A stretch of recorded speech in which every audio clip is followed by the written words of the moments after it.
world. Oh yeah, I can do it over here, huh? Does it not tell me my current world? Current world. 300, I'm in 654 right now, but 654. Oh, it's members, yeah. Free it's to play member. world is Yeah. it's like something in the 400s, like a 430 to a 437. Looks like they are our regions of Activity. common worlds. Um. So it's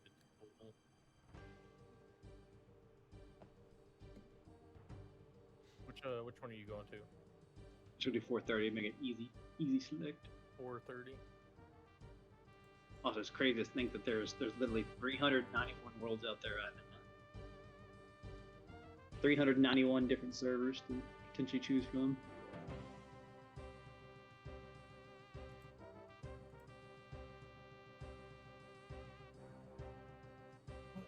So you have a brand new character too, or? Yep, it turns out this one, the one we use from RuneScape 3, is all it's done is just a find a smash. Yeah, couple rocks. there you are. Done like a handful of rocks, and that's it. I am pretty well base stats just coming from the beginning. So Olin will be higher level than we are. Yep. Also, I need to pull up. If he's going to stream it, I need to pull it up. If he's going to stream it.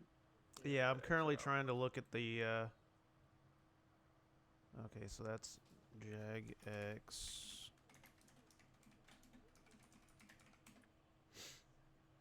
Just going in and banking some stuff real quick. Oh yeah, and then for you, Olin, you wanted to probably just use the regular. They got two different clients you can launch from once you've installed that client or installed the main client. Is you can launch from the official Jagex client stuff, or you can launch from RuneLite. And I would recommend just using the official Jagex one for now. Okay. Well, I was trying to go through Steam, and it's got me on the JagX thing. Oh, it says select a character. Yeah, the Steam one can be kind of a headache. It hasn't been updated in a while. Like the way they do it, like as clean as all the other ones have. Wait, membership? What? You don't have to have a membership. That game's free. Well, it's this.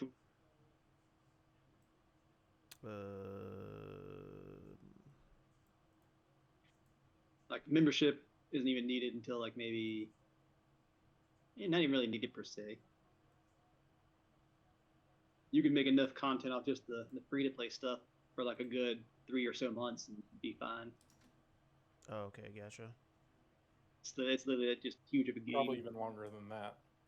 Yeah, that free to play worlds are massive already in its own. Like, if you wanted to max anything out before you went to membership. Well, I'm talking about just utilizing the skills and stuff like that. Not even going that nuts with it. Because if you wanted to, you could literally max your character out before even getting membership. So it's literally that open. Okay. Well, you can almost max. I just try to do something very silly. Name oh Lord. Changer, community, useful links. Who did what? What you talking about? They are advertising an adult site. No. So I reported them. Nice. You already hit the ban on there.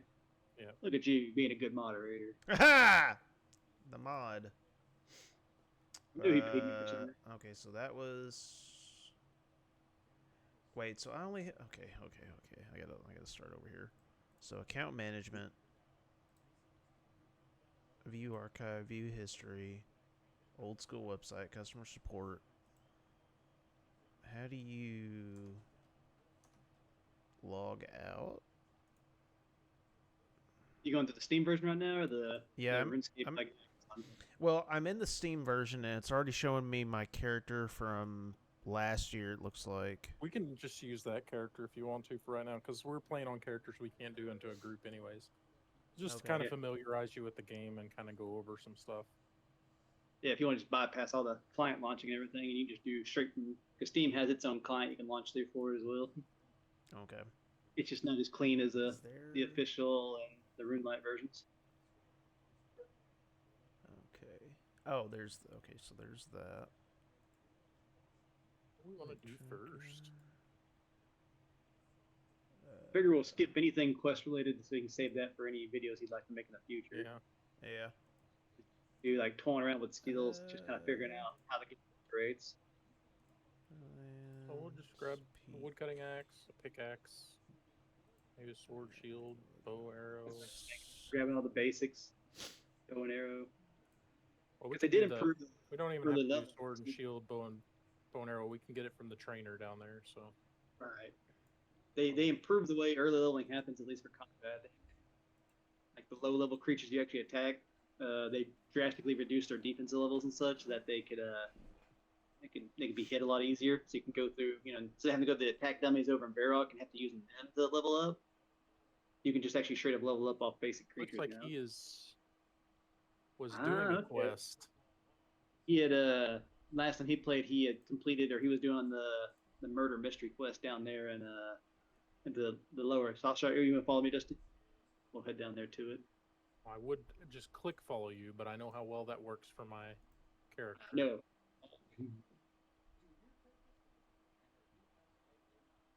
Do it.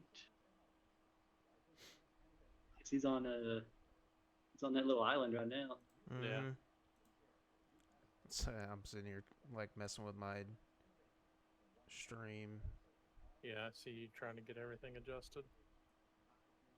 Let's bring this down. Yeah, we got this whole like dead space over there.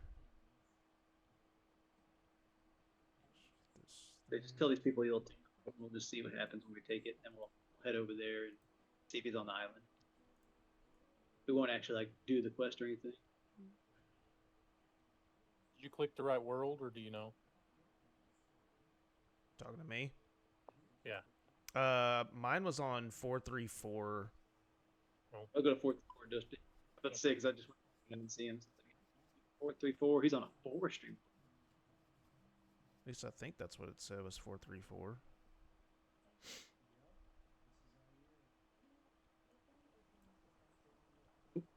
Turn my entity hider off. I was like, I can't see nobody. I can't see nobody. I say him, Dusty. Man. Settings.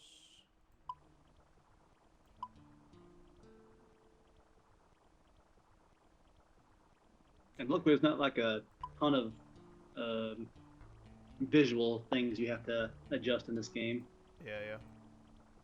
There are a shit ton of settings, but it's minor edits you can do to make the gameplay slightly different for you. It's all optional stuff. None of it's actually. Very few of them actually got on there. Oh, he left us, Dusty.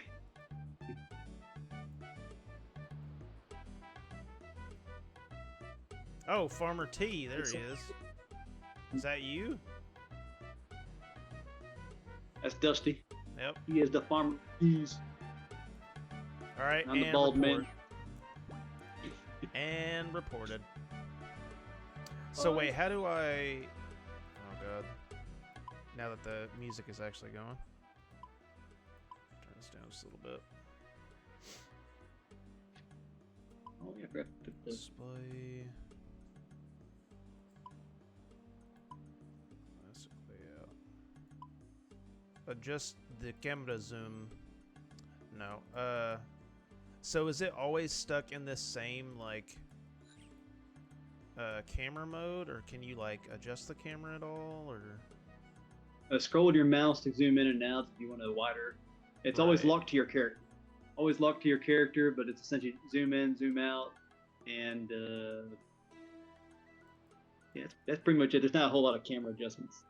Oh, okay. You can do camera adjustments for recording. So, like, say you want to make like a board video or something like that. They have items that allow you to go to like a free cam mode and kind of like change up your camera angle a lot more drastically. Mhm. But for just basic play, it's essentially just you hold your mouse. Like if you hold the center of your mouse, like you hold click it, and you move up and down, you can adjust it that way too. So you can adjust the angle. Okay, gotcha. That's what I There was. If that's what you're asking. I was like, Cindy's like, wait a second, I'm missing something here. We're a giant rat.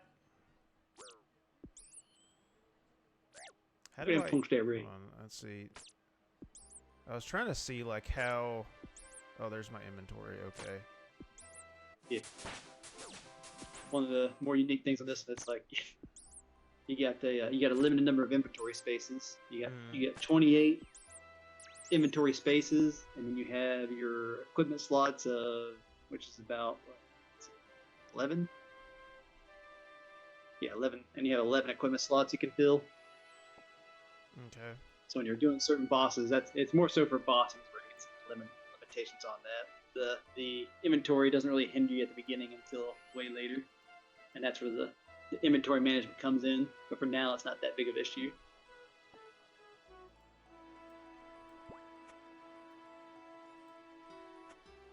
Okay. So I noticed that I have copper ore and tin ore. I have a pickaxe. I've got a. Oh, okay, so I do have a long sword. A black long sword. Oh. Uncut ruby, uncut emerald, uncut sapphire.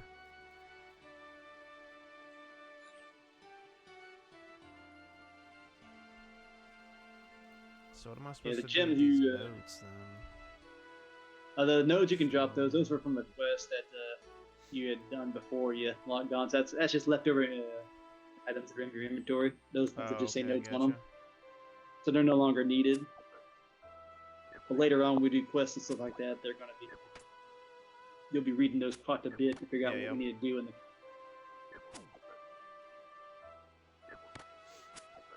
And the gems, that's something that you lack the required level to even use at the moment. Each thing has its own way of accessing it. Like gems require like chisels to adjust. Logs require a knife to be fletched, which is it's a members thing, so you can't do that on this one. But they can also be ignited with like a tinder box. The ores require a furnace, which you have to go to and place them in to turn them into bars. Mm-hmm. How do I... Is there a way to like unequip a sword? Yeah, so you got your equipment tab there right next to your bag. So if you look down to your tabs down there at the bottom right. Okay. You have that one there to change up your equipment there. Okay. And if you had another sword in your inventory already, you could just click that item in your inventory to equip it as well. So you don't have to go to this one to unequip. If you have something you can replace it with your equipment. So like you can equip an axe, you can equip a pickaxe, equip your sword, so you can swap between them how you see fit. Oh, okay. And some items like that knife right there is an unequipable knife that's used for just certain tasks. Gotcha. Not all knives can be used for fletching and editing of items. And like the shovel, sometimes you can use a shovel. There's little clues that the game gives you, and you can go on a little clue hunt. And if you complete the clue hunt, you get a random swords to include some uniques. So it's like that's what the shovel's kind of used for, or it can be used in quests to dig in certain spots to unlock portions of the quest. Yeah, and then where'd Dusty go? Yeah, he went down south mining. If you hit right click on us and hit actually I don't know if you can do right click ads. No, you can't right click ads, so you have to go to the little smiley face on your tabs. So if you go to the smiley face tab on there, that's where you can add us as a friend and make it easy to see us. So you would go and click add friend, and you just type in their name. I forgot what was it? Farmer T. Farmer T. I think his is all one word. Yeah, Farmer T. No, Farmer T. The space in there, so it's Oh shit! It has a space in between farmer and T. Oh, I died. Oh, you died? Oh shit! They wrecked. All right, and then what was your name? Mine was all one word. It's Justice Smash. Justice Smash, like My Hero Academia. Yeah, I know. When I put that in there, I thought that'd been the name that was taken. So when it wasn't taken, I was like, I'm keeping that name. Then that would definitely be a wanted name later on in the future. Berry. So burying bones gives you a certain amount of player experience, and then later on, when you're I remember Members that. World. My experience is like 2583 on that. Quite a bit of buried bones when they get a little. They get very little experience. So prayer's a hard one to train and free to play. Gotcha. In members, they got their own little altars and other ways you can sacrifice them to get a significant chunk more of the XP amplified. Mm. They got all different ways to increase your XP drastically in members, but it's not absolutely necessary. One of the things that I do on here is I find skills, like ways of training certain skills that I enjoy, and if you just enjoy training it, you'll drastically level your character a lot faster than you would if you're doing like the most efficient task in this game. Gotcha. So isn't there like a bank over here somewhere? Yep. If you want to click your world map, which is in your little mini map up there, there's a little world icon. If you click that, it'll bring up the entire map where you can kind of get an idea of where everything's at. Gotcha. And that will kind of give you the gist of where things are located at, because everything has like a little icon on it to kind of tell you what it is. So like an axe on the axe icon's like so it shows like there's a bank inside this castle, but it won't tell you. Yeah, so it should tell you that's I can't. floor. Looks like I can't click on the bank. I remember the bank is like upstairs here. Yep, so you'd come in here and you would right click the stairs, or you could left click and go up one way. So there's right click or left click. Left click just does the action automatically. If you right click it, you'd have the option to go all the way up or all the way down if you're at the base or at the top of the thing. But if you're at the middle of it, you can only go up one or two. So there's left and right click options on everything. Left is usually the basic option, and right is like has more advanced options.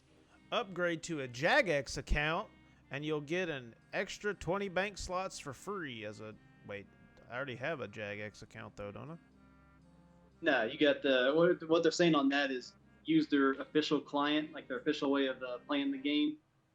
And Not just by having Steam. Not through Steam, if you use the Jagex client, because they what they did is that they made it where when you use the Jagex client, it's a lot safer. It's just a lot harder to hack your items and steal your stuff from there. Oh, okay, gotcha. It's like, don't click weird links and you won't get hacked. It's pretty much really how to protect yourself. A lot of people just they don't do that. They go on fishy sites to go buy GP or do other naughty things. Mm. So they put the Jagex account on there that make it a lot harder for people to get into your account and steal your account and all your stuff. Essentially, it's like having like the League of Legends client downloaded. That's essentially what it's like, except a much simpler version of it. Sword, bronze bar. So, okay, and wasn't there a... what do you do with the copper ore and the tin ore? Isn't it you have to have like... Because it's not a 1-for-1, right? It's 1 copper to 1 tin. Yeah. Yeah. So, Yeah, it's a 1-to-1 ratio to make bronze with the copper. And you get 1 bar from the 2 ore. Okay, so if you put copper and tin together, that creates a bronze bar? Yeah. Okay. Gotcha. And can you cook the meat? Yep. And the shrimps? Yep. Cooking requires either a fire or a range. The range has that's better... Looks like you played a decent amount. Yeah, I remember I fishing or like getting a lot of shrimp stuff, I think. Just throw one. There's different a key foods in heal. here, steel longsword. Ow! This rat attacked me. Take Little one. rat bastard. Rat bastard. The runes. I have a pot in there for some reason. So the magic system in this game is it requires a number of runes or certain items equipped on you to supply that rune slot to use the spells, and that's essentially what they're used for. So it could be damage, or it could be utility, or it could be what was the other thing? It could be like teleporting.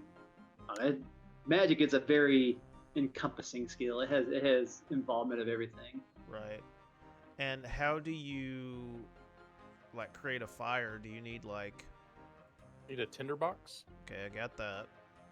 Alright, so Like if you want to come back up top, And it need to be an acceptable area where you can light, which can do most areas are acceptable. you can cut down a tree and do it the proper way if you want to, but there were logs right by the bank. Okay. Mhm. Okay. Well, I mean, I have logs in my inventory. Okay, it looks so like, you use the tinderbox on the log, and you might not be able to do it in the middle of the road or anything like that. Yeah, Certain spots you can't do it. Walking out here. But There's just a handful of limited spots you can't light fire. The majority of them. Yeah. Yeah.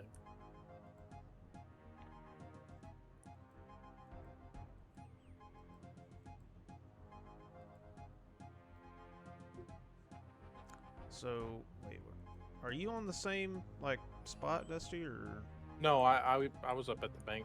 I Oh. seen you walk down the stairs. Oh, okay. He had ran up the bank. I'm catching back up to you. So let's see, tinderbox, logs. Okay. Oh nope. I need to see a whole bunch of low-level people. And that shrimp was already so if it doesn't say raw on it or something other than like if it says the official name, like if it just says shrimp or meat or something like that, then it's likely already cooked. So but if it says raw, it says use raw rat meat. So what do I do here? You just click it and then you can click on the fire. Okay. Oh, and I burned it. Yep. And then if it's burnt, then there's really no point in like having it. Okay, so just drop it. Used to, I don't know if it's still a thing, but people used to buy a whole bunch of burnt meat and everything just to have it, saying that they had it. It's still a thing, Dusty. It's for if you're not an Ironman account that can actually trade with other people like you are right now. It could be sold to other players, but it's a very niche thing. Like you have to find that player that wants to collect that item for just the hell of it. Like it's shits and giggles collections. Like some people literally collect the maximum number you can collect on that item just to collect it. And how long does a fire usually last? Like a few minutes? It's pretty random. It could be, I think the shortest is like 2 or 3 minutes, somewhere in there. And the longest it could be is like 5 or so. And if someone wanted to, they could turn into a thing called a bonfire, and that could extend its life to like another, like up to 9 or 10 minutes. Cooked. And it doesn't tell you what it heals at the moment, but certain foods heal quite a bit, and some of them barely heal at all. So like most of the basic things you find, like meats and shrimp and all that, will heal somewhere in the range of like 3 to 5, which is more than plenty at a early game. Yeah. Oh, there's and everything progresses ashes now. So ashes oh, good. Can be useful. They for free to play they don't do nothing. For like members, they can be used with potions or other quest related things. So not necessary, but later on, if you just want to collect them, you could. Some people like Dusty like collect literally every item in the game, so he does put them to use. Yeah. So is there a way to look at what my total like health is? Oh yeah, it's without all the rune client and everything like that, yours just will be right there where it has the HP icon next to the minimap. Yeah.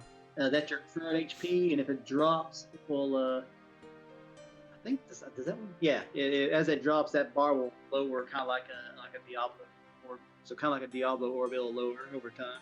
Oh, okay. You get damaged when you take damage. You could take him up to the Grand Exchange or something if you wanted to. Yeah. Or if you want it to be a surprise. Or I guess it wouldn't matter with Group Iron Man.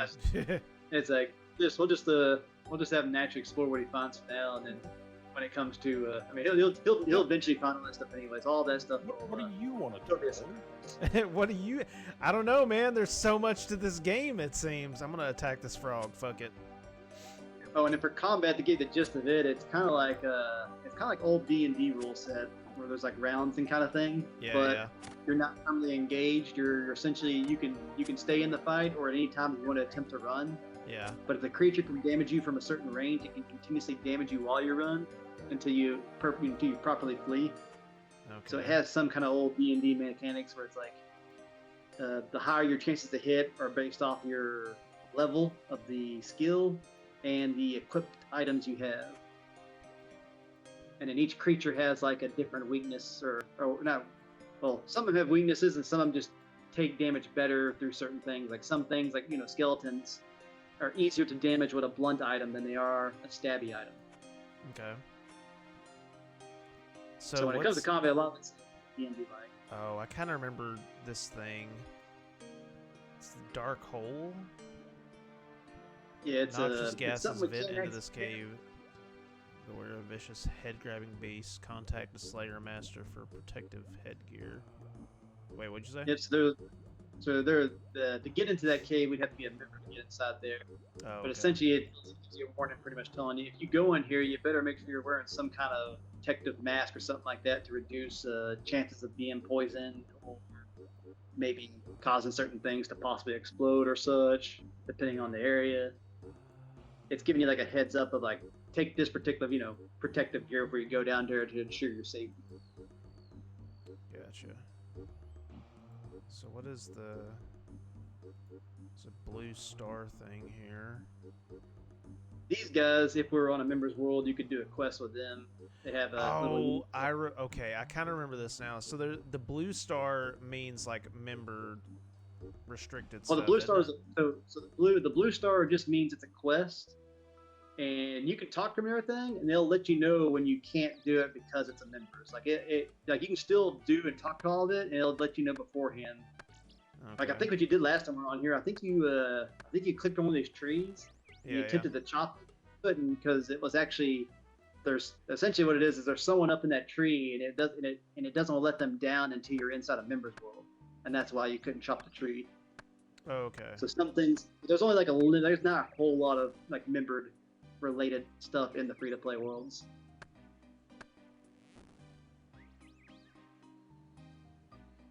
Okay, so it looks like there's some kind of timer here. Oh, so the trees respawn over time. Okay. Yeah, so that was something that got added over time. Is that there are little overlays on each thing that once it's depleted, it gives you a rough estimate of when it's going to come back. Yeah. And that's essentially what the things are. Those are tool helper icons that RuneScape added themselves over time. Like they didn't originally exist, but they added them because everyone wanted them. Right. You just kind of like you saw it depleted, and you're like, well, I guess I'm cutting something else. But nowadays, it's everything kind of gives you an idea of when it will come back, and you can gather the resource again. So is there? Oh, go ahead. As you see, there's a shit ton of trees everywhere. So most of the stuff you'll see is not super needed, but some stuff it really is. Yeah.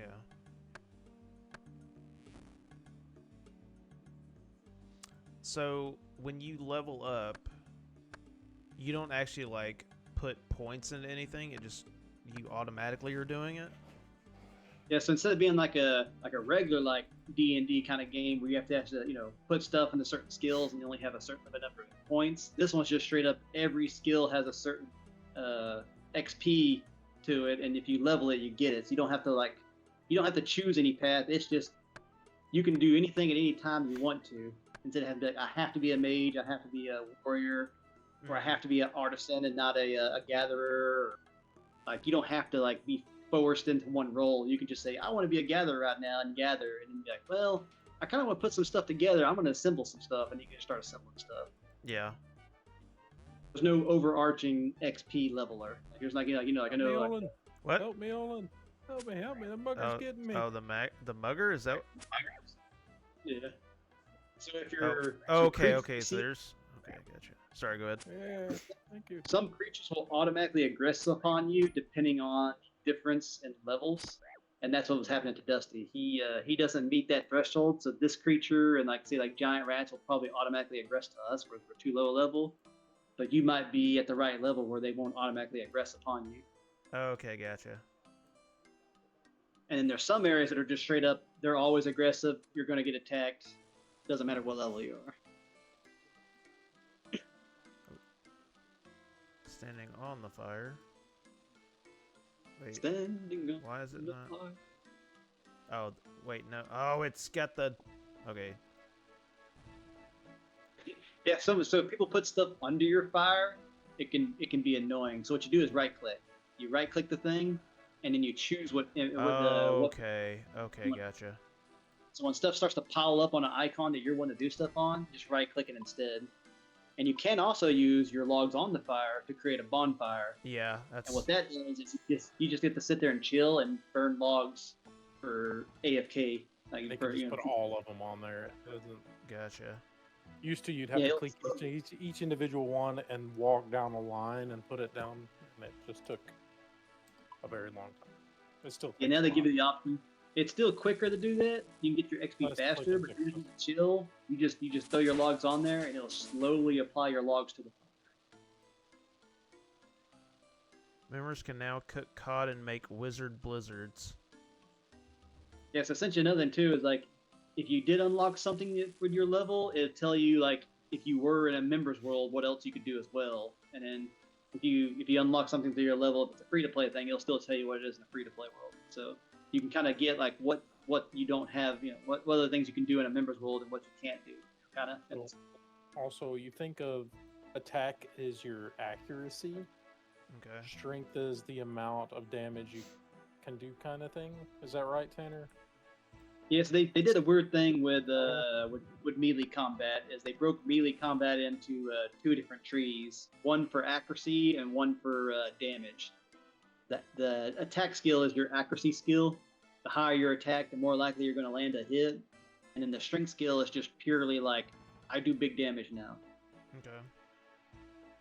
So those two skills are that way. And then defense is just an overarching, like, defense is everything. Like, if you have a really high defense, it's a lot harder to hit you with both melee and ranged combat. Mm-hmm. And if you use magic against someone high defense, it takes a calculation of both your magic level and your defense level together to calculate your magic defense. So it's essentially like defense is pretty much just always good.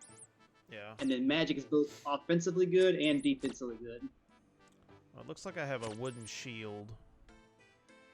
Iron chain body, black longsword, black cape. And then every item has like an advantage to it. Like melee items give you better, melee stats. And melee armor gives you even better melee defenses and some ranged defenses. But then some things give you negative bonuses, like the melee armor you're wearing right now will give you significant reductions in your ability to defend against magical attacks. Mm. So if someone used magic against you, there's a high likelihood you would get hit by a magic attack. Gotcha. But there are some things like the wooden shield and other things that are kind of like hybrid that have no real negatives to them. They're just not really powerful in anything particular. And you can use those to help compensate for other things. Or you could just straight up like, I'm going to wear a plate armor on my chest, and then wear like a wizard hat on my head to give me magic, and then have like some chaps on my legs to give me some range bonuses. And you can literally just like mix up things like that too. So like there are no restrictions on what you can wear outside of the level itself. Like the level is the only thing that really restricts your account of what you can equip. Okay, gotcha. And so you could even put on like an item, like you could put on there are some magic items you could put on, like a battle staff that would give you some physical combat ability and magic ability. Mm-hmm. And then you could put in like a secondary on your arm, on your right arm. You could like throw like a splash potion to do like range damage. So you could really go hard into like the hybrid effect if you really wanted to. Okay. How effective it'd be might not be that all effective, but it's like a limitless kind of option kind of thing. Like if you really want to, you can do it. So is there a shop where I could sell all of these logs or something, or? Yeah, for shops, if you see something with like the pottery like icon, like the pot, like a single pot, like you had in your inventory, like you had in your bank, if you see that icon anywhere, that is a store that accepts all items. Okay. If you see something has like a particular icon, like that battle stat, like that battle axe right there, that battle axe, or even just axe right there, it carries just a mixture of axes, both combat and wood cutting, like lumberjack axes. And then the prayer place is literally just a place that you go to and you restore your prayer points to. You talk to a priest. The cooking place right there, that guy kind of gives you a basic rundown of how to cook, what you do with your cooking stuff. and how do you use ranges and stuff like that. So some places will just kind of give you like a general rundown of what to do. If you see the little range icon, that means there is a range there, and you can cook there for free. You don't have to have a fire or nothing. Okay.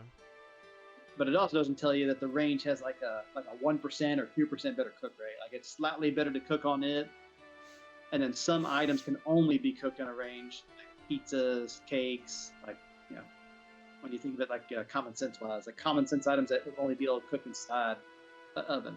Right. So that was the pot-looking thing. Oh, not that one actually. It just happened. That's a tutor icon. Oh, okay. Ones with the blue in the inside with it are tutors. Oh, okay. Okay, gotcha. Blue star is quests, but the ones with blue inside their like behind the background inside the orb are tutors. So like that area right there, that's a tavern. That has beers and everything. It has a quest in there, and then a tutor for clue scrolls. Okay. And to your west, there's a couple more tutors. Oh, here's the shop. Okay, I see now. That pot icon. Yeah, there we go. Damn, there's a goblin in here. Yeah, it's funny how the goblins are literally all over the place in this area.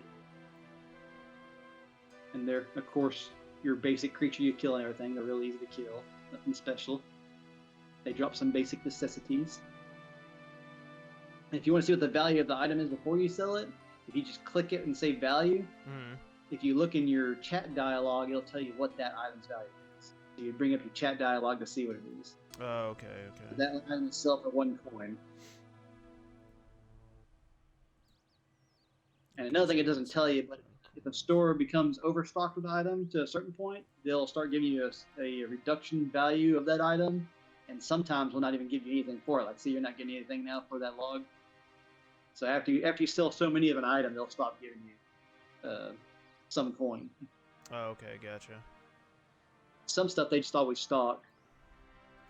It's like this guy, the general stores commonly stock like pots, jugs, like basic necessities you can use in the game. So... And then some of them have different unique stuff inside them, and some of them don't. Okay.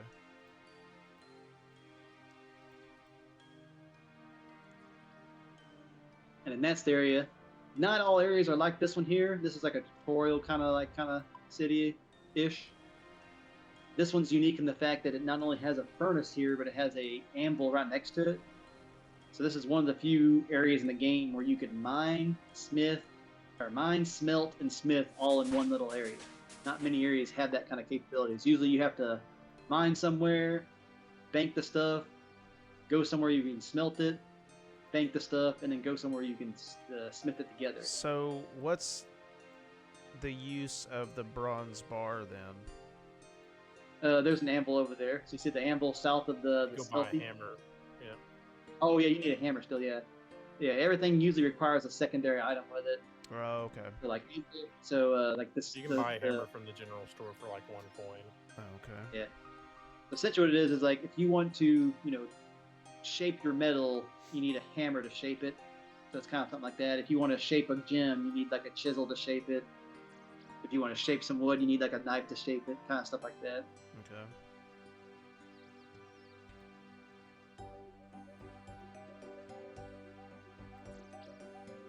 And as you see, this is a rusted anvil. So what that's telling you, and it's the only anvil in the game that's like that.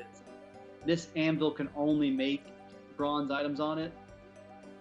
Everything else can always make everything. This is the one anvil that its only purpose is to kind of show players how to shape their items into something, how to smith. Oh, I need smithing level of 12. Okay. Yep.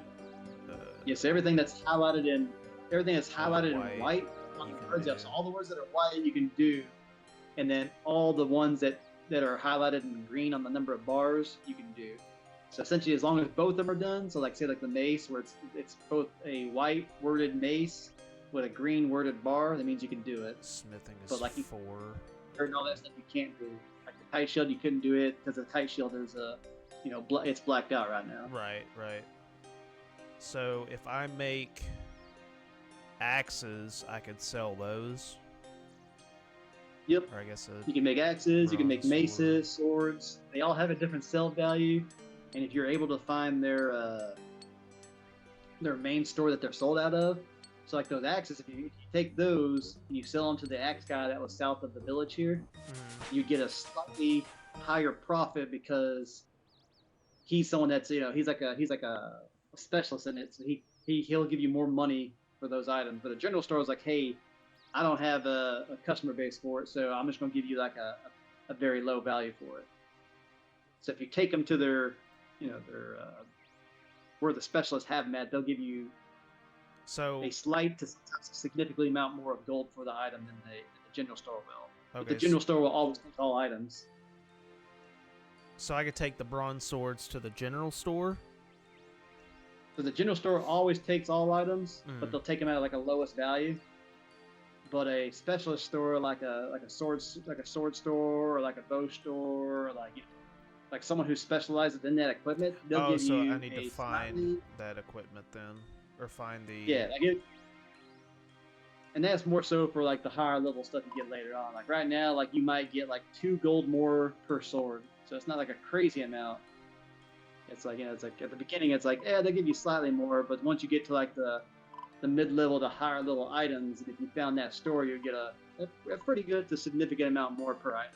Right. So there's a scimitar store, but there's not a sword store. It looks like. Yeah, the closest one you'll see looking at icons up north. Here. Yeah, that would be the one that would give you more gold for those items. Okay. And then like right now, it's not a big deal. Like it's like you would maybe get for like all 4 of those swords, you might get like 10 gold more for using that store up there. But the general store, it works just fine. Yeah. But when you get to the higher level stuff is when you start considering to sell it to those instead. See, one guy came in there, he sold 7 of those scimitars. He could have just ran slightly east to sell them for slightly more, but he was like, he just went ahead and just sold them right there instead for cheaper. Yeah.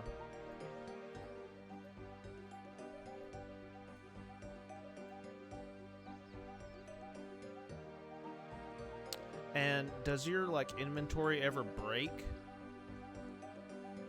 Oh, there's so basic items, like the majority of items in game don't break. Later on, there is ancient, unique items that do break, but they break in the sense of they need to be repaired and not they're gone forever kind of thing. Yeah. A handful of items will disintegrate, but they are items that you would have to know a lot of knowledge in before of making them that they wouldn't disintegrate if you use them too much. Okay. But the number of items that disintegrate are very I got a beginner's clue scroll. 2. I think it's 2 or 3 items in the game that disintegrate. I think it's just 2, maybe even just 1. I'm gonna read the clue scroll. The anagram reveals who to speak to next in bar.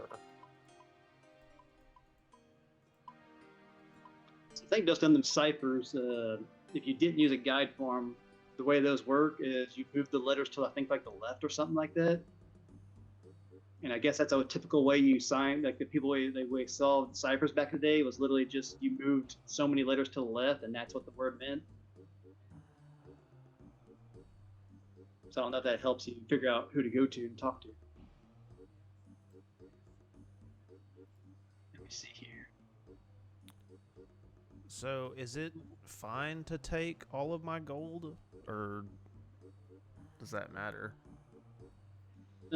On deaths on here, they the way it works is you keep your best 3 items, and everything else goes to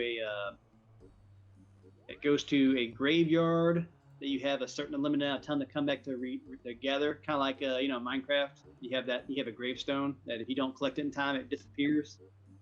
They have a similar kind of mechanic on here. But if you're in the wilderness, there is no time limit. It's literally just you die, you lose everything except the 3 items you have. Or if you attack someone, if you were the aggressor on someone, then you would lose everything. Okay, gotcha. But the gist of it is if something kills you, you're dropping all that gold, and you'll have 15 minutes to come back and pick it up. And if you don't pick it up in that 15 minutes, it goes away. What is HA and LA mean? Let's see here. HA. Where they at? Oh, was it the? So Where is the HA? I'm examining something. Oh, yeah, I see it. Yeah, down there in the chat log. Okay. Yeah. So what that's just saying, it's another thing they added to the game where there's this magic spell. One's called low alch and one's called high alch. It's an alchemy spell. Okay. If you use that alchemy spell on it, it turns it into that gold value. So it's essentially telling you that if you used a low alch, you get 14 gold on the Ghost Speaking Amulet. If you use a high alch, you'll get 21 gold. Oh, okay. And then the one that says GE tells you that if you are a player who can trade with other players, if you go to the general, the GE is like the global trade market. If you go there, you could sell that item on the market for currently 641 gold. Like that's what people are paying for that item right now. Oh, okay. Other players, that is. So other players are paying the GE price. But you have to go to the it's kind of like a trading post. You got to go to the trading post to trade those items. Okay.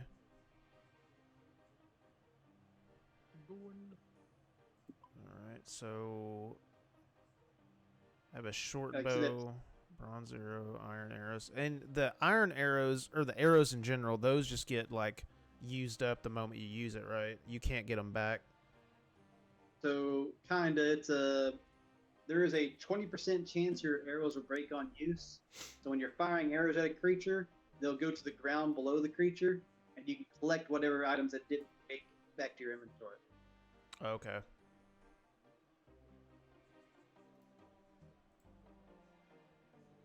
I guess, yeah, okay, so pause at that.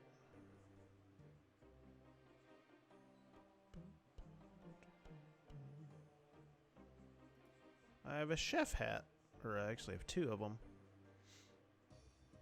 Essentially, what the chef hat does, it allows you into a particular guild to do some cooking. Okay. So it doesn't actually give you any cooking stats. Majority of like the clothing is typically just cosmetics. There are some skilling enhancement clothings, but they're very, very few, and you have to do particular tasks to gather them. So what's that weird thing you have down there? That red thing next to your that red star next to your inventory? Adventure paths? Yeah, that is Set a path and task in focus to see the task name here. Set a path and task in focus to see the task description show up here. Oh, so I guess this is just like things that you can do. So that looks like it's kind of like you remember the achievement system that was in Minecraft where you completed the task and then you got like some stuff out of it and it give you items? That's what it kind of looks like. That if you complete that task, it's going to give you that stuff. Okay. Where is Duke Horatio? The Duke, eh? Looking for the Duke. Yeah, this clue scroll said... Hold on. So over time, you'll kind of learn the layout of the characters in here.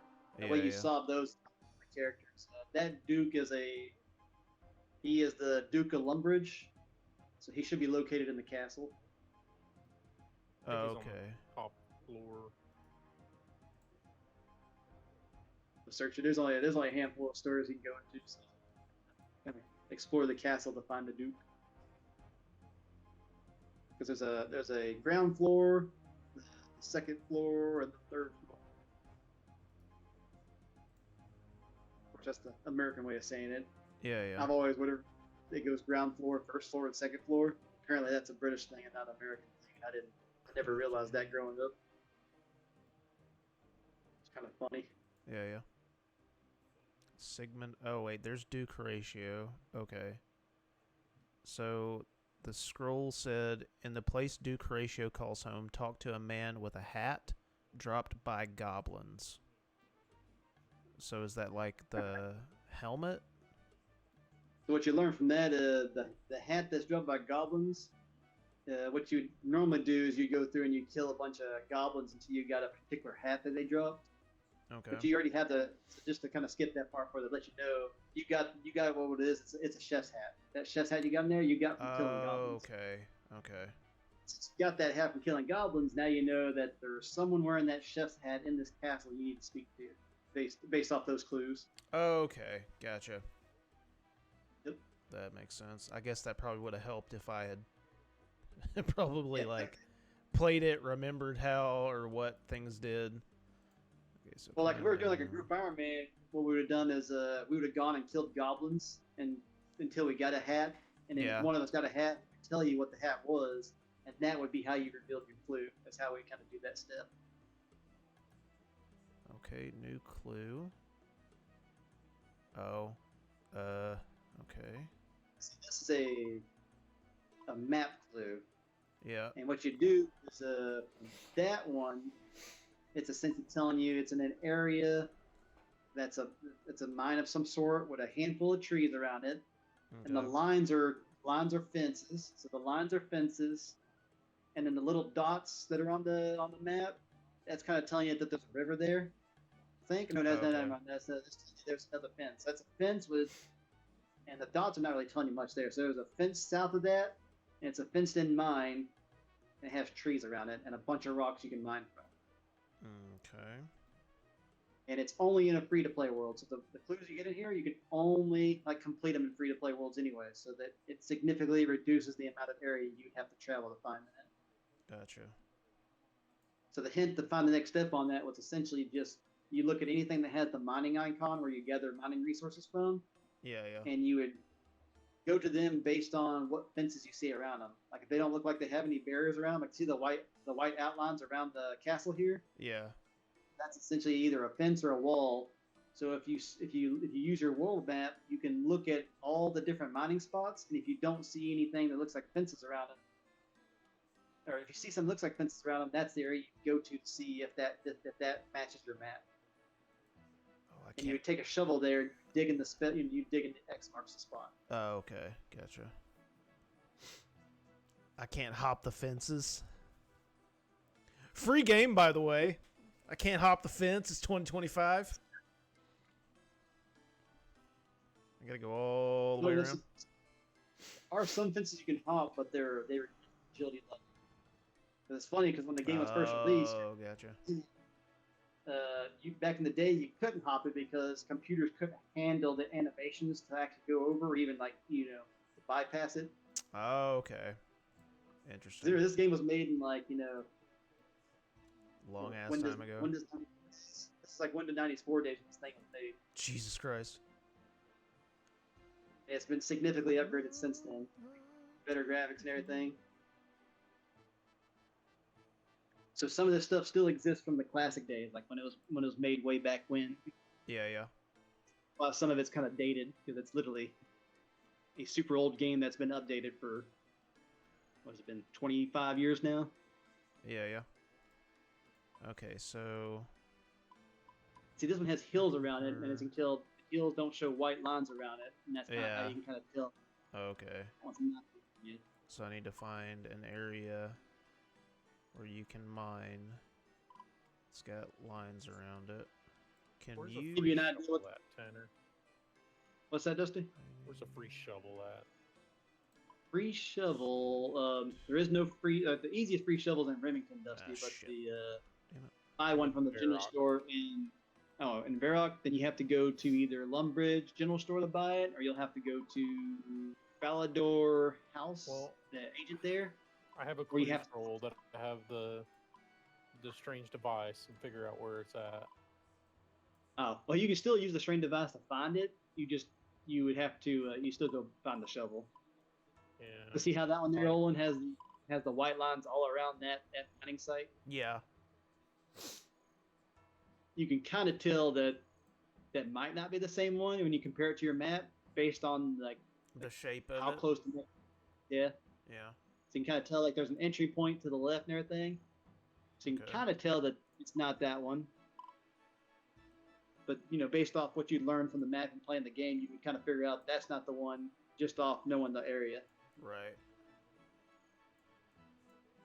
And then those down there are not going to be it. So the map kind of sucks in the sense of free-to-play because it doesn't tell you where the free-to-play restriction's at. Okay. It's essentially the very top north of the desert right there. That's the where the Giants Plateau is. Everything north of the Giants Plateau is free-to-play. So anything south of that is members. So it's not going to be in anything south of that. Okay. And that goes all the way up the river. So that if you follow that river all the way up, everything to the west of that, with the exception of that one area right there you're clicking on, with the exception of that area. So where that fence line is, to the west of that, everything to the west of that fence line is free to play. Okay. So that little mining site you were just looking at right there, that was a free to play mine right there. So.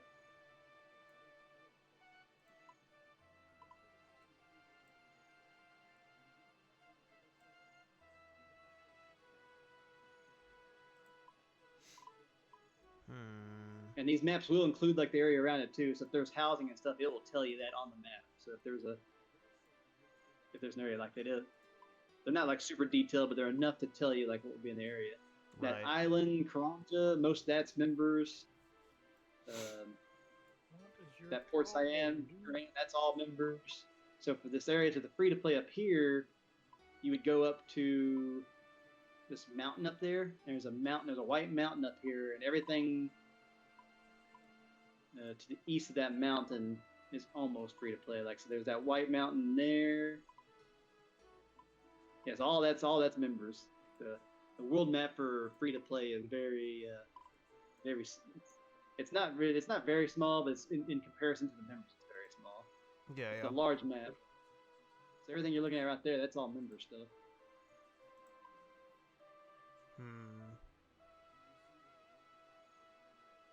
So to give you kind of an idea of city-wise, there are 3 main cities: Varrock, Lumbridge, and Falador. Those are the free-to-play cities. And then there's a small city called Remington. And yeah, so that's in that kingdom right there, that kingdom of Argaris. Pretty much everything west of that kingdom is members. Okay. So you can't go west of that. So it's like it's contained decently well. And then there's the overmap right there. If you just click on the bottom right, that kind of gives you like a overarching map as well. Oh, if you click the ones that have like the little like action blue thing, they take you into dungeons. I think you can see the dungeon maps that way. Gotcha. So the one that looks the closest is this one over here, looks like. Mm-hmm. So you got that one there, that looks pretty close. And then there so you can walk over there and go check it out. If you want to go check it out and see, and you can go test it via your map. It kind of shows you where to dig at in there, and you can kind of test it. Okay, so I need to go down. And it points out to where you. I think that's the one thing that's like, well, not difficult about the game, but just like navigating the world is a bit of a challenge. Yeah. Ooh, look at all these bones. Is a pretty big challenge. And since you're playing on a regular account, you can actually pick up those. If anyone leaves any drops that they don't want, you can take their drops. Yeah.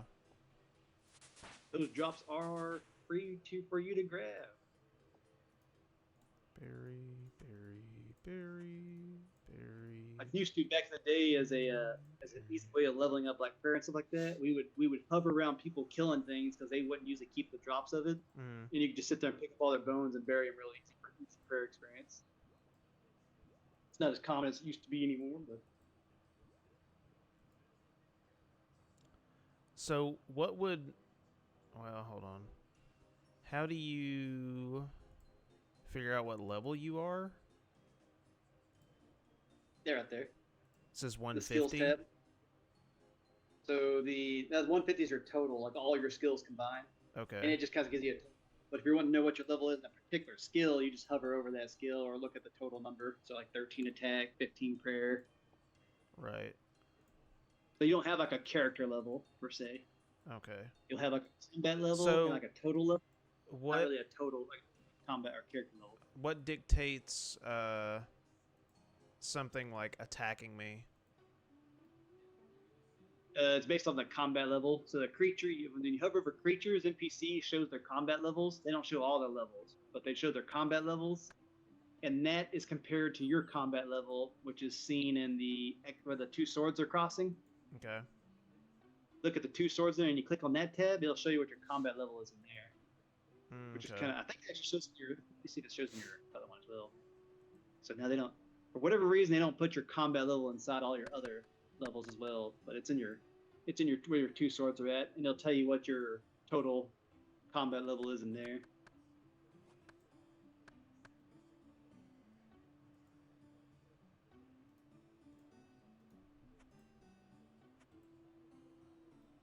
So hold on, what is my? Okay, my range guide is 1. So if I was wanting to update, or not update, if I was wanting to level that up, then I need to equip the bow and arrows. Okay. Yep, bow and arrows, and then if you want to increase your odds of hitting, you would equip range light gear. You don't have to, but if you want to increase your odds of hitting, it helps. Okay. Because each combat style of armor usually has negatives and the opposite effects. So like melee has negatives in range and magic. Magic has negatives or none, and usually in like melee and sometimes range, not too often. You have to help Hoopy. I put the wrong coffins into these graves. I need you to pick up the coffin from each grave, see who's inside it, and bury it in the correct gravestone. Pick up the coffins, check the body inside, find out where they need to be buried, put all 5 coffins in the correct graves. You can store items in the mausoleum if you need more inventory space. Okay. What this guy is, every couple minutes to sometimes 30 minutes, you'll get little random events, and those random events give you little unique rewards, or maybe like a little XP lamp to increase one of your skills, depending on what you acquire from them. And what this one you do is essentially someone came through and mixed all the graves up, and he wants you to put the correct coffins back in the correct gravestone locations. Okay. How do I? So pretty simple. So you have to pick it up and you have to check it, and so you would look and see if essentially if the item that was supposed to match the headstone. So that's correct. So. And a lot of the stuff is that simple. Is essentially match symbol to symbol kind of thing, or vice versa. Right. Which that was correct. So, do I use coffin?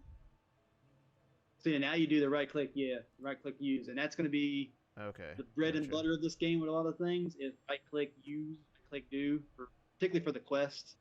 When it comes to quest, it's essentially right click and do something with every time. Okay. When it comes to like regular RuneScape, it's just left click and consume or left click and do thing. But when it comes to quest, it's right click and do thing. Okay.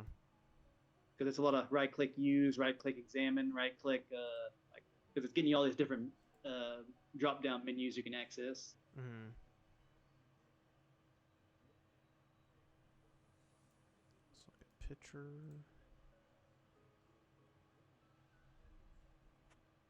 The guy's pretty strong if he's carrying around these coffins.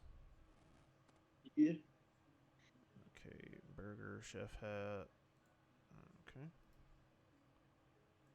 Take. Let's beat that one. Okay.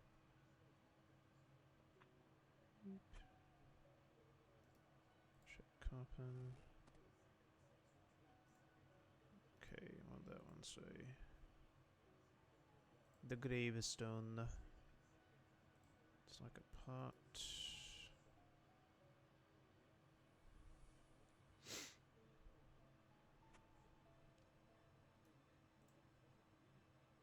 Read the gravestone. Alright, chef hat. So check coffin.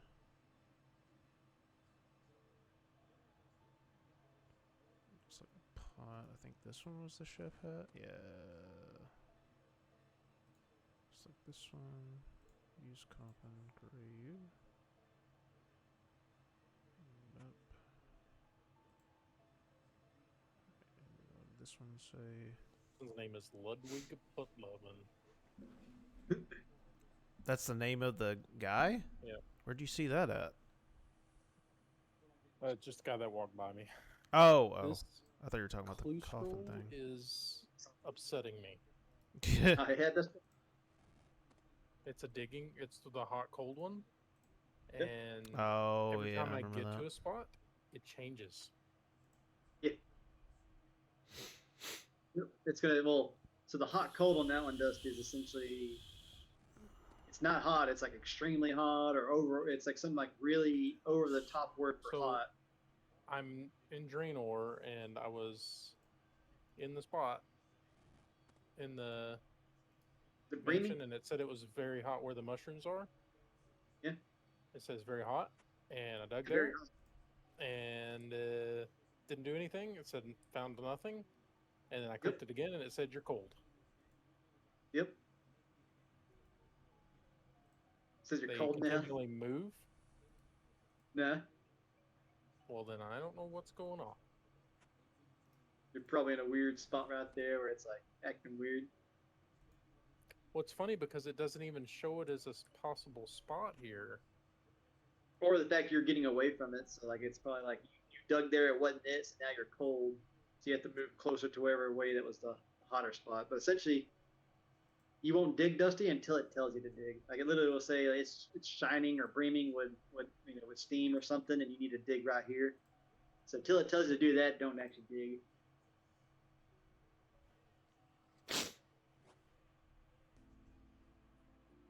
Zombie shirt and zombie boots. Yeah, you gotta choose some cosmetics already. And essentially, if you continue to do that event when it pops up, you'll eventually unlock the entire zombie outfit. Oh, you really? look like a zombie. That's fun.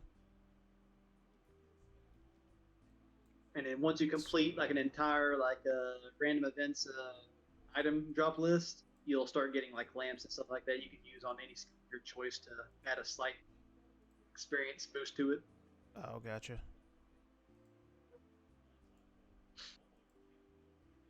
Have at thee, knave! Pretty sure this one's going to be a top ice mountain, and I don't know that I can do that at level 4. Is that your combat level? Yeah, it's his combat level. He says level 4, but he means combat. Yeah. Combat level 4. Wood cutting. Isn't it down here somewhere? Oh, okay. Here's the mining area. I started going to it first and got closer to Ice Mountain, and it was just like, nope, it's getting colder. And I was like, okay, well then it's the Draenor one. So if it's getting hotter going towards Draenor, I'll just go and give you it's more likely in the top field. I tried behind the manor, I tried in the wheat field, I tried in the cattle field all over there, and none of them work. They all say it's cold. And now it's like I'm walking in a straight line, and it says, oh, I'm warmer than before, oh, I'm colder than before. And now I'm going to Ice Mountain, and it's saying it's warmer than before. So I'm just going to go to Ice Mountain. That's why I hate these things, man. I can already tell you it's not there either. It's probably in the cow pasture in the lumber. It's very hot. No, I've already tried the cow pasture, and it's very hot. Ice Mountain. I thought you were saying like warmer as in like slightly very hot. So yeah, it's probably up in Ice Mountain. It is now, but literally the click before it says it's getting warmer than last time. It's hot but colder than last time, and I literally took one step closer to Ice Mountain, and then it said the next step. It said it's hot and warmer than last time, and then now it's saying it's very hot. Say, I wouldn't do one step closer unless you're literally like to the extreme stages of the hotness. Much better just to do 5 steps in any direction. Dude, figuring that out. Damn it. Your map didn't look correct there, you're saying there, Olin? I thought there was it didn't look like it. There were fiends or something here on top of Ice Mountain. There are ice fiends up there. Not right now. Hey, I found... Oh my god, this is the 4th step on a beginner clue. Oh, there must be a tree, right? Okay, so there's should be a tree in the mining area. So there should be a tree inside that mining area if this was the correct location. Right. At least it's and it's not. So okay. need to consult the map again. If you couldn't guess it, Owen, Dusty loves doing clue scrolls and quests. Yeah, Hate yeah. doing clue scrolls and quests. So if we ever do that, it's Dusty's gonna have a blast trying to do the quest with us. Oh, yeah. Gonna lose his mind. Okay, so that one looks kind of similar. That one's in the members area. Oh, this Now is a I need members leather area? boots. Okay, never mind. I don't remember where I can get some leather boots from. Is that Kingdom of Saragus there, Sergi?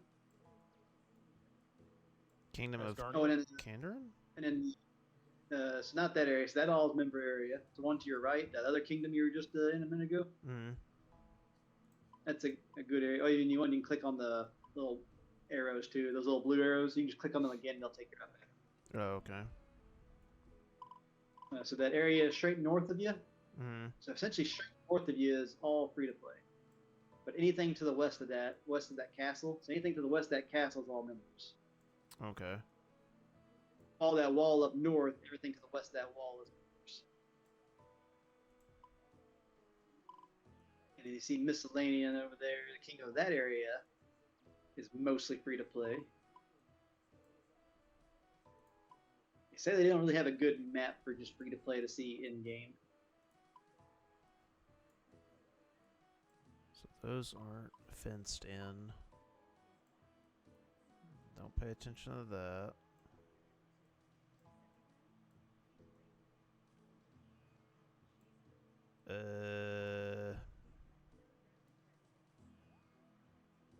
That's all members over there.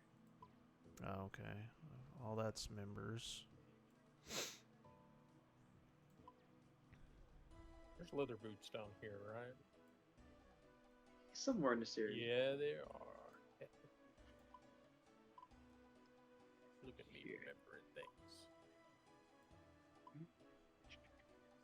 Here we go. So we'll send you a link here. That's a wiki entry here, Olin. Yep. Yeah, it'll give you an idea of what the map looks like for free to play. It's from the RuneScape's wiki, and Okay. everything that's in red is membership, and everything that's normal colored, everything looks normal, is the free to play world. Okay. So you can see there's a couple little islands that are free to play, and then there's also one big chunk where you're walking around is. That'll give you a much better idea of where to look at to compare it to your world map too. Yeah, there's like a ton of spots to mine, but there's not very many spots that have. But yeah, you said this is members. Yeah, you take a quick look at that wiki link I sent you. For Yeah. It'll give you like an idea what the map should look like for you, and you can kind of follow along with it to kind of get an idea of what your map should look like for free to play. Okay. Because every beginner's flow will be in the free to play, at least always accessible for free to play. Gotcha. I got a blue wizard robe, a longbow, and some leather vambraces.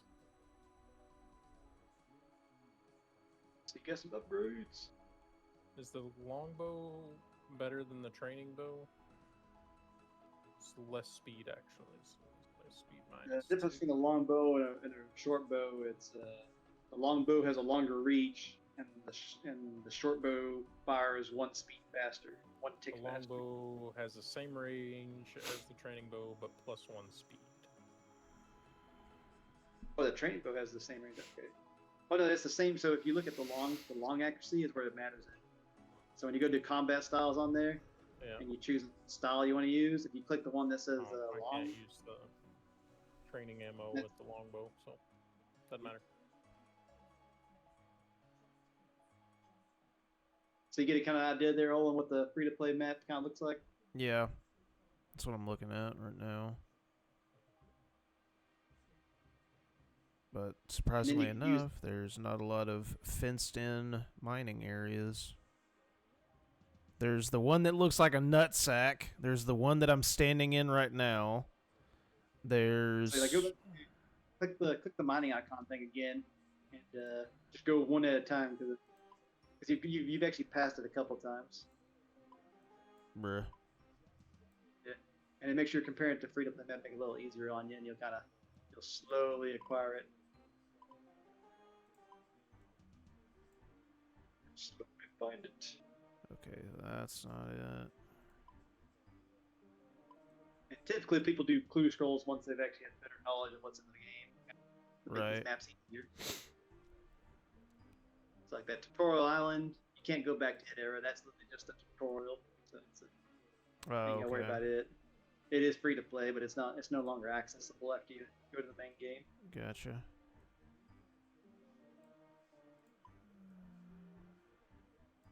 Not that one, not that one.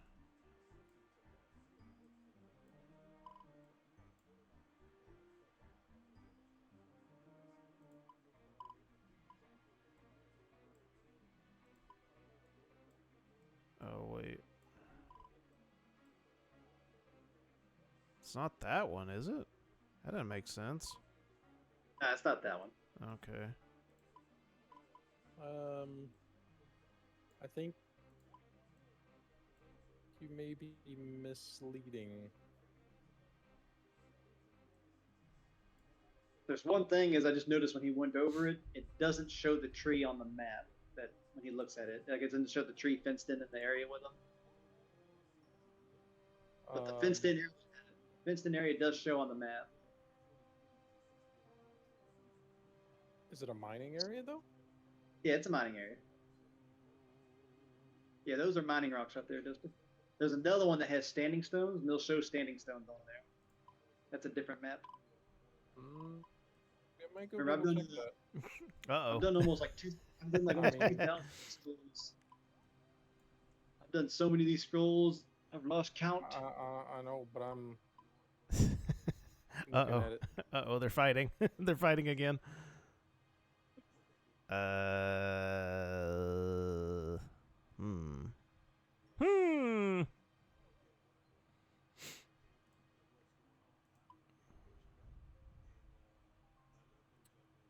Sizable modern layout. Oh, all settings. Oh, that didn't work. Okay, never mind.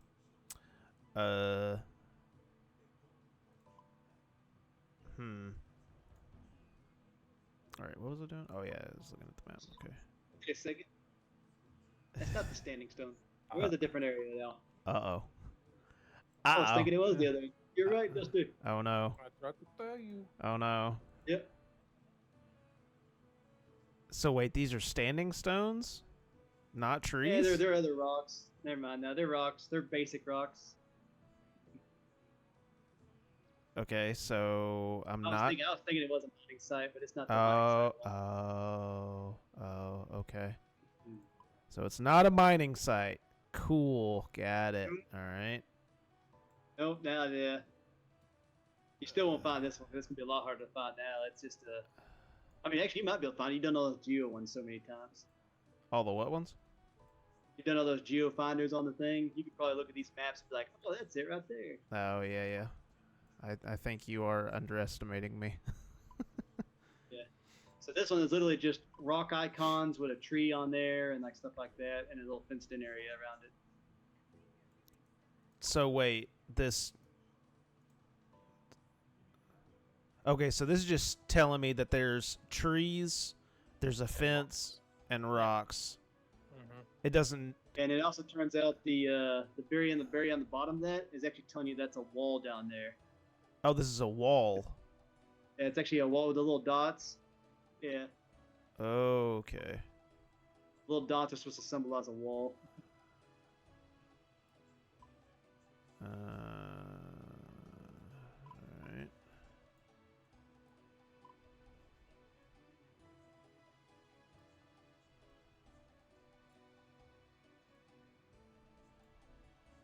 I wish that I could move this thing. Why can I not just like... That's the nice part about the well, I guess you can't really do it in it either, but it's a little better.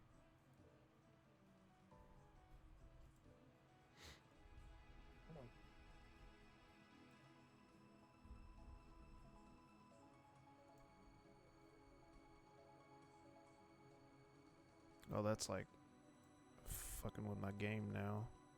Hold up. No. You need to get the Jagex launcher, I guess, too. It'll help a lot. But There we go. I'm actually like resizing the. Okay. Well, maybe shouldn't have done that, but all right.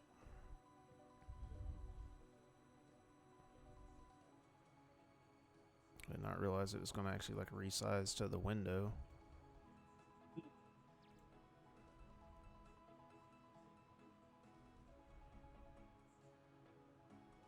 Wild. Okay, well, shit. Smooth that here. Smooth this over here. Close that. Close this. Oops. Oh, no! God! Fucking. What have you done? Yeah, it's a stupid Steam thing. Hold on, I gotta get out of this fucking thing.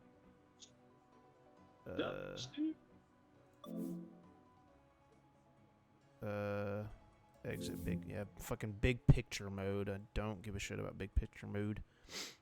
Okay, let's see here.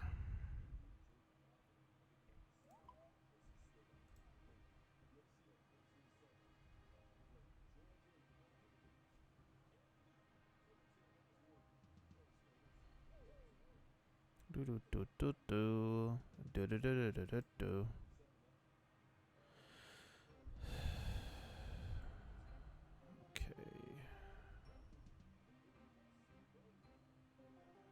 Alright, back to the map. Let's try this again.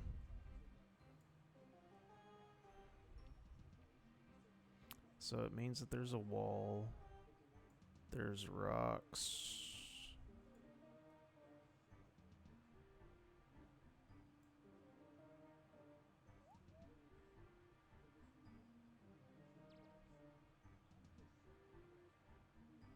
And it'll actually look exactly like the map on this one. Oh, really? Yep. So what does the hard lines mean? Are those fences? Or is that supposed to be That walls? one is fences. That one is fences around it, and the one to the south of that, the little dotted lines there, the little dots. Yeah, that's a wall. Oh, wait a second. Okay.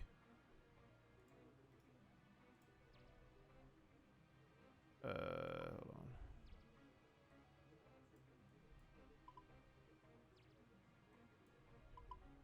Yeah, there you are, you son of a bitch. So I need to go back to the road. I think I found it. So it probably would have helped if I didn't leave you on a goose case. Yeah, a little bit.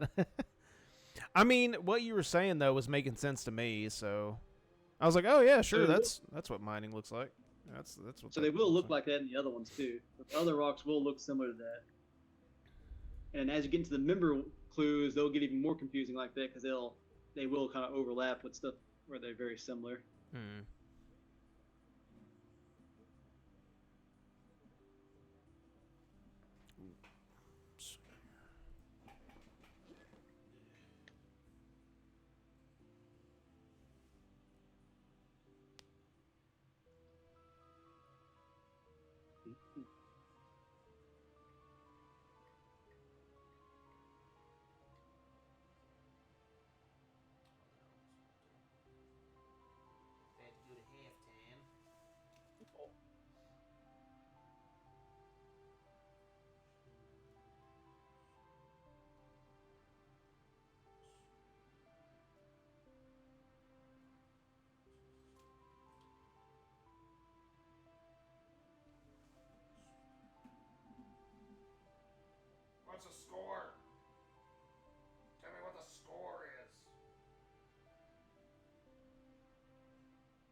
What you doing now, Dusty?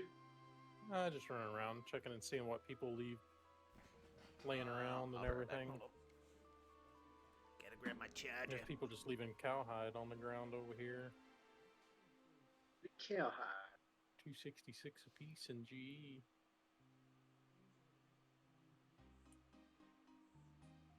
Everything's. They've been on a big lot busting spree these last couple months. There's a lot of. Yeah, it's not as bad as it used to be for sure. Every couple months or so, they'll go through and they'll do like a full month of just straight up hard lot busting and stuff.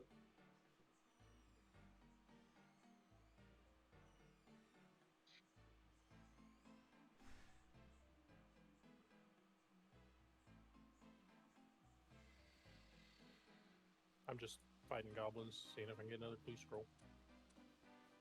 Going for another one, huh?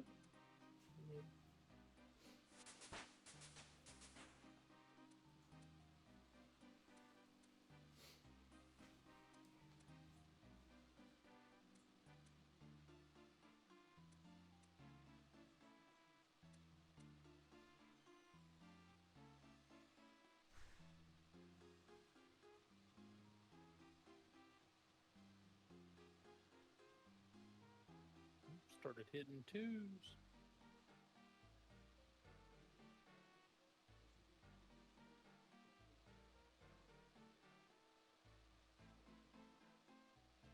What are you doing? Cutting trees, making fires.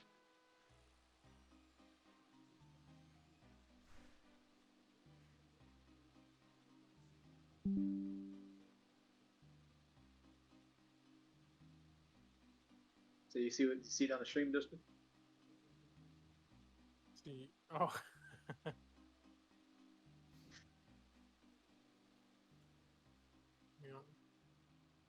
It's good.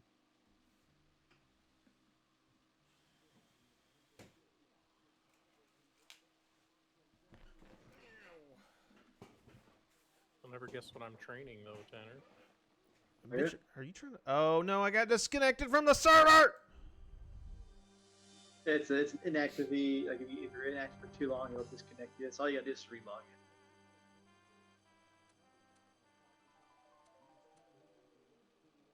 What do you say, Dustin? I said you'll never guess what I'm training though. Range. Yep. What? No, you're training range? Yeah. Almost level 7 already, man. Fuck here. Look at you training a skill you've never trained before. Doing clue scrolls, never done them before. Figured I'd try to get a little out of comfort zone there. Yeah. They'd quit dropping these friggin' hammers though.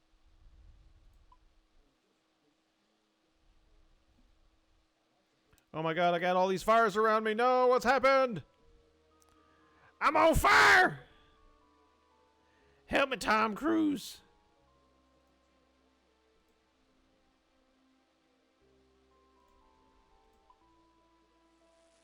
No, I burnt the meat. You hate to have the meats. I can't cook.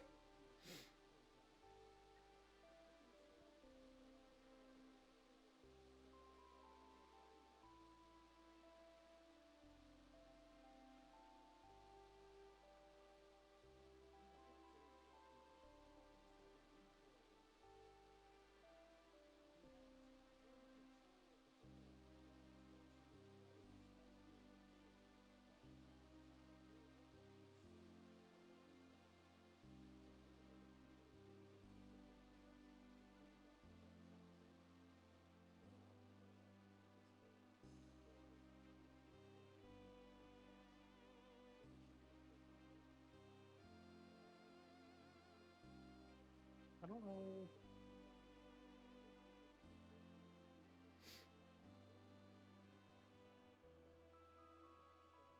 Is there like a kill count thing on this, Tanner? For Runelight, you can just click the little little loot tracker, like the one that looks like your backpack, on the icon on the right, and that'll tell you how many. Since you've been logged in, kinda. Yep, Miss got it. Essentially a permanent like kill count. So if you ever need to reset it and want to see stuff on it, you need to go and reset it. Tell what your active kill count is. He's on the hunt. I'm back on the move.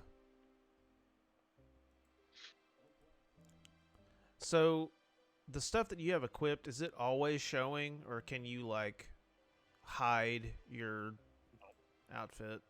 Oh, you can't? Okay. So, yes and no, but the yes part is you need to use the client called Greenlight, and then it has little tools in there that can hide it, make it show certain things for you instead. Yeah. Gotcha. But it's not like other games that have like cosmetic overrides. There's no cosmetic overrides in this game. There are things that might change up the style of an item, but it'll always be that item when it'll be shown on your equipment. There is cosmetic override in RuneScape 3. Yeah, and the other RuneScape Played that as well. That's another option we could do. Staff he of has it. air, staff of fire, and some Oh, good one, too. shrimps. Hey, look at that. That's a pretty Oh, good. got a bronze square shield from that one. So the staffs there are one that they have an orb attached to it. The type of staff it is has an unlimited amount of rune usage for that one. It's like the staff of air will not consume any air runes while equipped. So it provides an unlimited, number of air runes for you. Okay. If you want to use the fire battle or fire staff, it will make it where any spells requiring fire spells or fire runes will not require any, fire runes. Okay. But majority of spells require more than one rune source. And I don't think there's any spells in the game that actually can be casted without using a rune of some type. Okay.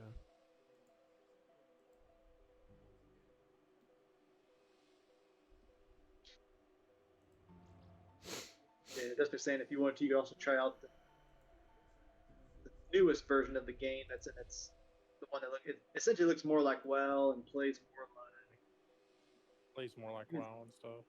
plays more like WoW and everything. We really haven't played. I mean, we've played it, and it does have a lot of similarities, but it is different. Like same overarching theme of do things and grind for things. At that point, it's like if I'm gonna play WoW, I might as well play WoW.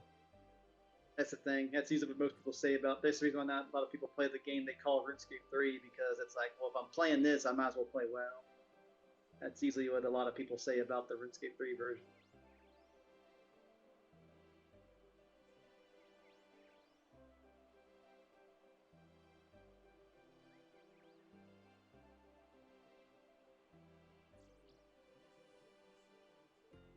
Also, the RuneScape 3 version its client is a lot more janky. It's a lot more stuff going into your UI on it. This game has a very simple UI.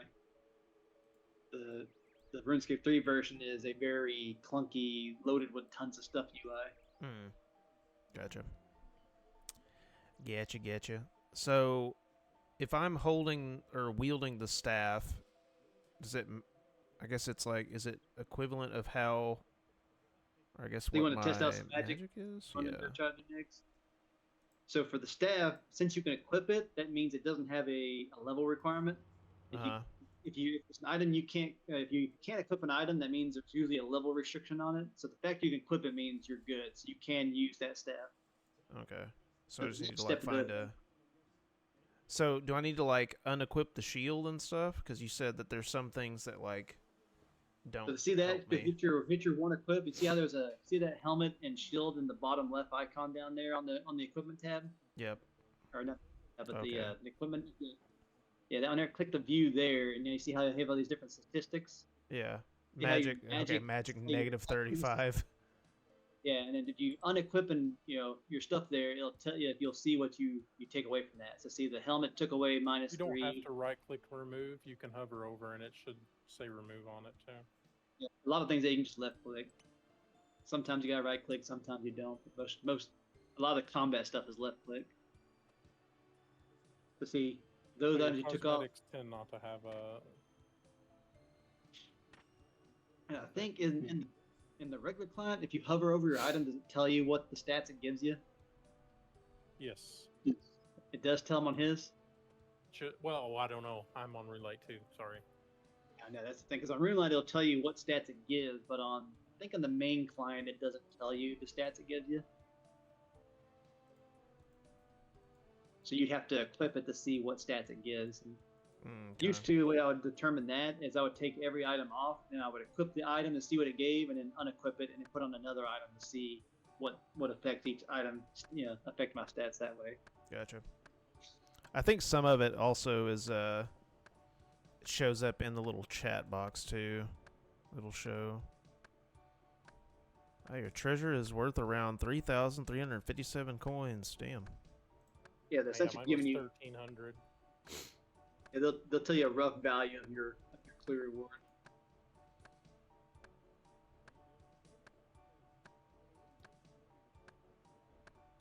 For you, it's them staffs. Them staffs hold. They retain good. Yeah. Because the lowest drop that could be potentially in that beginner clue scroll could have been as low as like 2 GP worth of items. Yeah. So could have been as low as a value. Got pretty lucky with that then. Got a pretty decent pretty drop. solid. So there are unique collectibles you can get from clue scrolls as well. And even in the free-to-play ones, they have actually significant value to them still. Chaos rune, what the hell? So that is a different type of combat rune. I don't know where the collectibles menu is. The collectible menu this is like this is a barbarian camp. Okay. Yeah, the collectibles, Dusty, they're in your. You go to where your quest tab is. It could be a different color every time. The one that's a blue star, it could be a green star, a red star, or a bronze star. Yeah, bronze star. If you collect collection log in there, that's how you can see it. Yeah. And then you can sort I'm by. not using magic. I'm using melee. Oh yeah, you still got to collect spells too. So your you have spell book down there by the prayer star on the bottom line. Yeah. You gotta click it, and then like right click. You don't have any air runes or something with you. Yeah. You didn't change your stuff over. Die, brother. He didn't equip the staff. Yeah. Well, no, I equipped the staff. It just didn't. But then you need more runes for the spells, is what he's trying to say. Oh, okay. I can show you that here after you kill that guy. So we'll head east from here, and I'll show you a shop to get the. There's drops you can get it through, or you can get it through shops, or you can even craft the runes. Thus, there's a skill called rune crafting. It's literally just crafting runes. Mm-hmm. There's a couple options you can do to actually acquire the runes. Okay, gotcha. Why does it say use shrimps? But that's not actually like shrimps. It's buy runes. What? Buy now. Buy runes, buy now. Buy, sell, buy, sell. So if you use your world map, you can kind of get an idea where they're at. You go and you click world map, and you look at all your different keys there. One of the key icons is here. What do they call it on this one? I think it's a magic. Let me see here. It might be pretty far down. Yep, magic shop. So they call it a magic shop on here. It looks like a little fire. So you just keep scrolling down until you see magic shop. And it's in the shopping area. It's good. Yeah. Okay. So if you click that one, that shop contains runes. So if we head east. So wait, I need runes to use the staff? Use the spells. The staff, what the staff does, it's like an enhancement. It's all spells require runes, but that staff right there makes it where you don't need that type of rune. So like the air rune or the fire rune, the two staffs you got, yeah, depending on what staff you got equipped, you won't need that particular style of rune. So you could buy just the opposite runes. We'll go over here to the magic shop. Before we buy any runes, we'll take a look at your spell book again to kind of give you an idea. Okay.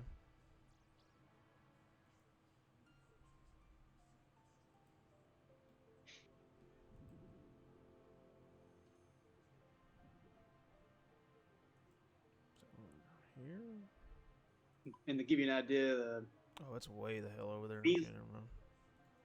melee is a cheap skill to train. Range is a slightly more expensive skill to train, and then magic is usually the most expensive out of the combat skills to train, typically. Okay. But when it comes down to things, magic is usually the most versatile, range is semi-versatile, and then melee is just straight up basic. I hit it hard. Yeah, yeah. Makes sense.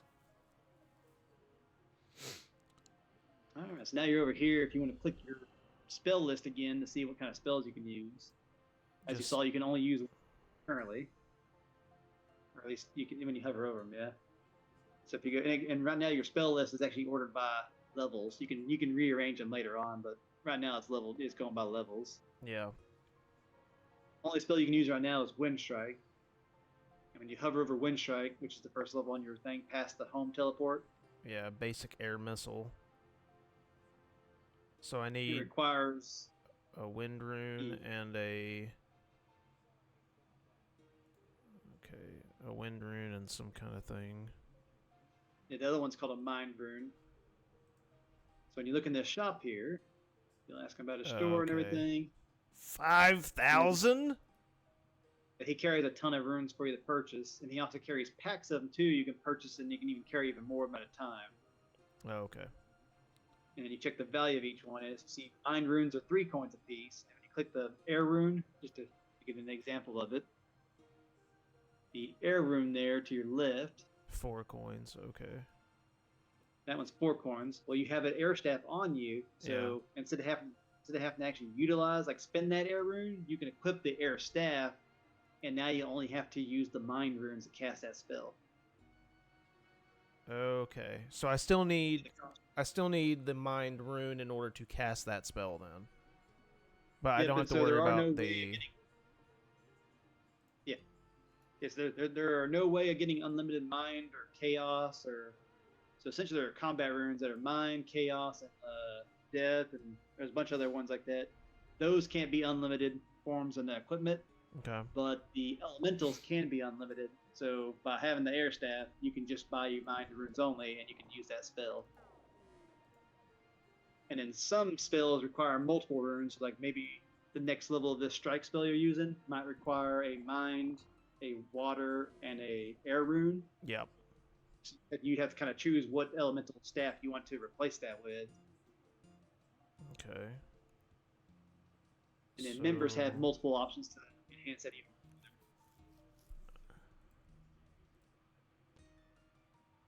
So you have 2 ways of using spells. You have the option. I got it. You have the option of manually casting the spell, which is where you go to your spell book and cast it. Yeah. And you have the other option to cast spells is you go to your combat menu, which is the one with 2 swords. You go to your combat menu, and so long as you have a staff equipped, you have access to certain auto cast spells. And the auto cast spells are dependent upon the staff. So you see it has a spell select. Yeah. Okay. This one allows you to cast this one allows you to cast that set of spells with auto cast. So long as you have the runes to cast it, it will cast it for you. The difference between those 2 auto casts is the one with the shield will also give defense experience, and the one with no shield will give pure magic experience. Gotcha. So it's typically best to always go with the one that gives pure magic, but you have the option of training your defense skill as well while using magic.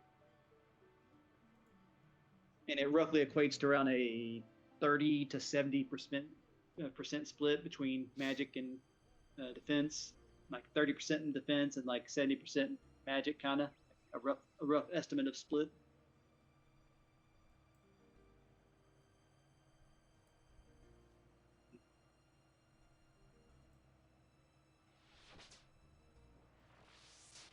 Oh. Arc Wizard. I guess he sent that shit or... So that one's within your attack range right there. So this is generally when you're a beginner. This guy is your worst nightmare. First time coming to Varrock. What, the Dark He's Wizard? he ain't done yet. dark wizards usually kill a lot of new players. Mm.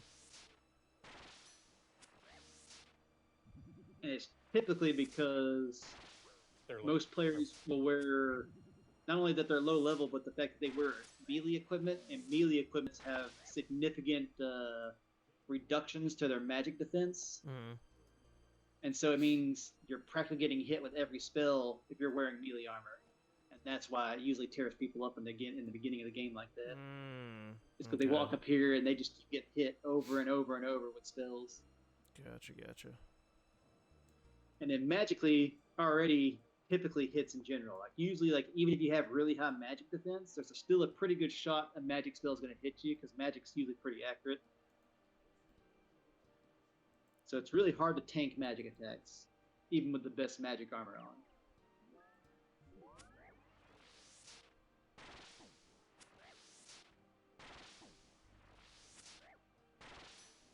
And another thing people typically do is when they're fighting a mage with melee, they will use non-melee armors to fight them to make their magic defense at least better, like at least not negative.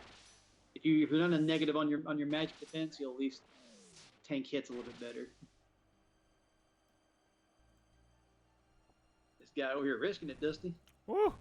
No! Yeah, I'm dead. Oh shit, he went down! That was too close. So mortal you have died, as all mortals do. You have suffered the loss of some items on this occasion. I brought you here to explain how that works.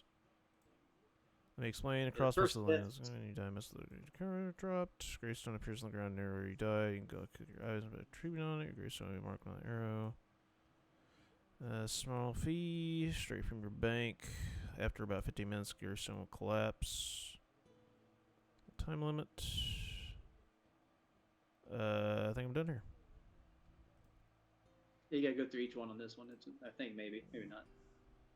Oh, no, yeah, he wants you.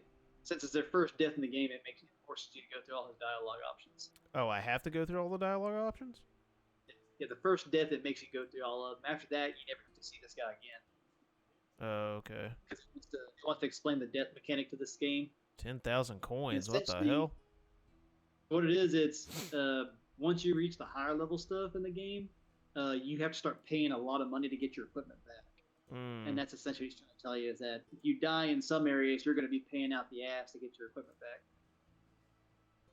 Like sometimes in the millions upon millions of GP, it can be super expensive to get your stuff back. Like at the very beginning of the game, it won't really charge you anything, if at all. But as you start getting more expensive equipment, it starts charging you more money to get that stuff back. Gotcha.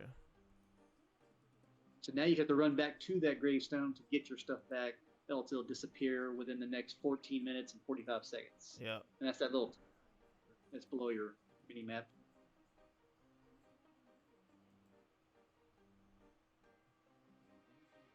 Look at all that cowhide. And to let you know, you want to cross that river to either to the right here, or you want to go farther up north and cross it up there. So there's only 2 spots you can cross this river at to get back to that access to where you were before.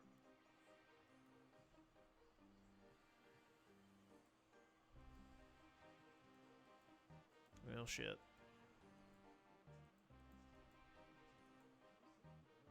And luckily, the free-to-play map's really decently small, so the timer is more than enough time at the beginning of the game.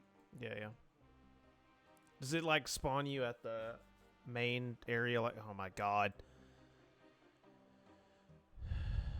Oh, you're good. You can go straight north of that. That's fine. Oh, that's yeah, that's where I clicked, but it made me turn around. Yeah, you're clicking to the cow pit, so it made you try to go back to the cow pit. That's funny. So yeah, for respawn, respawn is the first respawn area is Lumbridge. Later on, you can access other cities to set as your respawn location. But yeah, the main area is it puts you in Lumbridge for now, and later on you can change that location depending on certain circumstances in the game. Gotcha.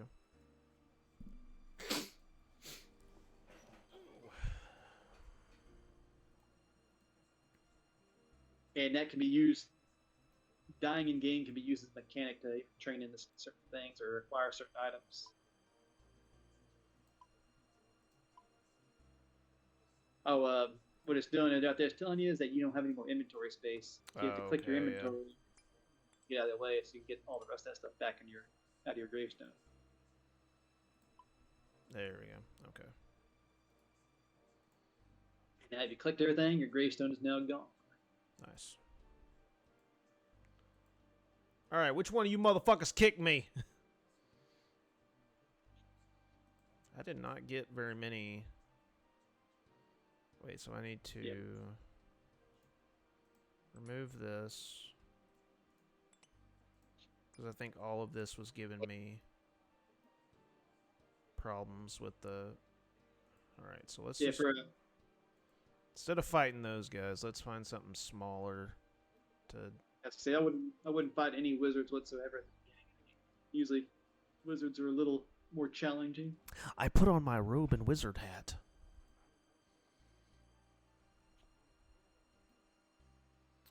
There's a mining area. Mm-hmm. What are y'all doing? Chilling? Still just down there killing goblins. I'm cutting some logs and making fires. Nice. With my boy here. Oh, yep. There's... Yeah, it's Tanner. Yep, there's Tanner. Mm-hmm. Trying to find something to attack over here. In this area, I think there's some more goblins to the northwest. Okay. They're east of that barbarian village, east of the river there. Like, keep going northwest from there, and I think you'll see some more. Okay. I think there's like a handful up there, like 3 or 4. Oh yeah, there's some right there. What's up, you little bastards? There's also another mechanic you can learn here, as you notice, everything usually makes a beeline at you. Yeah. And if you stand behind fences and other things, you can use that as a way to negate damage against speeding. Oh, interesting. If it's a ranged creature, you can abuse the range mechanic of, like, some creatures have like a 5-tile range they can shoot between, and some creatures have like a 10 or something like that. And some of your weapons could be like 10, so you could go 10 tiles back where they can't reach you and shoot them, and they can't hurt you. So that's one of the mechanics in the game of utilizing the space in between you and your opponent to negate damage. Gotcha. Damn, I'm gonna have to like buy to see magic a shit ton of. Yeah, because magic's kind of expensive to use there. Yeah, it is.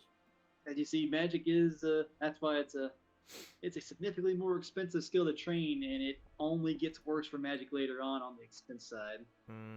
Like, okay. highest damaging spells are insanely pricey. Yeah. That's where the skill rune crafting comes in. Some of the things you craft can be the best money makers in game because the runes are expensive as shit later on. But then you can craft them too, so it's like you can craft and you could literally just do it as your skill and literally just run around crafting runes and making shit tons of money.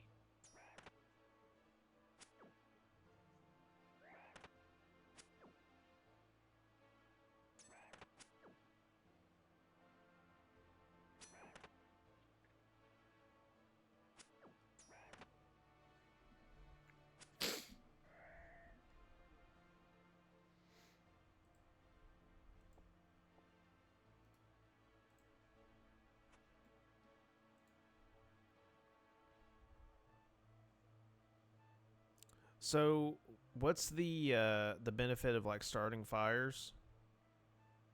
Does it like increase your skill of some sort? You have fire making skill. Oh, okay. And you can burn better logs that give more experience and do a few other things as well.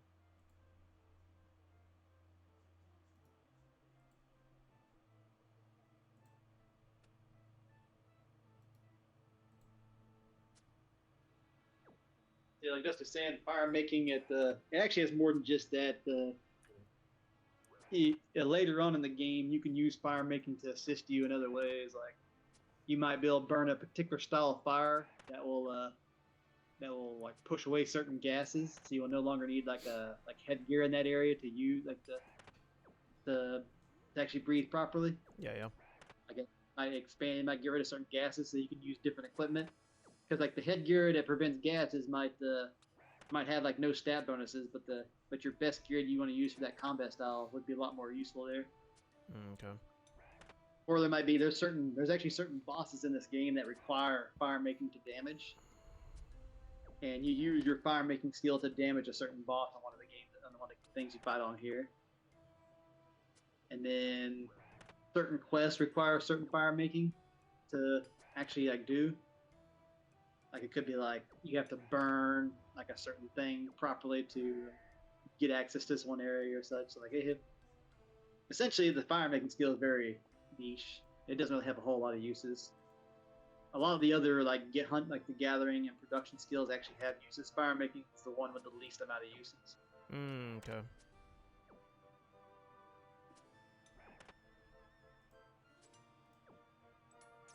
And then nearly every non-combat skill has a unique boss form. Like the fire making skill has a fire making like type of boss. Mining skill has like a boss you have to mine to death essentially. Like fletching don't have a boss yet. Rune crafting actually has a boss that you craft certain things together with your rune crafting skill to damage the boss. Mm. And there's also stuff you can usually produce from all the other stuff too, but fire making literally is like one of the things that not very useful. Yeah.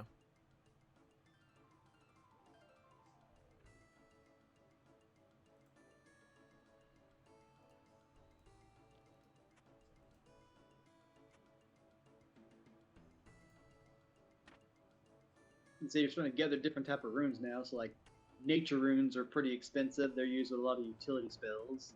Yeah. And some of those utility spells are like, if you're out there mining, instead of having to run to a furnace to smelt your stuff, you can use a spell to smelt your ores together into bars at the mining site, and then you could run straight to an anvil after that. Okay. So some of them do like things like that bypass certain mechanics in the game to speed up other skills.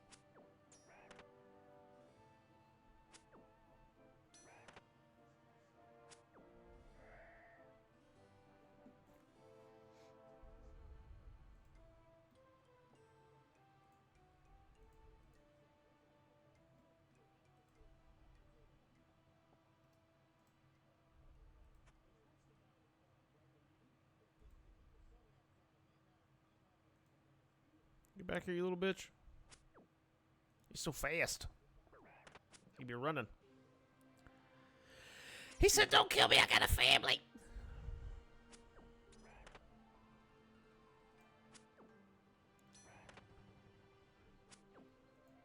So the cooking skill is pretty intricate. It has like a crap ton of things you can make to eat.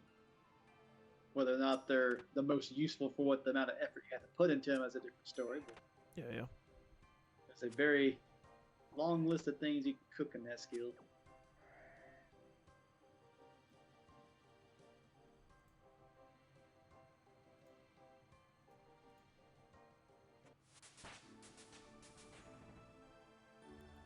Prayer is now 16. You can now use the prayer improved reflexes. Well, you can actually go access your prayer skills, kind of get an idea what prayer does, which is that one down there at the bottom. Essentially, they are like boosting effects. Like, use a prayer that enhances your attack ability. Use a prayer that enhances like your damaging capabilities. While you're praying, you will drain those prayer points up there. That's right below your HP bar, or HP orb. And and once you run out of prayer points, you can no longer, cast that prayer anymore. Some of the prayers are as powerful as negate all melee damage, negate all like magic damage, and negate all range damage. Okay.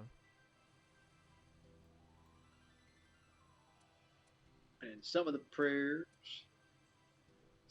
might restore your HP faster, or they might restore your stat points back faster. Because some stats, in member world, some of your stats do get drained by other things. so you would use something like that to restore it quicker.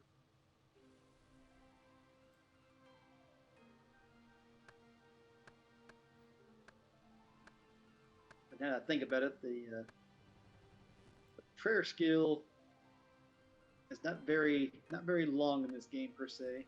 Yeah. Some magic spells require prayer points. Some other activities require prayer points, but most of the stuff is not too drastic. Prayer is pretty simpler in this game. On the RuneScape version, that's the newest one. It's completely different over there. Okay. But for here, it's very simple, which is like a lot of the things in the game. It's all very simple.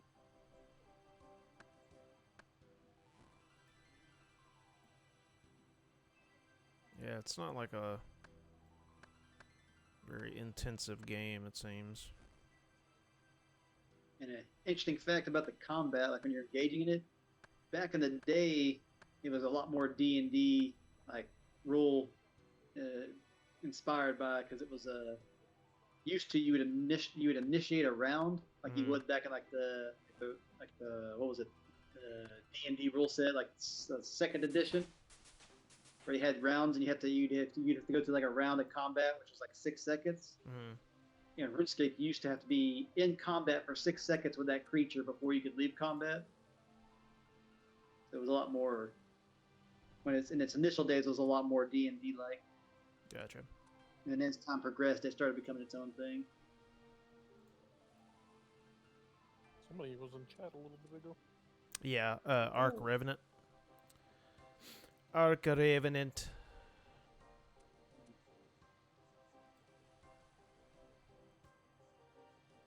So the main thing on RuneScape where they picked up their viewership is once they got a popular audience on YouTube, they would start to get a lot more streamers showing up. Yeah. So they kind of have a flip-flop kind of thing where once they start tuning to you on YouTube, they'll start tuning into your live streams more often. Vice versa, like other people where it's like they tune into your live streams to then start watching your YouTube videos and other videos.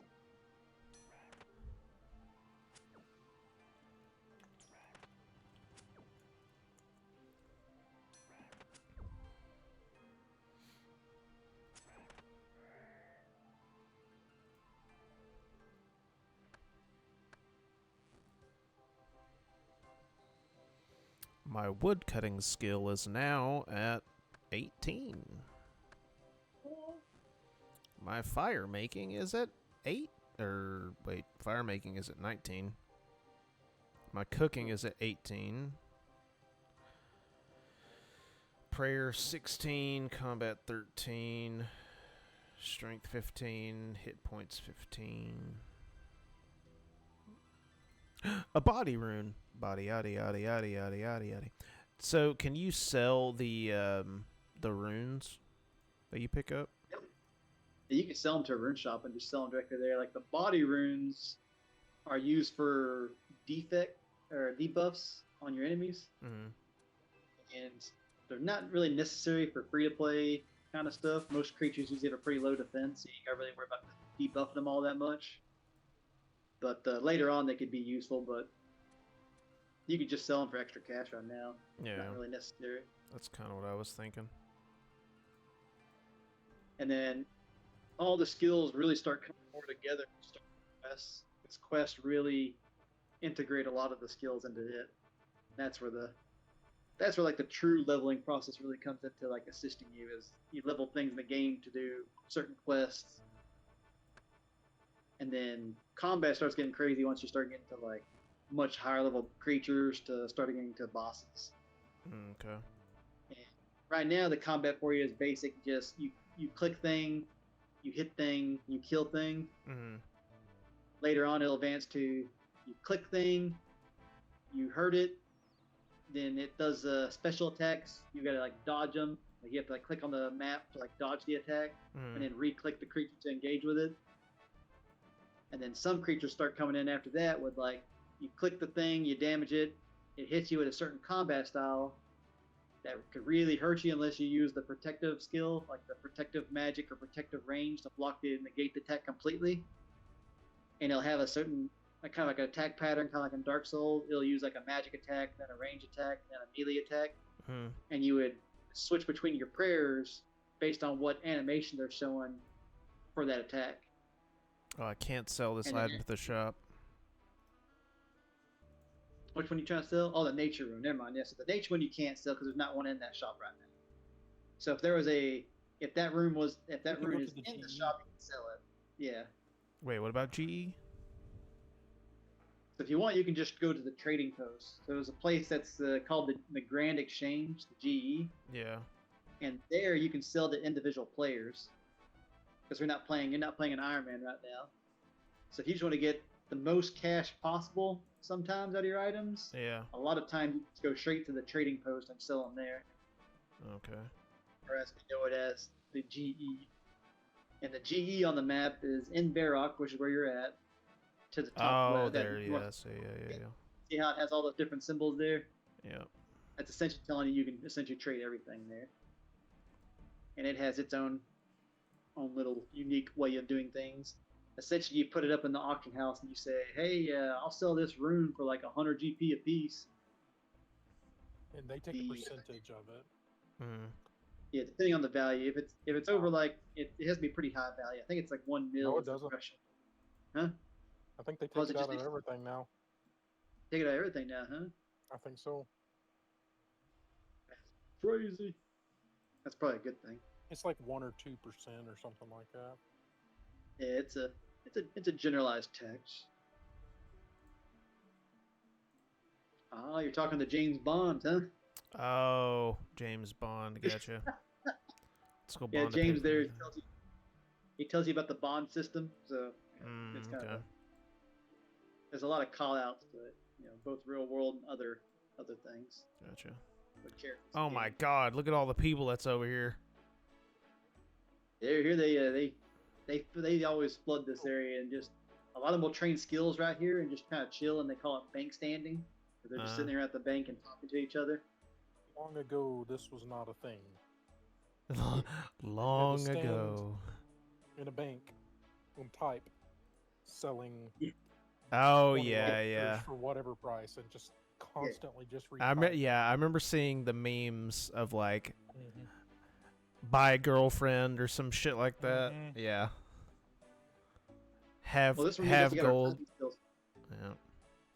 We got our typing skills literally from this game because you have to. That's crazy. Everyone's typing at the same time, and they're all spamming their messages on there trying to sell their item. So, how do I sell an item? Talk to the banker? Right-click those guys there. So the guys in blue are the guys you can exchange items with, and then the guys in gray are the bankers, and that's where you can withdraw and deposit items. So the blue guys there, if you right-click them, you can hit exchange. What blue guys? The ones behind the counter. Blue guys behind. Oh, the Grand Exchange clerk? Yep. If you right-click him, or you can straight up just talk him. He'll walk you through the path. Set up trade offers, please. Okay, here we go. Yep, set up trade offers. Doing that. Is it create buy offer? The buy offer is what you're willing to spend on an item. The sell offer is the item you're willing to sell. So you can just hit talk to exchange. You can right-click the exchange and make it quicker. It takes you right to that menu. And you have two options. You got the sell option or the buy option. If you click the sell option, 420. Perfect first start item. And see what it's telling you there is that the item's actually going to sell for 428 when it sells, if it did sell at that value. Yeah. But it's going to take a 2% tax on it, and it's going to give you 420 back on it. So green means it just sold.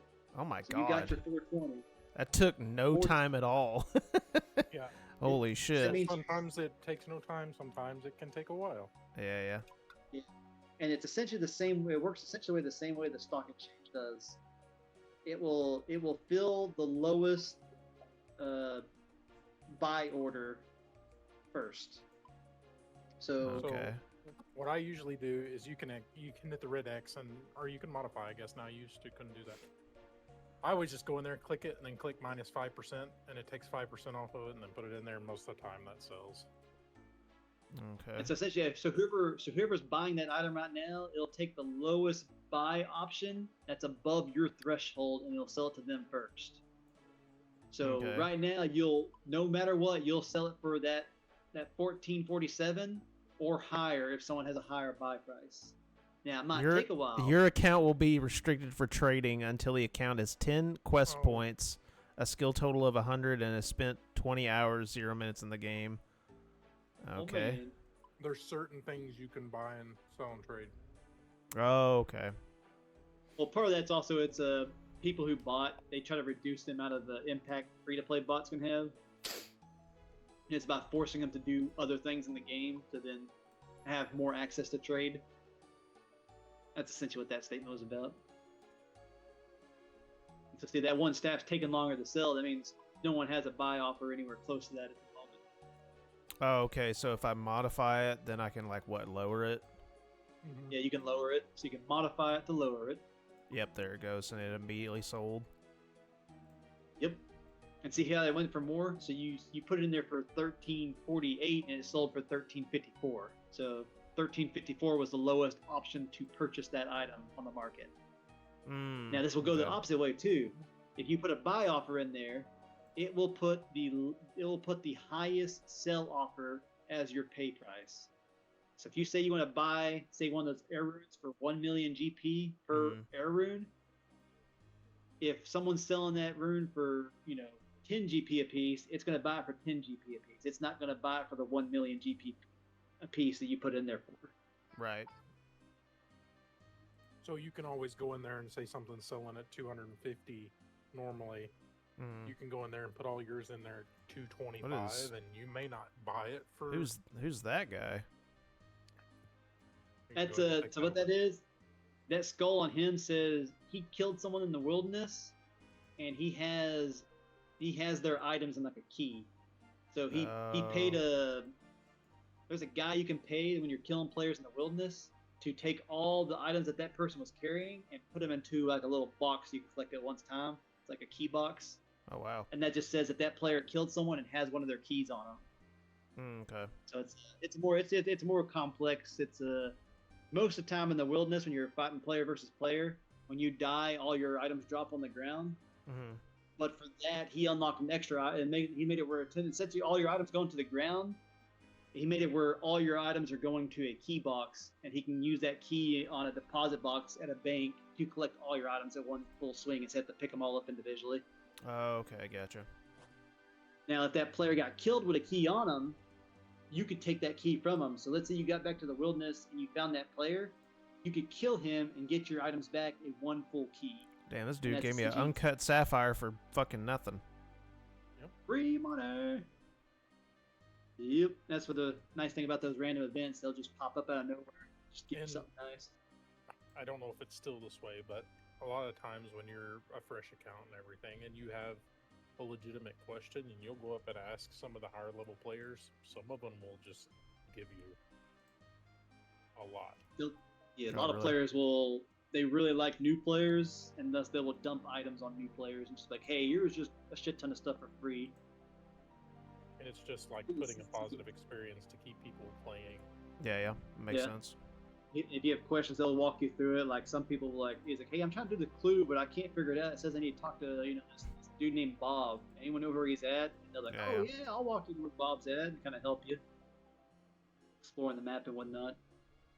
Pickpocket guard. What the fuck? So pickpocketing it's members, isn't it? It's members. What it is, it's if a creature is higher combat level than your combat level, it moves the attack option to a right-click option. Okay. And if you want, you can go in your settings and turn it on to where every creature in the game is left-click. So if you want to make it where you always, when you click something, it always attacks it, you can go into your settings and tell it to make it always left-click to attack. And they do that to prevent new players from accidentally attacking creatures that are too high level for them. That's essentially what it's there for. It's a mechanic to prevent early deaths, or at least help try to prevent that. Because you could still attack that guard if you wanted to. Yeah. It's just been moved to the right click. So if you right click the guard, it's the attack options is inside the right click instead of the left click. Gotcha. So after you get experience with the game, you pretty much turn everything to left click at that point. It's like if I want to attack it, I'll left click it. Yeah, yeah. Okay, so now I'm looking for more combat stuff. So maybe go this way. Wop wop! The toggle run is kind of detrimental. Yeah. So there is a member skill called agility. Yep. Yeah. And you train it, and it'll increase the amount of stamina and stuff that you. It stays at 100, but it just increases how long it lasts. You also get that makes you run longer. Yeah. And also, they recently, like not too long ago, they went and changed it. Used to, the regen was extremely horrible, like 3 to 4 minutes to fully restore your run, and now they've dropped it down to like a minute or so to restore all your run. So used to, you would almost never get the run in free to play. Like it was just like you're out of energy all the time. Now, I've never heard of a Chinese card game called Three Kingdoms. Sounds familiar. What's this black line? Does that mean the? That is the wilderness where once you cross that line, players can attack you. And the rule set out there is, depending on the level of the wilderness, is the difference in combat level of who you can attack. So if you cross that wilderness ditch, it'll tell you level 1 wilderness. And level 1 wilderness means you can attack a player that is within 1 combat level of your character. Okay. And they can attack you and vice versa. And that's also where the rule set is, if you die out there, you lose all your items. If you're skulled, like if you attack the player, if you're the aggressor, you'll lose all your items. If you're the defender and you haven't attacked anyone, then you'll lose every item except 3 of them. You'll get to keep 3 items at least. Okay.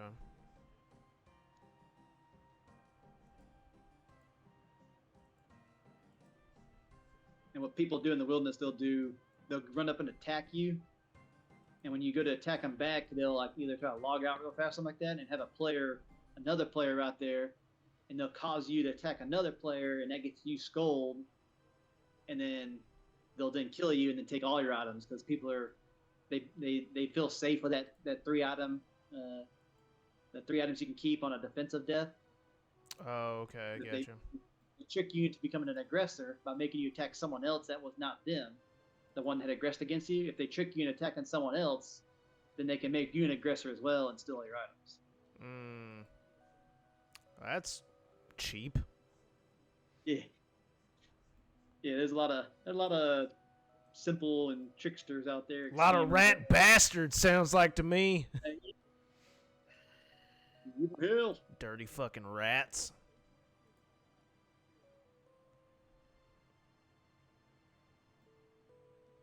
I don't think I'm supposed to be over here. I'm gonna try to kill 100 of these goblins and see if maybe I can get another. That should be a pretty good shot. Blue scrolls, I think, are around a 1 in 105 or something like that for goblins, or a 1 in 125. And then the hill giants are pretty high. If you want a better shot, but it might be out of your range. I gotta get to that level. Yeah. They are. You could probably start killing barbarians there, Olin. You wanna make a chance, have a tough kill there. Yeah. And essentially what it is the better the higher level the combat, the better the drop something. So like goblins will drop a bunch of low level items. Goblins are 1 in 64. Oh, it's 1 in 64. That's not bad at all. And I've killed 90 and gotten 1. Got to grab some food while I was over there. And then for the magic there, Olin, if it's a wall, you can't attack over it. But if it's like a plant, like a regular plant, not like a tree, but like a plant or a fence, there's a good chance you can attack over that thing and hit it. Same thing with like rocks. Like you can use rocks as like a way of attacking over, but not every one of them's coded to where you'll do it. So like attack, go back over there. and you can like run around the plant or run around the rocks to try to make it you get protected by them. Okay. And if you imagine them like they're tunnels, it makes it a little bit easier to kind of figure out where you need to stand. Oh, okay, gotcha. There you go. Natural over here. You can now cast Use- Confuse. And that's one of those debuffing magic spells. Wait, am I not doing That damage to him? spell- So sometimes you do splash damage. Okay. That's what you're seeing when it's doing that. Yeah. It doesn't actually damage them, but you do get experience. Okay. And, Yes, what it is, it's a lot of people do every that as an spell. AFK. what it is every spell will give you experience, and then if you damage them, you'll get another set of experience based off the damage. Okay. You have the casting XP, and then you have the damage XP.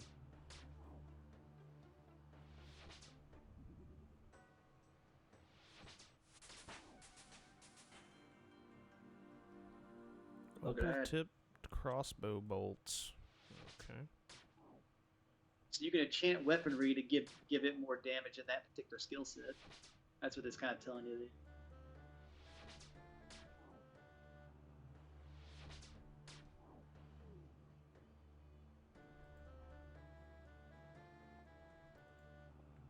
Oh, I take your bones. I bury your bones.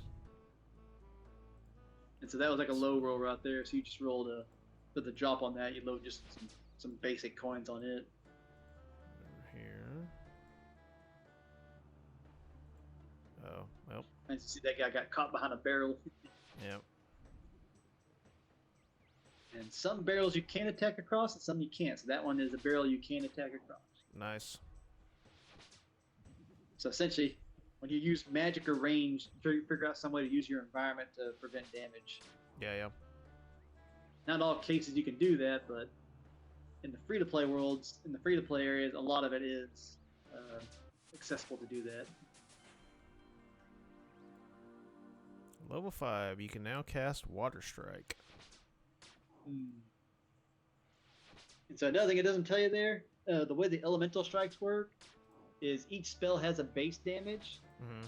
and as you acquire another one, it'll raise that base damage. So since you've acquired Water Strike, now Wind Strike has a max damage of 4. Okay. That's Before new that, as the well. max damage of it was 2. So once you acquire Earth Strike, all the strike spells will have a max damage of 6.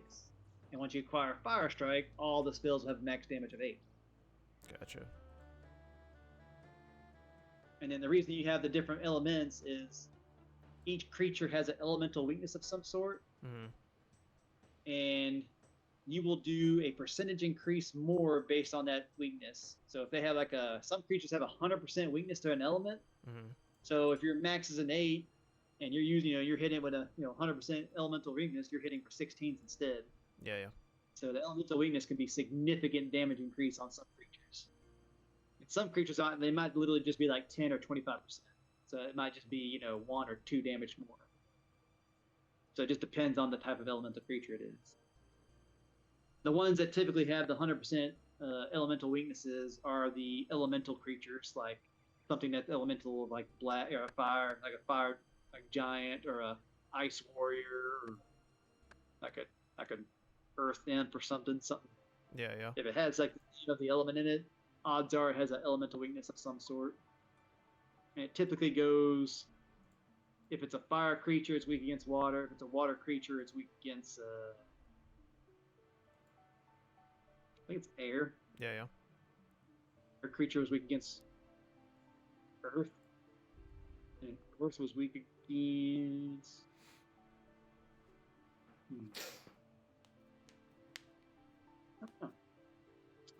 It's a typical one, and it's not a guarantee. It just kind of gives like a general balance. It's not so much of a triangle / square.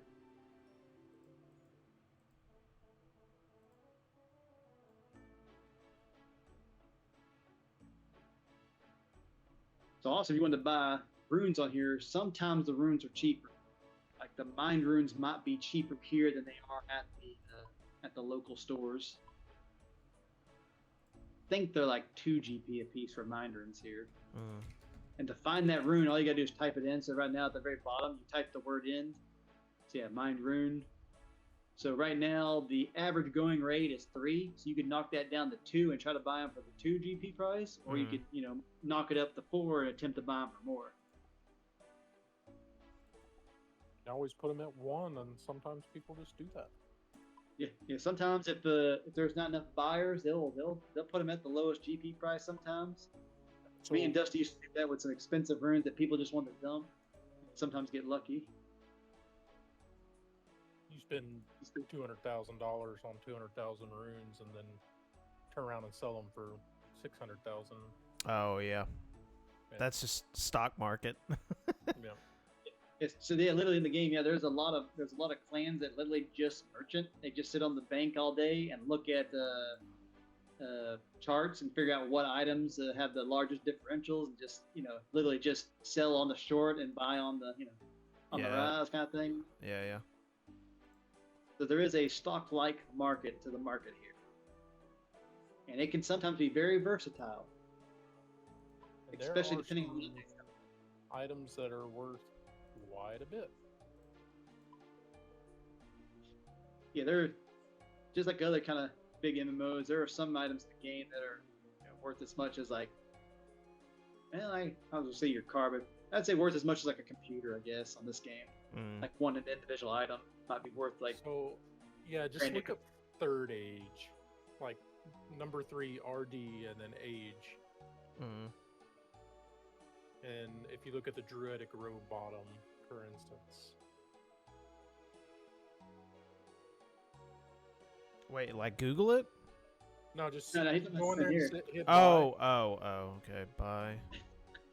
and then type Third 3 RD age. Ring of third age? I may not let you do it because it's probably members item, right? Oh! 2.9 million? Holy shit! That's not even That's a anything, basic- though. Yeah, that's like one of the basic it's still a rare item, but it's like one of the more basic prices of an item. You go down to non-member. Just look up Gilded Armor. I guess that's... I think Guild is still Probably. decent price, right? It's still like mid-30 mil range or something like that. So Guild. Anyways, their third age Druidic Robe bottom is running about 2.1 billion. What? Yeah.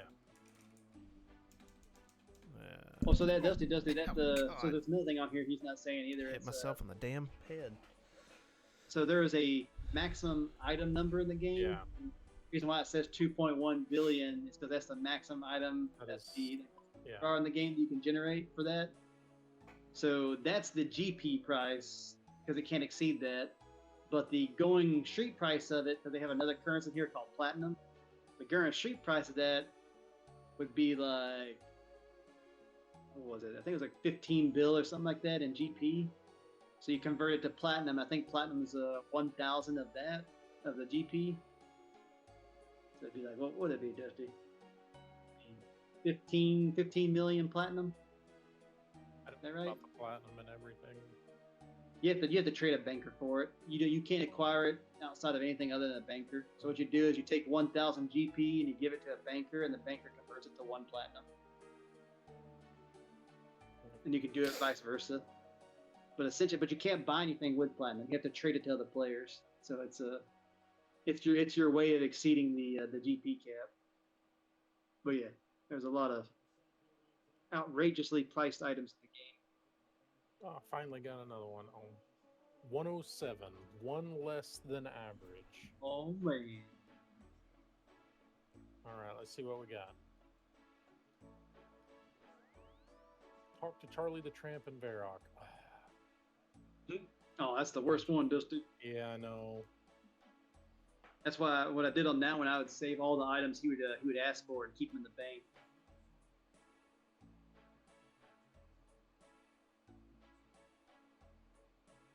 Well, I do have raw trout. I picked some off the ground. I don't have an iron dagger or iron ore or leather body or leather chaps, but I have a whopping 300 GP I can work with some other items too. So We'll just head on up there. I'm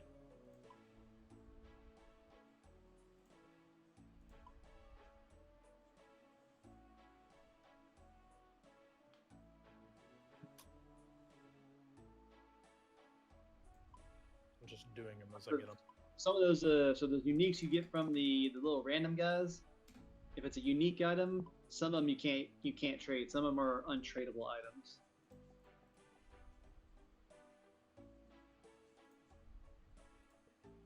Yeah, I've never really done blue scrolls before, so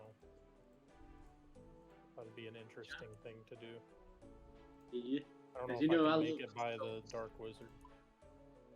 It's like I've done so many beginner and easy clue scrolls and a pretty decent amount of medium clue scrolls. I was watching this one guy. He's trying to get every possible prompt variation from clue scrolls. So every there's like 39 different or unique prompts from beginner clue scrolls. Yeah, so you're saying He has to get that, and then he has to get half of the collection log from beginner clue scrolls before he can start doing the next level clue scrolls. And then he does the same thing in it. Has to get every individual prompt and then half. And then I think when he got higher up, he put some other limitations on. The beginner and the easy is not too bad, but once you pass easy, it gets it's very complex. He was saying there was quite a few different unique things that he was having. There were 60-something uniques that he had to get. Because on the easy ones, I've done. You need a cooked pike. I've done 317 easies. I think I've gotten every prompt on there right now. Maybe not. Which is a cooked pike. G price 48 GP. Oh yeah, buddy. Easy 40.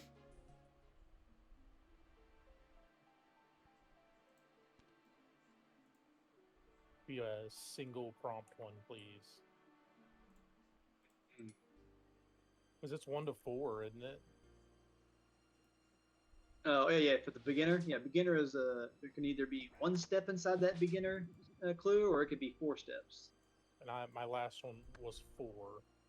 Yeah, so you literally hit the maximum number of steps you could get on that, and that's surprise! 2 to 3. Like 2 to 3 steps is what I found my common was after doing 600 on this one. Yeah, 603 of them. I found it was around 2 to 3 of them, like pretty commonly. It was rarely ever 1, and rarely ever 4. Well, so that tree you can't do it around, looks like.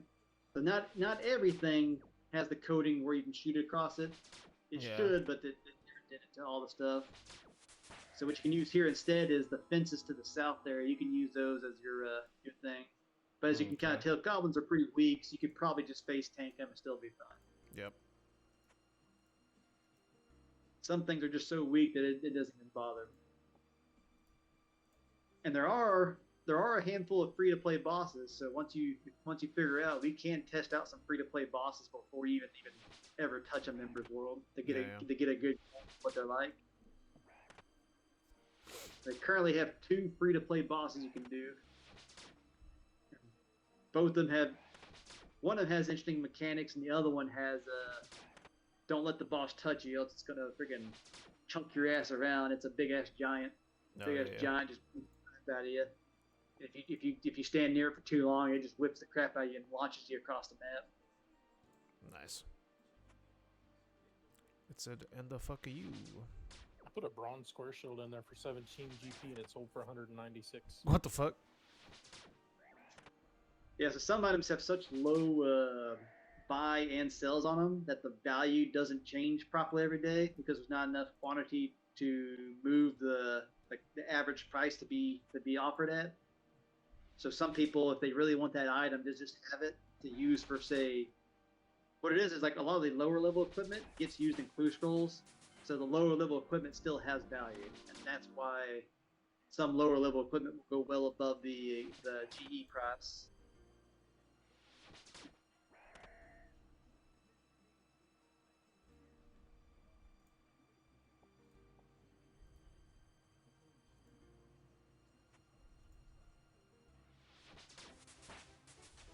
Hey, hit points are now at 16. Oh. hit points are almost legal. Yeah. Well, in the state of Oklahoma, gross. I didn't even think about that. Hut. Yeah. All right, clue scroll number 2. Oh, hey, look. It's oh, I should have grabbed a freaking shovel. Yeah, I had a It's I had a right certain down. stuff I bring with me when I do clue scrolls. It's always bring a shovel, the item dust to use for the hot and cold steps.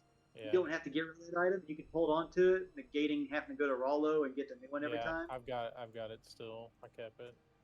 So if it tells you to go to him, you can literally just click the thing and it will tell you hot or cold. So you can bypass that. All right. Like, so nothing you'll learn There's is a leather body right there too. I'm gonna go ahead and grab that while I'm here because I need the that. magic. The magic is expensive to train. It also levels quite quickly because it's very accurate. And since it's accurate, Yeah, it gets that's XP often. what I was looking at just now. A really easy one, popular one to train quickly. And also has a much higher level to damage ratio. So even though you're only level 8 magic right now, you're doing a lot more damage than you could with your melee combats. Right. Should not have went this way. Oh shit, he had an earth rune on him. Forgot what level I was. No. Why does it say?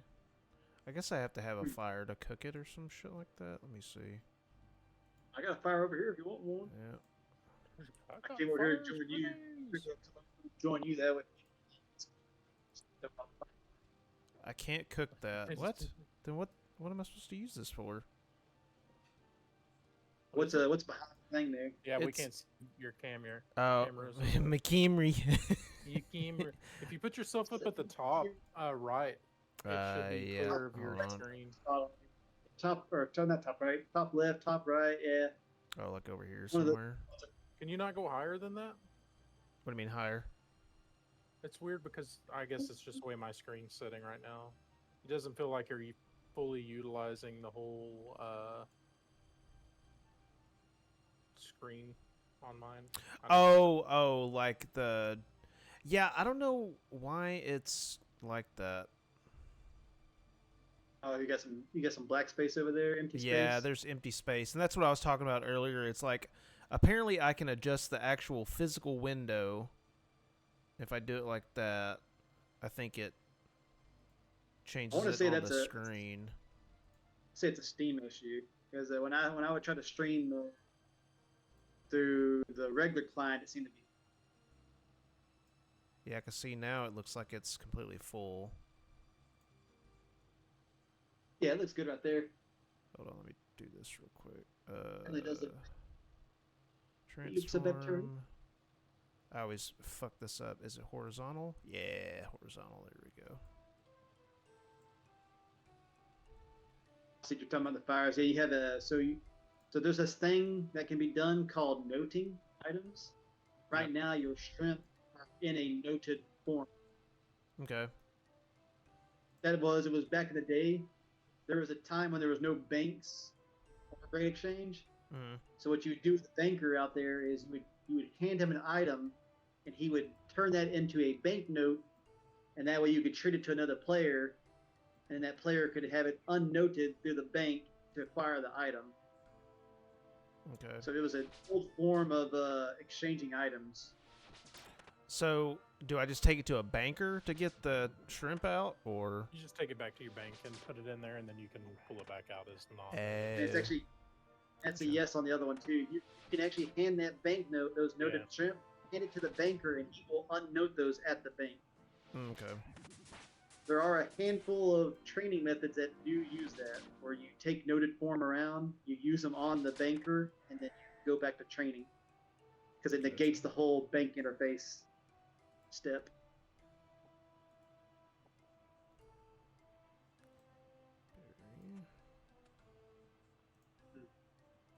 Okay, so now let's run over here. Because I need to heal anyway. Let's go back to the Grand Exchange. Getting your casket. What? Yep. Oh, I got 398 coins worth of stuff. Yay. Steel plate body. Or steel plate legs, which I can't use yet. And hard leather body. Damn it. So that's not too bad. If you high up them steel legs, I think that's like 680 like GP. It's not too bad. 600 high out. 427. 600. Yeah, but I can use them for a little bit too. All right, go back down to my bridge.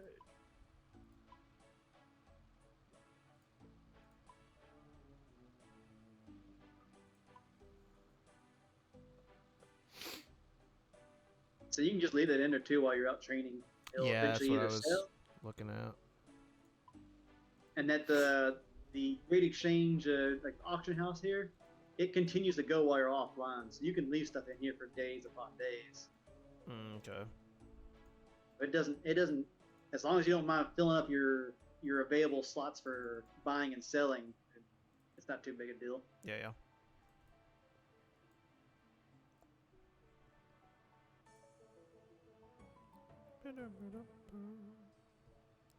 Oh, I need to go to the bank. So Get before I these- started trading real Get these stocks, scrimps out. I use the Great Exchange over there as my training ground to actually learn how to trade stocks before I actually traded stocks. Like in real life? Yeah, like I wouldn't like use the Great Exchange there to learn it like back in the day. Younger. Oh, yeah. Charts and compare the daily average of what things would sell for and try to buy them below their daily average so that I could sell them throughout the day at their higher averages. So like, oh, this item usually sells for like 100 GP and sometimes as low as 80 and sometimes as high as 120. So I'd leave buy offers in there at like 85 GP a piece. And then the next day I'd come by and I'd take those items and try to resell them at like the 115 GP region. Just leave them in there the next day at that price. I'd have two things going. I'd have one buy offer at the low price, and I'd have the item being resold at the high price. So I was trying to buy up all the low price items and reselling them at the higher price. Can I sell one of the strange devices, or do I even need those for anything? That one's an untradeable. It's Okay. it's an item used for clue gathering. So some items are straight up just untradeable. You can't trade. Like your zombie outfit, it's an untradeable set of clothing. Gotcha. Like a collector's kind of thing. And as you see in your bank there, you can actually specialize your tabs in a certain way to where you have different areas to organize them at. Yeah. You can actually drag your items into those little plus symbols up there, and it'll create a new tab to where it'll be stored in. Okay. The one with the infinity symbol will always show all your active tabs at one time. Okay. And then other tabs will only show items that are placed inside that tab.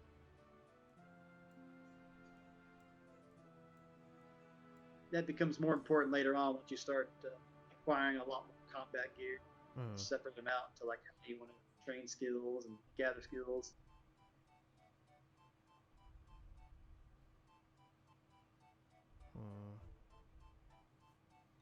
So I could probably withdraw all of these, because I don't need them now. Yeah. There's another thing you can do too. See there at the bottom, there's like a little lock symbol on that banking area. Yeah.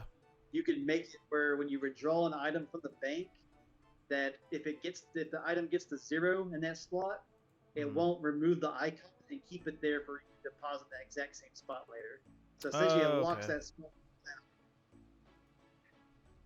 So if you like having your air runes in a certain spot on that in your banking area, you can always have that that slot in your bank used for air runes. Gotcha. Even if it's 0.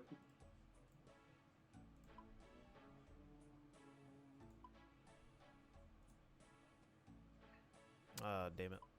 Okay, can't do that. So there are some runes that I can't like sell, looks like, without getting in trouble. Essentially there's a handful of things that won't let you sell until you meet those thresholds. Those thresholds are quest points, playtime, and total levels. Yeah. That's like fine. once you get to that point, you can then sell those items. And that's just on the Great Exchange. Those air runes, if you take it to the magic shop, they'll probably sell pretty close to what they would sell on the Great Exchange. to the rune shop, you mean? Yeah, the rune shop. A lot of the in-game stores are pretty close to some of the low-level gear pricing. So if you want that value on it, you can sell them there. I think they're only like 2 or 3 GP. Yeah, they're pretty cheap, I think. Yeah. Relatively cheap there.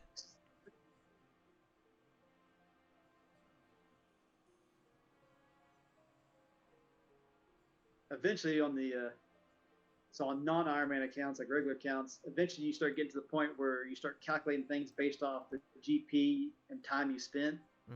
And then that's when it starts coming into like, well, do I want to go gather this one thing where I'm getting around like a 175 GP per hour of skill investment, or do I want to go do this other thing where I can do it 50k GP per hour of value, and they'll start to become a factor.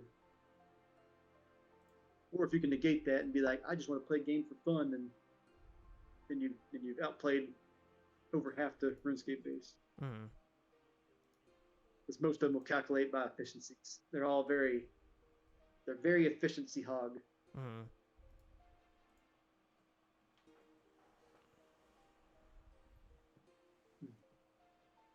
Okay. Same thing on buy prices. Usually the buy prices of the shop are usually pretty close to their buy price in the GE via some items.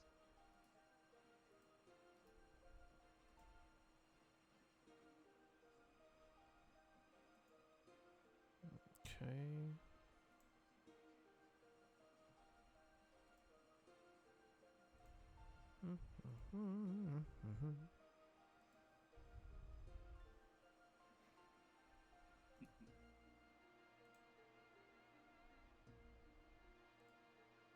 Is there a way to change what your character looks like? Yes. Okay. You have all good stuff removed. There is a clothing shop in Varrock to change clothes, a hairstylist in Falador to change hairs, and then to change your gender, there's a place southwest of Falador to change your gender. And then if you want to change your boots, you actually have to go to like a geek store in the members world to change your boots. Yeah. I think that's all. I think that's every option you can do. Oh yeah, same thing with the color. The same place you change your gender at is where you also change your color.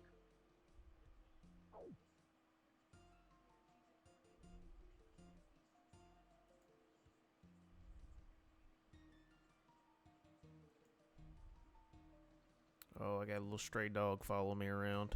Looks like he got fleas on him. Yeah, fun enough, you can give that dog bones and stuff like that. That's and cool. In a members world, there's this thing called achievements. And if you do certain tasks within the world, you can acquire an achievement in that. So kind of like your achievements and other things like in other games. But it's almost like achievements are locked behind the members. Having members essentially. Yeah. One of the achievements is give the dog a bone. So it's little things like that. Yeah. Little things you can do.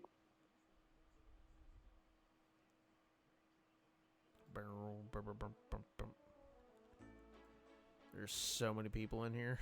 It's so funny. Just standing around. Bunch of jackasses standing around in a circle. Some of them you'll see they're casting like a spell in one place because it's like a utility spell. Yeah. So they'll sit there and cast one utility spell, but the majority of those people are just standing around.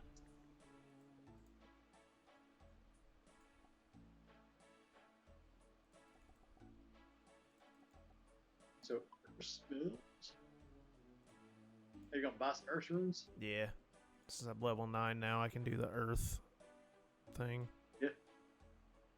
The Earth Strike. So for the elemental spells, the only reason you want to use the other elemental types is if you know a creature's weaknesses.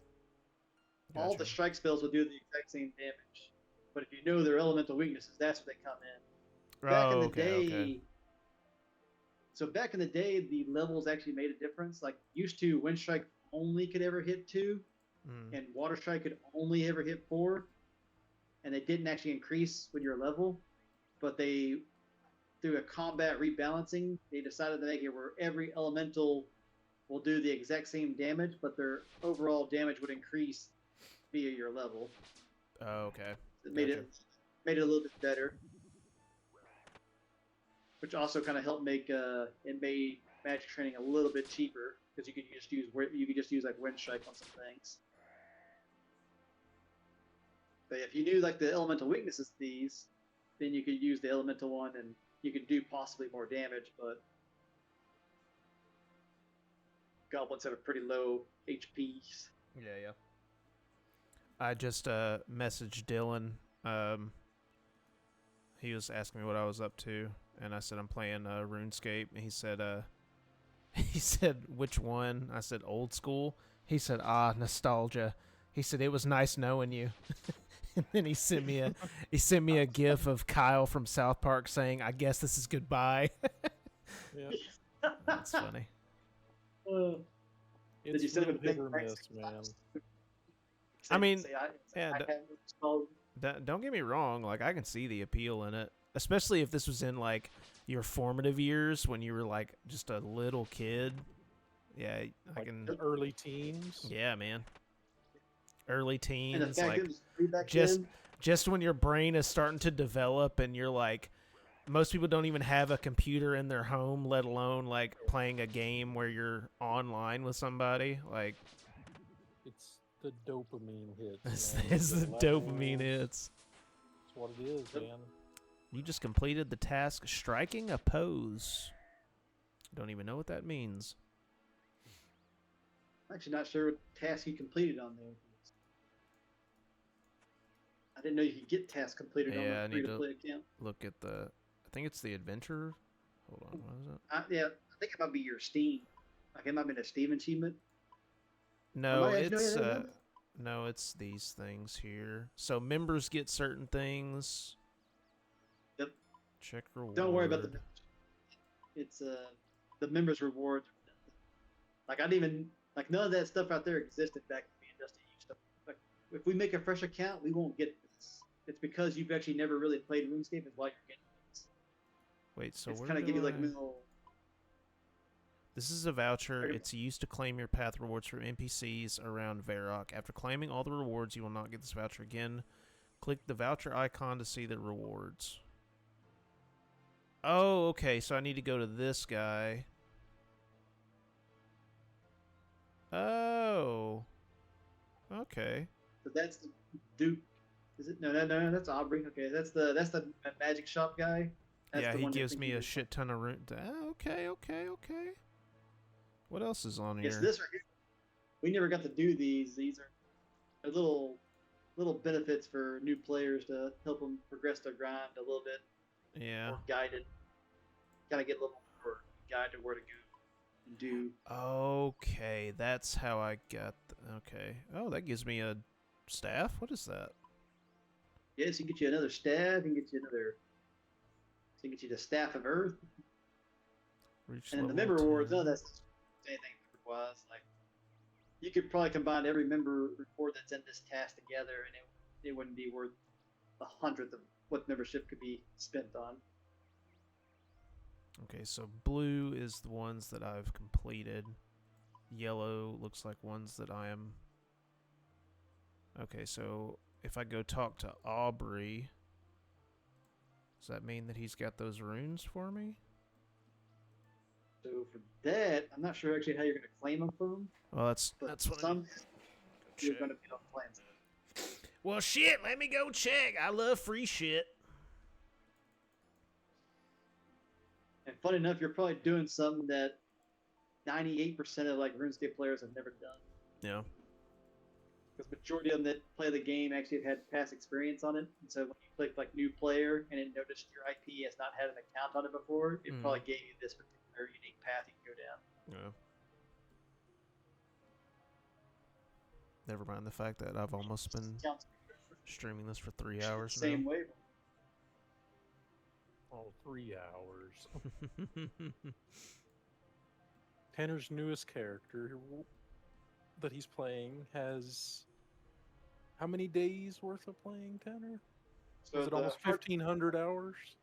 So the hardcore count I'm working on right now, it is currently at, let me calculate the hours. It is How do I set up currently the at, shift click I'm again, at Tanner? 1,235 hours played right now on this account. On the one that I'm playing on my hardcore. And you get that in the character summary sheet that's inside the quest tab. It is? Yeah, it's in the, so you go to your quest tab. The time blade? And then you have to change it to character summary, which is the brown star. Yeah. No, what is shift click? Shift click drop. Where is that toggled at? Do you know? Oh, it's in your settings. So essentially, if you go to your settings and just type in whatever setting you want to access, it'll tell you. I gotcha. I found it. So I need to find the voucher. Do I get the voucher from the banker? Is that what that is? Click your pass again. You might be able to claim it inside that path window. So show paths, combat paths. So striking a pose was the one that was there, but it says check reward. And it says click here for more information. Ensure you have runes for a spell you can cast at your magic level. Cows and farmers around Lumbridge are suitable targets to fight. Show path reward. And then when I do that, that's where it says free to play, one-time use. This is a voucher. It's used to claim your path from PCs around Varric. After claiming all the rewards, you will not get this voucher again. Click the voucher icon to see the rewards. If I click the voucher, so these are the free-to-play rewards.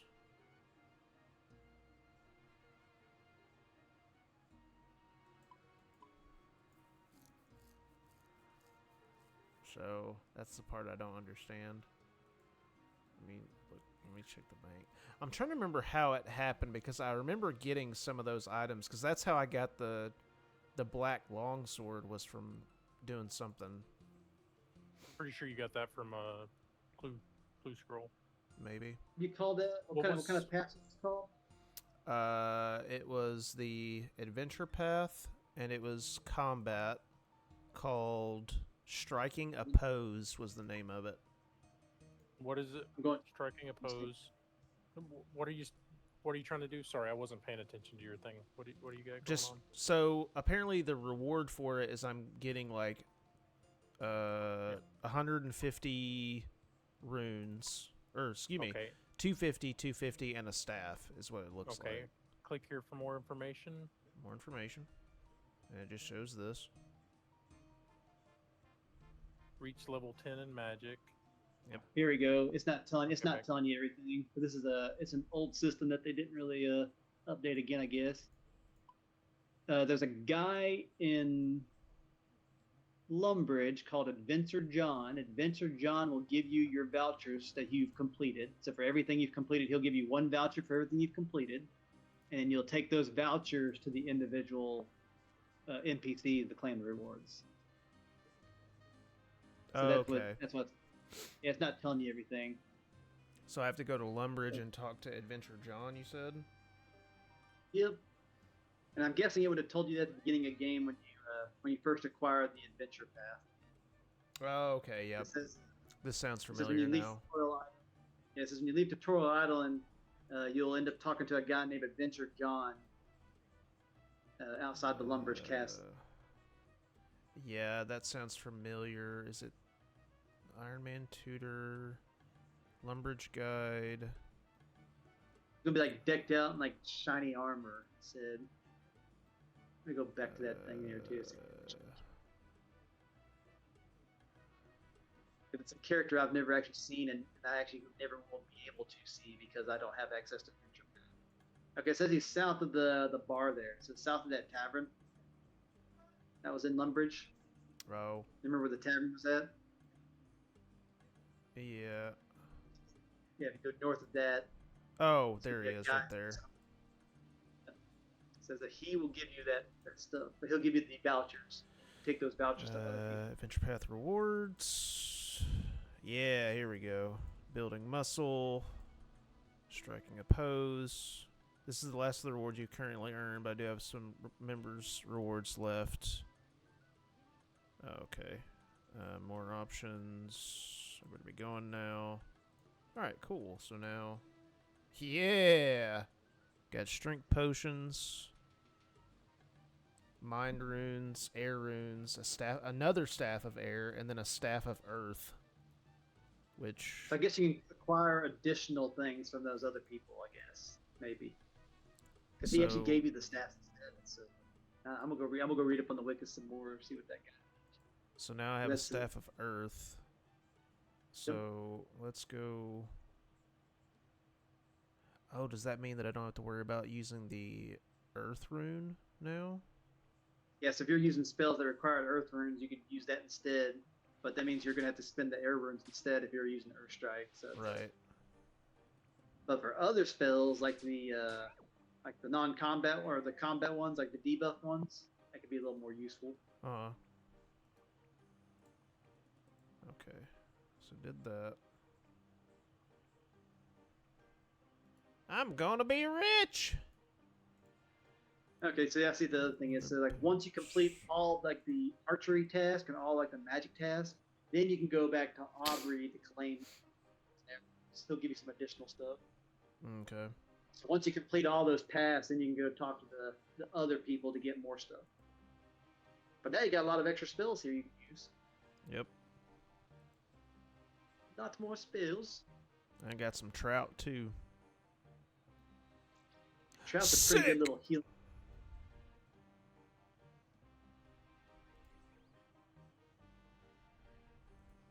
So once you get a more like combat levels, a little more experience in combat, we can send you to a place called the Stronghold of Security.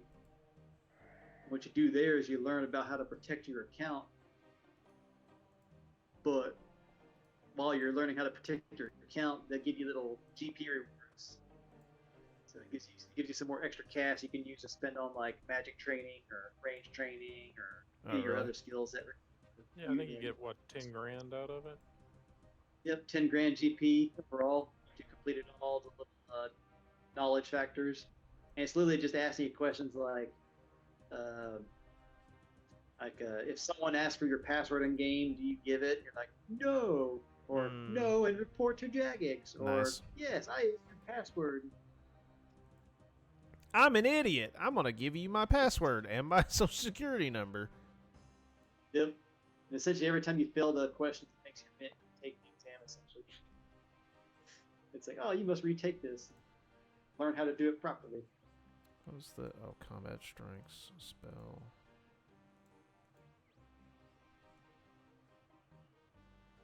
Yeah, it's the efficiency in me that wants me to use the wind strike because of the damage thing. But once you find other creatures that are really hot, like once you get the hobgoblins and hill giants and stuff like that, then you can switch over to the other spells because the hobgoblins and like hill giants take more damage from like earth spells, and then like demons take more damage from like water spells. I learned that from Freerin. That was a joke. Can't wait for I was just about to say I'm ready for the next season. Search the broken cart. Yeah, and I'm waiting for actually the first season to go on sale because right now I'm trying to build up my physical collection of both, regular movies, TV shows, and anime. Oh yeah. As it goes on a decent sale, I'm gonna pick up the first season of Freerun for hopefully what is $60. What is that buff in there? So you see the defense you're getting defense. Experience. So you put your spells on to share some experience with defense. Oh, gotcha. And what the exact split is essentially you get the spell you cast will always go to your magic level, but the damage you deal will get split between your magic XP and your defense XP. Yeah, so well, if you do I feel like that's smart though because my defense is at 1. Yeah, and it's actually not bad. It's actually really good, especially for training. Defense is pretty hard to train outside of magic. Like range training defense is hard, and melee training defense is hard. But magic training defense is pretty easy because of how accurate the magic spells are. Gotcha. and then it's not sharing a ton of XP. What it is like when you do 10 damage in magic, if you're sharing it with defense, you're essentially getting 10 XP in magic and 10 XP in defense. But if you're doing just pure on magic, it would have been 20 XP with a 10 hit. So essentially, it's like 2 XP of damage is getting shared between the two skills right now. So what is the strength potion like? Is that worth anything, or how's that? I would just sell it for extra GP right now because it's what it is your strength level calculates the amount of damage you do, and that strength potion will give you a temporary boost to strength levels based on your current strength level. So right now you might only get like 4 or 5 strength levels, and that might equate to 1 extra damage. But potions wane over time, so about every minute you'll lose 1 level of potion boost. So if you fall below the threshold you needed to actually do that extra damage, it would essentially be a waste. So like sometimes it might not even be worth even using the potion. Sometimes it will. It just depends on the circumstance. But essentially they're just slight little boosts. Particularly like the attack ones, the range ones, and the magic ones are really useful for the extra accuracy to actually hit. And then once you acquire the really powerful ones that are like extreme potions of those versions, that's when they're all worth it at that point because they give significant amount of levels to drastically increase your damage output. But the lower level ones like that one right there it's not that big of a difference.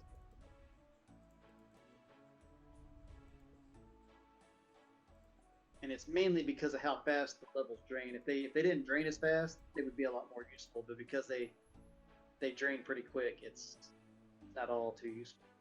Right.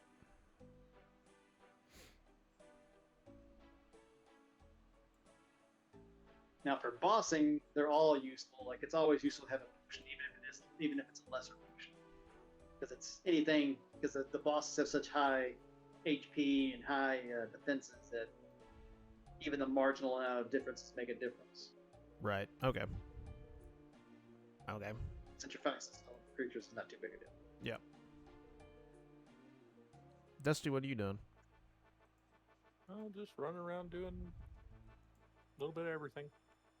Mostly looking at Goodwill. That reminds me, I need to buy one of those. So how are y'all like multitasking, playing this game and doing whatever else? A lot of times is. Are y'all cheating? No. So I have one window open with the game and one window open with whatever else I'm doing. And I can click off. So if I click on a goblin, then I can click over to my other side, scroll till I kill the goblin, then click back and pick everything up, click the next goblin, or I'm fishing, I can click the fishing spot. And we also know the time range too. Like I know it's going to take around like say on my hardcore account right now is fishing. I know my guy can sit here and fish this spot for at least a minute without me having to interact with it again. Yeah. So I know I can look at a different screen for at least a minute. And then we also have... You ever feel like you gave yourself ADHD, if that's the case? Like, yeah. Like self-inflicted mental instability because... shit, that's funny. Yep. Anyway. I am curious how possible it is to actually inflict like ADHD on people. I mean, we already heard that Tylenol and being circumcised give you autism, so I can't imagine what else they'd be willing to say at this point. So, well, when it comes to statistics, I think the statistics can tell you anything. Oh, Whatever you like the data to find something. 100%. Damn, air runes cost 4 coins. Holy shit. Yeah, that's why I like having like an air staff. Since it's used in pretty much every spell that's combat related, it's like it's always makes sense. And it's usually typically the one that uses the most of too. So typically,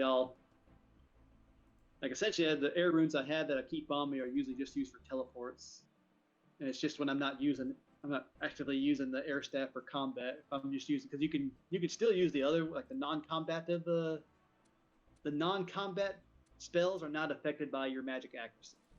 It's Yeah, only the creature you're attacking that's affected by it. So if you're using if you even have like a negative 100 in your accuracy, you'll still successfully cast the spells. It's just the chances of them hitting or not will be different. But if you're not hitting anything, it doesn't matter. Gotcha. So if you cast a teleport spell, you're always going to successfully teleport. It's not going to ever fail. There are no fails in this game. However, in the classic version, when the game was first released, there were fails. Like spells did fail back in the day, like they would in D&D, since it was very influenced by D&D. So it did used to. They do not anymore.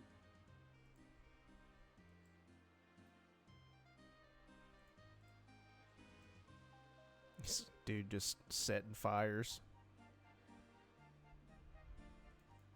Yeah, so instead of creating one bonfire, he's creating multiple fires really fast to try to speed up the amount of XP he can get. Okay. Instead of being more AFK, he's being active to acquire more experience. That makes sense. But as you can kind of tell, me and Dusty really go hard into the AFK side of the game. Yeah. Until it gets to the combat. Once it gets into the later combats and everything, I'll actually sit there and do a lot of it.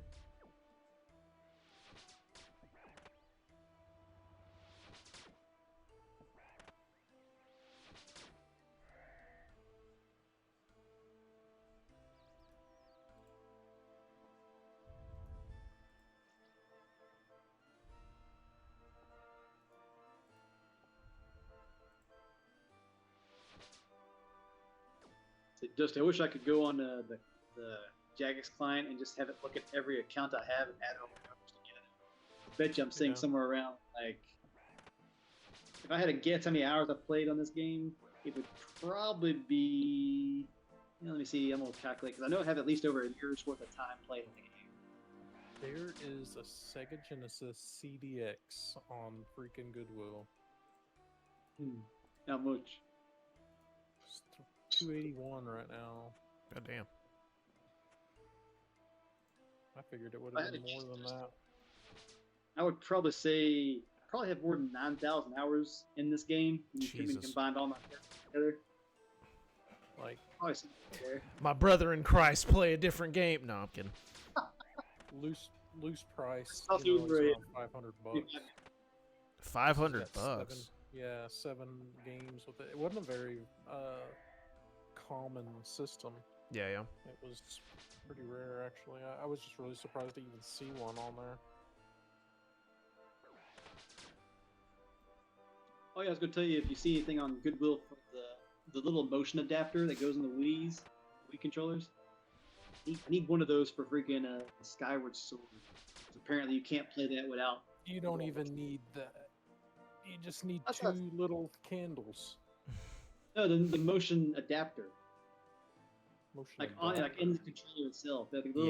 So not the Wii remote, but the little adapter that goes to the base of the Wii. It won't let me bypass the screen without having that. The little strip? But that's weird. No. It's called. Here, let me pick it up real quick. It's right in front of me. It's called Wii Motion Plus. Oh, that fucking thing! Oh my god. Yeah, that's. It's not connected to your remote. It won't let you. The Wii Motion Plus. Fucking Wii Motion Plus. Only Wii game I have that requires it. It's saying. I almost bought it though for the Switch, but then it apparently uses a lot. There's a motion. Wii with Motion Plus Wiimote. 10 games. No bids. Ends in 1 day, 21 hours for $9.99. Oh yeah, I missed that one the other day. Then I got a couple on my bid history right now that I was waiting on. What it says? Well, the armor's too small. Is it just human. a Wiimote? Oh, okay. Yeah, it's the little it's the little block thing on the bottom of it. It's really dumb. I see what you're saying. When the Wii first came out, there was with 1 penny shipping. There's a 4-pack of blue ones They say they're Motion Plus controllers, but they don't have a little block on the bottom of them. Yeah, there's And there's a lot different, like the Just- second I just model went of into- Wiimote had it built in already. I went into gaming systems, Nintendo Wii, and then I typed in Motion Plus in the search bar on the left-hand side, and it brought up a whole bunch of them. Nice. I'll send you the just to make sure. Yeah, That's the- that's 9-pound bulk lot of Nintendo remotes, controllers, nunchucks, Motion Plus, $9.99, no bids, 3 days left. That one. Because I'm putting like the minimum bids on a lot of these just to see if I can get them. Because even if I do get them, I still wouldn't mind having these just to have the extra ones for Well, disassembling. there's one for $5.99 plus shipping. Yeah, I saw the one for $5.99 plus shipping. But that's like $20 for one piece. So I'm trying to Yeah. at least You can at get least get a 4 big of them for $54. Here's a blue Wii with the Ghostbuster game, and the same thing. It's got one bid on it. 1 day, 21 hours. one. $9.99 current bid. Oh yeah, so they say the Wii Motion Plus. I don't think they actually have it inside of them. 'Cause, like a lot of them, like they're missing that little adapter on the bottom. Yeah, that's the second model of the Wiimote, like the Wiimote. Yep. I remember having to sell They those must- stupid things at GameStop. So They actually say Motion Plus inside on the bottom, so it's Gen 2 like the blue remotes do. mm-hmm. Oh, so some of them are already built in, like Olin was saying. Yep. Yep. Okay. Yep. Gotta love Nintendo, man. Do say motion. I'm gonna go check my other controllers now, make sure I don't actually already have one. I bought like 20 freaking Wii remotes for like $10 a while back. So Yep, I I don't might have one that I'm has it taking on a there. bunch of, Mm-hmm. bunch of research. I forgot how slow fishing is in the beginning. Mm-hmm. He was right. This one says at the bottom, I don't need that damn thing. Nice. There you go, guys. Problem solved. Olin saved me $10. $10 and shipping. Oh, good. Now I can Let's see. just not bid on that one thing again. If I do get it, that's cool. Cause Come on. $10 for another like 15 controllers would be all right. I'll find somewhere to put them. What was the Goblin Mail? Even 4. Just want it out of my inventory, bro. If you ever Good want an Xbox God. 360, no, Olin, I've still got some extra Xbox 360s here that Oh, hell I yeah. don't plan on selling. Because, Is it the ones big- that need like the external hard drive or whatever? Or is it the like second or third model? it's the ones you slide them in. They're like actual hard drives that Oh, you okay, slide okay, into yeah. Not the. Although I do have one side load, but that one's like that's like an old school. Like yeah, those use are the different ones parts. those could red ring on you. Yeah. If you're not The other careful. one is a. What is this heat sink? Just take it apart, I got- replace the heat sink. and True, yeah. Well, I got 2 of the Xbox 360 Elites is what I got, and then one of them's one of the Nice. originals. Because essentially, I bought them for the games that were with them on the combo on the Google auctions. Yeah, I yeah. wanted it for the games, and I got it for the value of what I wanted for the games. So essentially, it was just free. You know, it's essentially just a free Xbox 360 that came with it to me. There's Yeah, a yeah. clean charcoal Advance SP 101 for 120 right now. Oh shit. Yeah, plus shipping. Nice. Plus the shipping. 156 for Emerald with a dry battery. 1 day left on it. Wait, how much? 156. There's one for 153. That's not bad. No, cost you $10 for a new battery. Yeah, you replace that pretty easily. So you know another thing I'm wanting, Dusty, it's on the Goodwill book right now. What's that?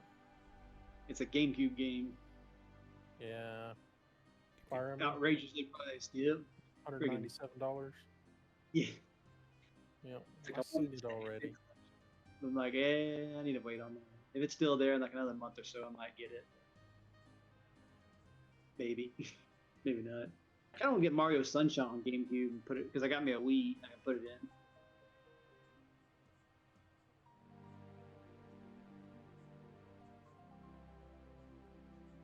Mario Sunshine wasn't on that combo pack, was it, for the Switch? Or was it? I don't think so. I think they had a Mario Sunshine 1 and 2 coming out, didn't they? Yeah. No, No. That's On Galaxy. Switch, that was the... So, Galaxy 1 and 2 was re-released within, like, the last 2 weeks. But back when the... I think it was, like, maybe 2 years ago, there was Super Mario 64, Sunshine, and... fuck, I forgot the third one. There Galaxy was... 1. Maybe it was part of, like, the 30th year. Hold on, let me see if I can find it. I've got it on my shelf over here. Because that's the one that they were saying it was like it's only going to be printed so many times, and It's they're like not gonna... $120 now if you go try to find it in the some store. shit like that. I don't know. It's weird. That box came out. I'm still mad about that. Super Mario 3D All Stars. Yeah, that's what it is. It's got Yep. 64, Sunshine, and Galaxy. Galaxy, that's right. And then they Still turned mad. around and released Galaxy 1 and 2 with like 2 weeks ago. Yeah. Oh, What it yeah, was, they couldn't think what the pair Galaxy 2 with. They said, we'll just throw Galaxy 1 in there again. Yeah, People seem to like we've already coded it, so we might as well just put it, back in there. went in there to get a drink and forgot.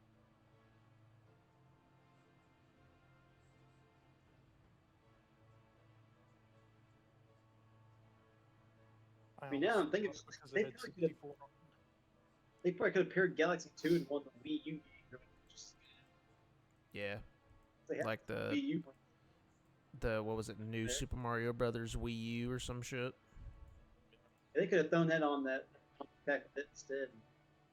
Made people a lot happier. Holy shit! Do you remember Burger King Big Kids meals? Mm-hmm. Oh my god. I just saw the logo and just got fucking whiplash just from seeing it. I was like, holy shit, I forgot all about those fucking things, man. Do you remember the video games they used to send them with? Like the PS2 games and Yep. such, like Burger King? Yep, I remember the Oh. Pizza Hut copies that you could get. Burger King Racing. Mm-hmm. Peter, come on, let's go to bed. The sneak game where you ran around as the king of Burger King and sneaking around. I don't remember what you even did in it. I just remember sneaking. Come on. You were the king of burgers. He didn't. Burger King. Sneak King. It was called sneaking. I was sitting here thinking, I was like, is it really called sneaking? Or is it Yep. something else? I Yeah, it was literally called Sneak King. And this is where you were dressed up as that crazy looking fucking Burger King mascot. And you were sneaking burgers to people. Back when advertisement was actually pretty sweet. Mhm. Yeah, I'll play your advertisement game. Heck yeah. Be back for a burger.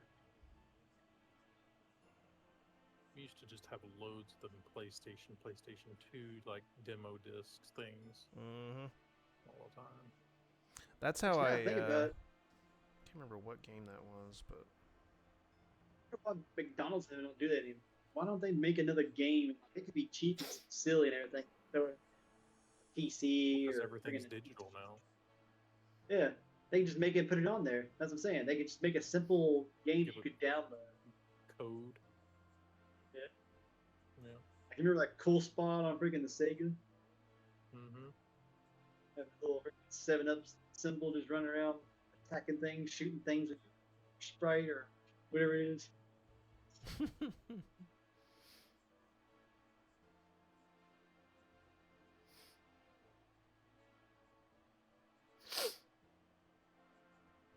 Actually, what they really need, Dusty, here's a corporate idea for you. They need to take like McDonald's, Wendy's, and like all the different like mascots and put them in one game for people, and they can all like pitch in to have the game created. They can advertise all their food. Make it like a Companies. Mortal Kombat Street Fighter style Yes. game. Jesus Christ. Exactly. Wendy could be out there whipping with her hair, hitting people. Wizard 101 is now available on PS4, PS5, and Xbox Series X. What a time to be alive, boys. Holy shit. He's interesting.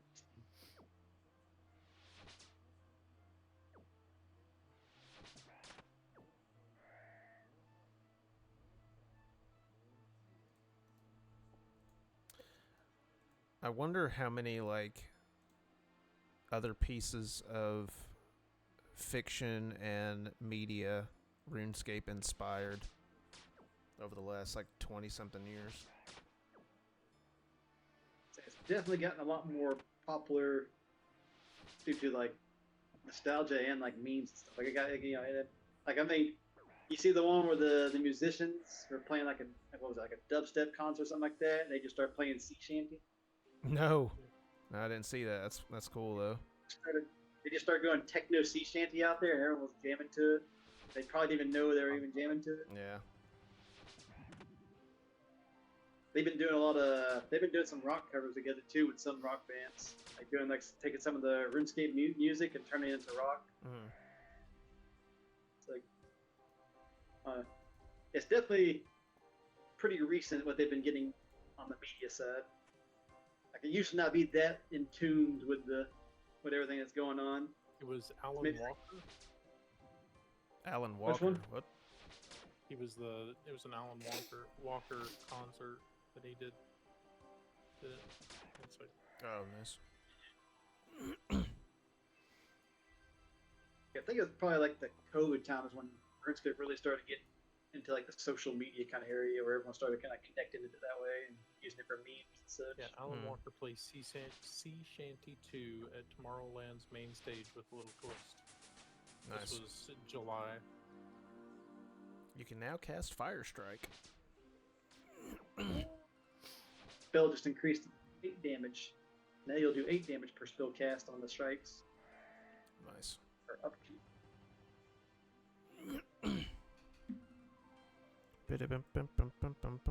Yeah, so you, I mean, quite literally play this game one-handed.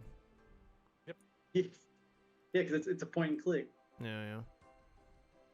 Yeah, that's part of the reason why we can multitask so easy with it. It's literally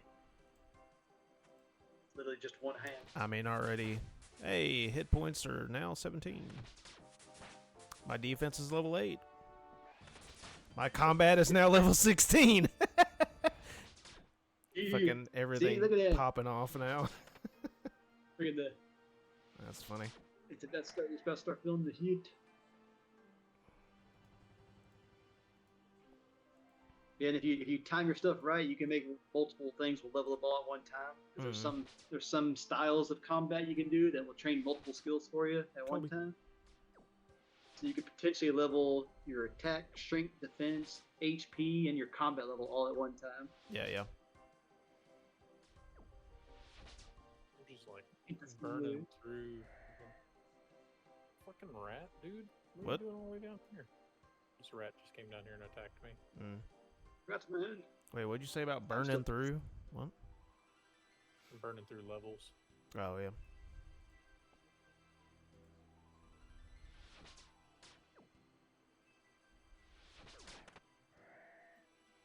Till the rat came along.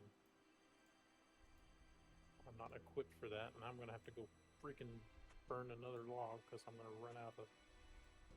Then you go fight the Rat King. Rat King. Ooh ha ha.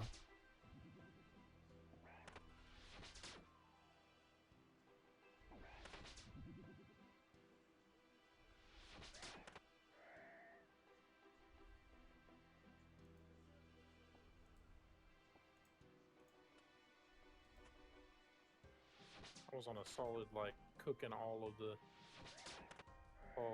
and then that rat came along. I went back to cooking. I burned like 5 in a row.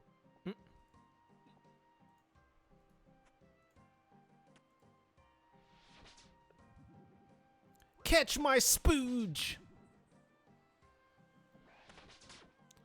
I hawk to spill nothing.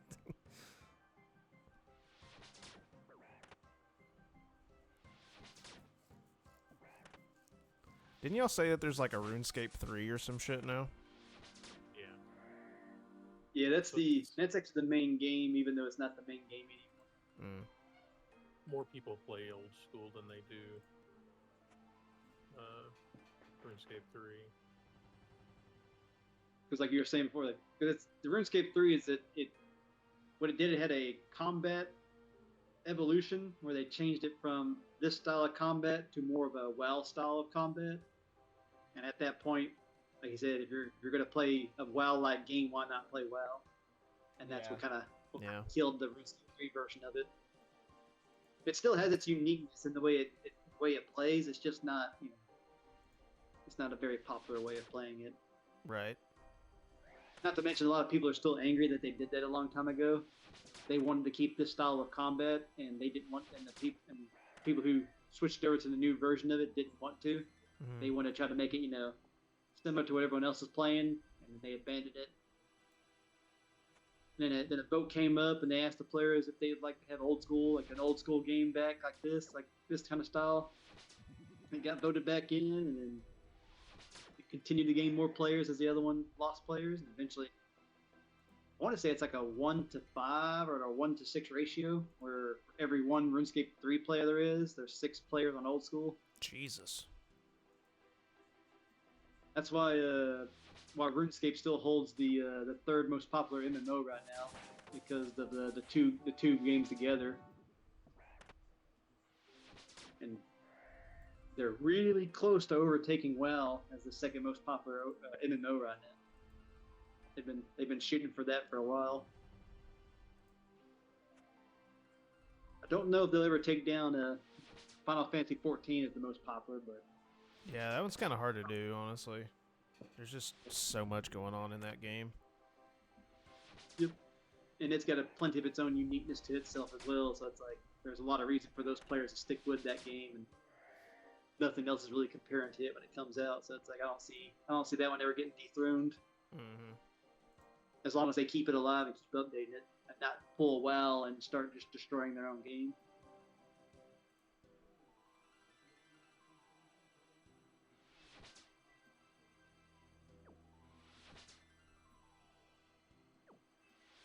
So essentially, the League version of this that me and Dust are going to be playing later is it's where a lot of little special things will happen to you while you're playing. So like, you might earn a relic that while you're using those wind spells will like add a little bonus damage to it, and it might do like double damage or triple damage or something like that. Or you might get some speed multipliers. Or maybe you get this little random ass minion that runs around with you and just starts shooting things out of it to damage your opponent while you're fighting it. Or it's just like little unique things added to the game to add elemental, like add a little random twist to the game. Yeah, that's cool. And it's still like you still use like this character to log into it. So you would just change to one of those League worlds, and what it would do it would give you your character on that world. And you'd have 2 separate characters. You'd have your main game character, and you'd have your League character. And then once kind of like seasons actually from other games, you have your season character. Mm-hmm. But on seasons in the other games, it's it gets moved over to the main game afterwards. On this one, it doesn't happen like that. The League character stays the League character, and then once the League's over, the League character is deleted, and the amount of points you scored during that League gets sent to the reward shop, and then you can spend those at that reward shop to buy cosmetics. Gotcha. And only cosmetics. There are no paid-to-win elements, and any of the special events like that have no items that have relevance on combat. They are always cosmetic. So they try to stay as very little pay-to-win as possible. Okay. Yeah, I remember y'all telling me about that a long time ago. So. Yeah, like the only pay-to-win mechanic in the game is bonds, and those bonds are only used to be converted into memberships. So you would buy bonds from Jagex, and then you would sell them to other players who could then use those for memberships. Word. Yes, chef. Today, it says Bidet. Final Fantasy 14 had 175,000 people, and RuneScape had... See, it says old school RuneScape only had 11,000, but I know that that's not right. That's RuneScape 3, because that's what RuneScape is. It says old school RuneScape. Where are you looking at that one at? I I don't know. This is MMO population. I was trying to find the other one that I was looking at before, but I can't find the website.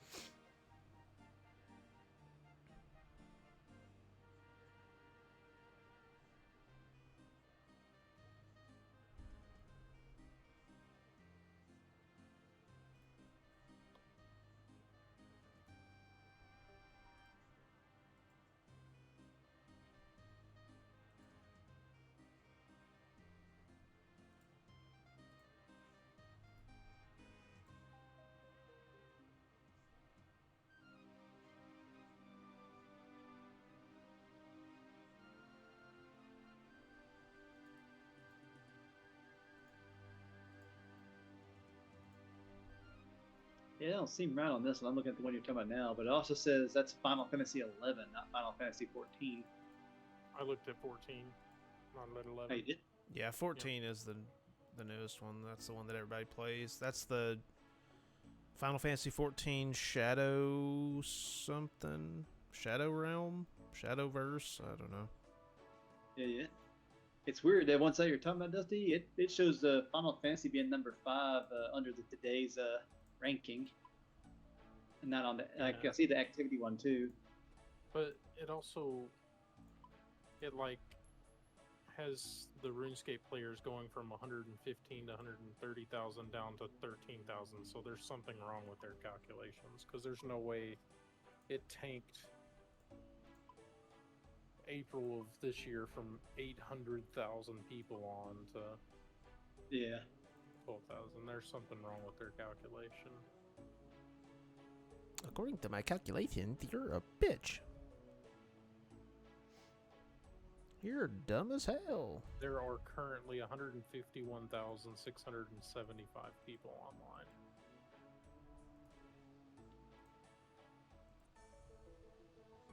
Mm.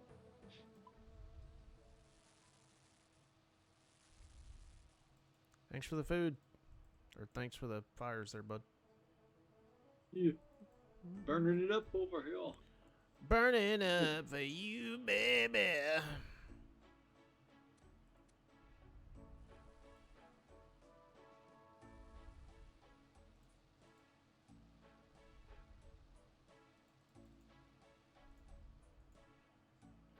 And what'd you say ashes were for? They can be used in potions later on. It's a member skill. Oh, okay. So it's just a secondary ingredient you would mix with a potion to give it a certain effect. You can collect them if you want. You don't have to. Yeah. They're not like some crazy stackable. Literally, we were talking about that earlier, and I went to the G, and there was somebody saying they were buying burnt food. Someone's buying burnt food? Yep. Jesus. That's funny. Yeah, so at a certain point, you stop burning food. So then, if they want to collect that item, they have to buy it off newer players, because they're the ones that are only capable of burning that particular food. Oh, gotcha. Yeah, and that's where the whole collectors kind of thing comes into it. Is that if there's not a ton of new players coming into the game, that means there's not a whole lot of people burning that particular food. Oh my God, food. This game created who y'all are. Like, it's almost as if you can follow the thread of why does Dusty hoard everything? Why does he want to why does he have to go after every side quest, every little nook and cranny, and why is he holding all this random shit that we would never use in late game? It all makes sense now. It's always usable in RuneScape in some form or fashion. It's always been RuneScape. And if you don't find use in it, there's someone else that does, and you sell it to them. That's crazy. I didn't even think about, because at some point you're going to be so good at the game, quote unquote, that you won't be able to create shitty stuff. Yep. So you need other players that are new to create the shitty stuff, so you can collect the shitty stuff. Yeah. And even funnier too, even just random items that appear on the ground, some people collect. There's an item that's literally called a rock, and it doesn't even do anything. It's just I got a rock. But you can only get it by picking it up. And since if you want to collect it, if you're a collector that doesn't want to go around picking up rocks, you got to pay someone to collect that rock. Yeah, yeah. So you got to find someone out there that's willing to go collect rocks for you, so you can collect your stackable rock collection. Nice.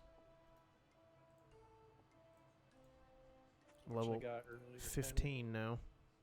He's doing all this stuff, and of course he's taking the mystery boxes from the random events, and he had gotten 2 stale baguettes in like the last 5 mystery boxes. But you get them in the mystery boxes. Yeah. I didn't know that. And he got 2 of them. Damn. I've been needing that item for like the last 23. Still haven't got it yet. Yeah, I think it's See that item. I need to start mystery doing box, free to play. It's a 1 in 256 drop. Members is the same drop rate. Sandwich Lady's a 1 in 448. Yeah, I've been just doing the sandwich lady, but now that I know that, I need to start doing the other things that give that. That will at least increase my rate of having a chance of getting it. I wonder when they added that too. I don't think that always was in there. I don't think so either. I didn't know you could get it.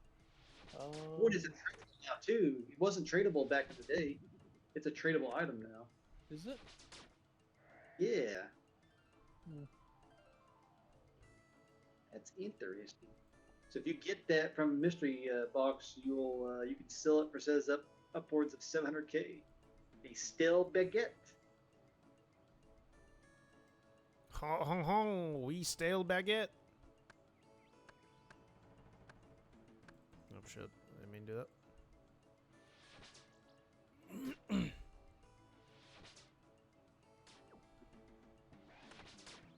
And what's the highest level that you can get in your rankings? Or your skills? 99. Oh, 99. Okay. It's 99 in every skill. Oh my god, they're worth 700k. Do we ever figure out how long that would take? And what's 700k? That stale baguette. That Fucking what? Yeah, it's a stale baguette you can equip as a weapon. Oh, nice. It's just a cosmetic item. Yeah. So yeah, each skill has 2016. like a max. 2016 they added that.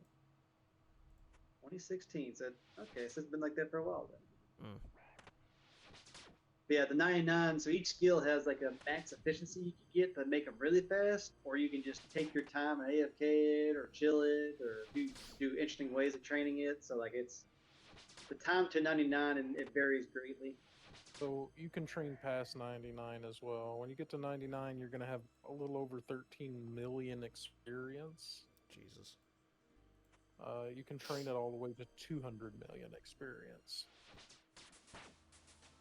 And another thing too, so whatever your current level is, if you take your current XP at your current level and double it, you will be 7 levels higher than your current level right now. Damn. So let's see here. You just hit 16 magic. What XP? Yeah, I just hit level 16. 16 magic. Put that in here in the calculator. There are currently 71 players that have every skill to 200 million. Damn. Yeah, 200 million XP. That's literally like playing the game from 15 years ago on the same account and playing it consistently. Like I don't know how many hours that requires, but it's probably more than I ever played on no all breaks. The games. If you combine my entire gaming history, it's probably still more than that in hours per week. Hell yeah. Between every game ever played, I played. So it's probably some crazy number because I would never go that high. It says The limit does not exist. says at current rates, obtaining 200 million experience in all skills takes approximately 13,500 hours of playing at minimum, using the best methods available. So like the best farming methods? Yet best whatever methods there are, that using the best ones, you can get that. Skills, yeah. And that could be insane, like expensive ones, whatever. Like it would. More than likely, they didn't do that. If you were to play 8 hours a day for the next almost 5 years, you could max it out. Congratulations, you've just advanced your hit points level. You are now level 18. Oh, nice. So, yeah, you want to play 8 hours a day for the next 5 years. And Oh my god. You have to treat that as your full-time job at that point. Yep. Yeah. I mean, shit, if I'm streaming full-time... Well, and that's playing like max efficiency, like really hardcore gaming. Right. It's really hard to imagine someone being like, yeah, I'm a hardcore RuneScaper. There are some hardcore RuneScapers. Yeah. I don't want to meet those people. Those people have And probably there's never different touched styles grass. of hardcore RuneScapers. Yeah. Yep.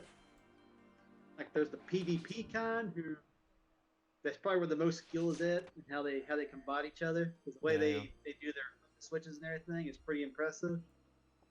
But then you got the people who literally just train skills and just click the same rock over and over for like a 5-year period. Damn. Like they have what do you call that when you're able to do something over and over without fail? Monotony.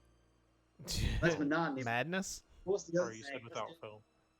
Yeah, without fail, like you're doing it. That's not God. endurance. Yeah, I know what you're talking about. I can't think of what the word is though. That's what those kind of people. Consistency? No, not consistent. It wouldn't be consistency. No. Fuck. I don't know. I can't think of what that would be. Oh my God! There's so many fires in here. Someone call OSHA. It's unsafe. No. If you ain't careful which world you log into, you start talking to people, they might start role playing with you. Role playing. Hell no. Hell no. You're saying for a casual player to get 99 in all skills will take you about 3,000 hours. God. That is crazy. This is just talking about skills too. We're not even talking about all the collectibles. There's a collection log. Yeah, true. Yeah. And the There's collection. not very many people have. So I think there's still currently 0 to have a max collection log. I don't think anyone's actually maxed out their collection log yet. Because it has a thing on there called Third Age, and Third Age is it's a 1 in like 444,000 drop rate. Wow, my magic is actually higher than my attack right now. Yep, magic levels fast, man.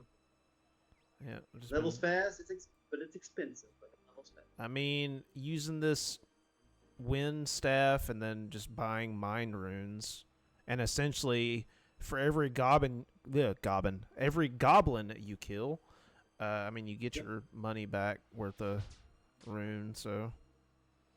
Yep. Once you get you like 1,000 mind runes, you just need to go down to the wizard tower. Oh yeah, and just farm that. No, there's a lesser demon in there you can find. Oh, nice. He's behind bars, and you can kill him without getting attacked. Nice. Yep. It's there's some elemental giants you can fight. If you abuse their weaknesses, you can get a significant more amount of XP as well. So the demons, the elemental creatures. There's a lot of things you can kill to get pretty good XP. Out of your cheapest spells.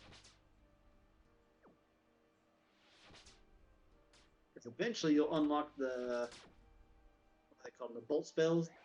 The bolt spells require, instead of using a mind rune, they require chaos runes. Oh yeah, I've seen those. was you go from 3 GP per cast to 90 GP per cast. Whew. Damn. Yep. It's a little rich for my But blood. practically double the amount of damage you do from strike spells to bolt spells. Right.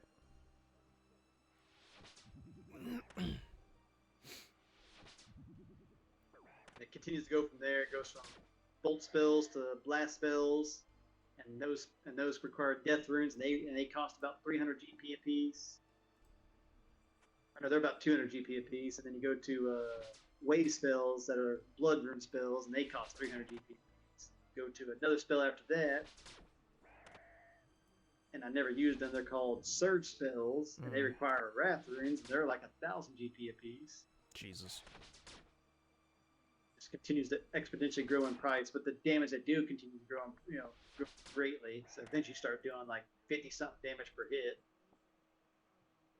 and you're just shredding through things.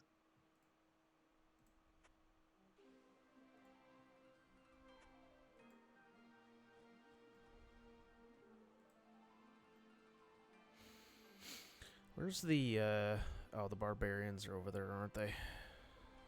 Yep. Oh, hi, Mr. Barbarian. Yeah, I was wondering if I could, like, face tank one of these now. Probably could. Yeah, at least a handful of them. You could probably go like maybe 4 or 5 without having to reheal. Yeah, I think. Get right here. Now, yeah, if you shit. get in behind a wall of sorts, you could kill unlimited. Damn it, she's smart. She's moving around this plant. She's smart. She knows what she's doing. Oh shit. No. So yeah, what you have to do is you have to use your run in a way to get around it fast enough before they can walk around the same yeah. block. Alright, well, fuck it. I'll just do it this way.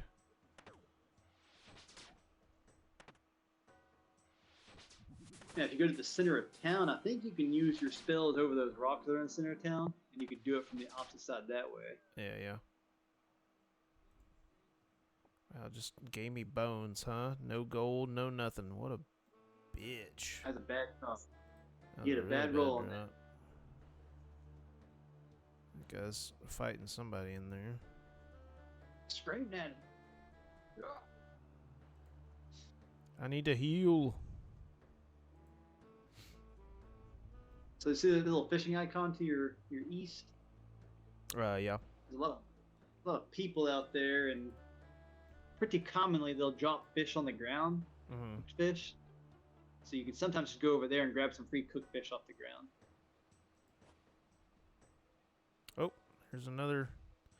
Can you come and help me, Hoopy91? I've got a problem with some graves. Yeah, sure, I'll help you. Sure. Oh, you got the zombie one again? Yeah. Wow. Got the one again. I mean, yeah, maybe it's on like a 4-hour. Yeah, I got No, I mean, there's a bunch of different ones. It's like kind of unusual to get through. All right, axe. Like 20 different random events you can get. Take the coffin. And they commonly appear about every 1 in 30 minutes. Is pretty common. Pickaxe. I haven't even got one. You haven't? Nope. Pickaxe picture. Great. Axe pickaxe picture. It's because the game knows he's a new player, so I was trying to help him experience the game as much as possible. Yeah. Yep. Pickaxe. And my RNG is horrible, so. That too. RNGesus. So speaking of that, I just got a genie. What? You got a what? I got a genie. So the genie is essentially just he gives you a lamp and you can rub it, and Free you experience. get a 10 times multiplier of your level of experience. So whatever your current level is, so if it's like, if it's 10, you're getting 100 experience, and if it's 1, you're getting 10 experience.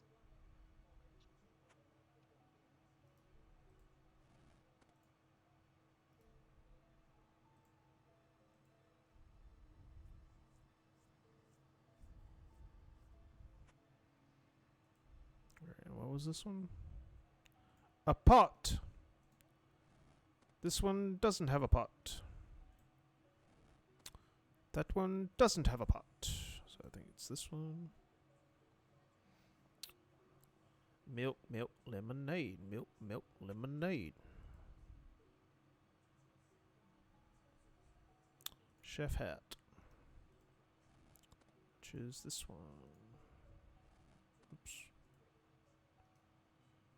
Use coffin drop. Coffin drop.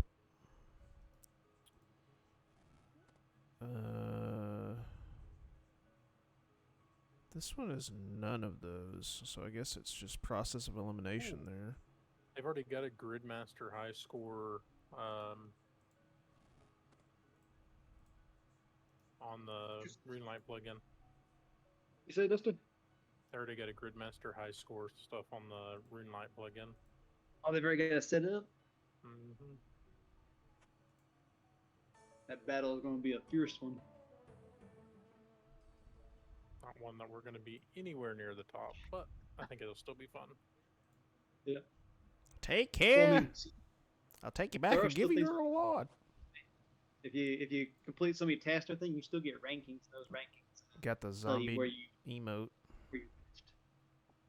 The zombie emote, alright. Oh my god, this guy drops so much salmon over here.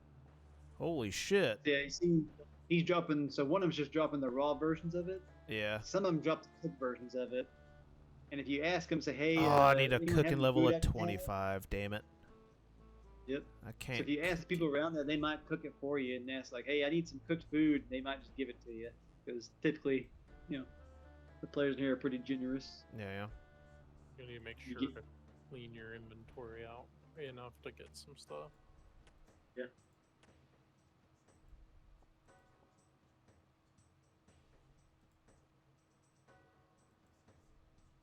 Can I cook the trout? Yeah. Burnt fish. Damn it. Pick up all their trout they drop. So some people, to save experience or to get a fishing experience in fishing, they will fish. Their inventory fills up. They will drop their inventory and begin fishing again instead of cooking it, because they'll get more fishing experience that way. Okay. Now they're trading off the experience of cooking those by doing that, but they want to get their fishing up faster, and that's why they're doing it that way. Oh my god, there's so much over here. Holy shit.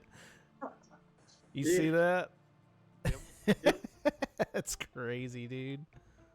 Too bad it's not set to where the trout's on top, or could have just left clicked all that. Like if the trout was on top, then you just left click. You can still pick it up and move it to another spot and just pick it up that way. Yeah, I'm just picking up all of it. Bro, this is just free money he's throwing away. Yeah. That's all I see. And you literally could just like clear your inventory and come back over here, fill it up, go back and put it in the bank or sell it to the GE or whatever you wanted to do. Nice. Yep. That's another thing me and Justin used to do, is sit here and we literally just pick up the people's fish that they drop and cook it to get cooking experience. Yep. So cooking is one of the easiest skills to train at 99 because of stuff like this. Because a lot of people do just drop the fish and just cook it somewhere. My cooking is now at level 20, so shit. All right. Damn. Fuck. I wish I had a bigger inventory now. Shit. Go put some stuff in the bank. Yeah. You go put some stuff. That's where the whole inventory management stuff is going to come. It's like, what things I need to keep in the bank. And what things but I gotta go like all the way over here to the bank, and it's like you actually have one north of you. You have one. It's a smaller bank that's north of you. Oh well, I mean, there's one. It's about the same distance. They're all pretty close. It's easy. We calculate things by tiles. So like, well, north of you is closer tile. Oh, say I like see. 5 tiles, north versus south or east. Gotcha. Because there's also a little game mode you can play on here, where you actually have tiles and you unlock where you can go on the map based on how many tiles you have. They got all. Oh. So that one's the thing in the place cooking guild. Oh, you need a cooking level of 30. Oh, I can't go in there. Damn. You There's one bastards! more requirement. There's Yeah, I another gotta go requirement not telling you there. over here. To access that bank, you have to complete the achievements for the Barrock City up to the tier 3, Yeah, the third tier of achievements on there. Once you've done that, then you can use that bank. So it's a little bit more than just 32 cookies. Okay. But when you first see it, the way it implies it looks like it's just 32 cookies, but it's really there's an achievement system you also have to complete to get into there. Okay.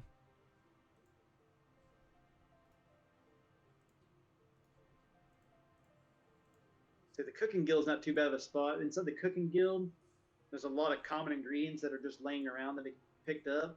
Mm. So there's enough ingredients laying around. You can make like one pizza and one pie for free, and go back and forth between the two things, picking them all up and then making it, picking them all up, making it. Pizza, pasta, put it in a box. All right. And Yep. Pause all that shit. some items like pies, pizzas, and cakes, Mm. they actually have multiple eat options. So instead of eating like one fish and it consumes it, the cakes and the pizzas, you can eat them 3 times. Oh, okay. Then the pies you can eat 2 times. It makes the pies in halves. The pizzas and cakes go into thirds. They go in thirds.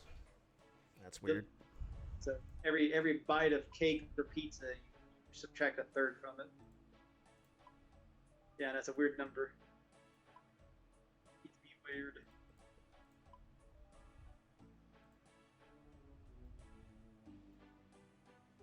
I'm in the money. How are people Do you know shouting cookie stuff? meal? What kind of shout? Oh, the NPCs or the players? Players? I guess it's the. They're also NPCs.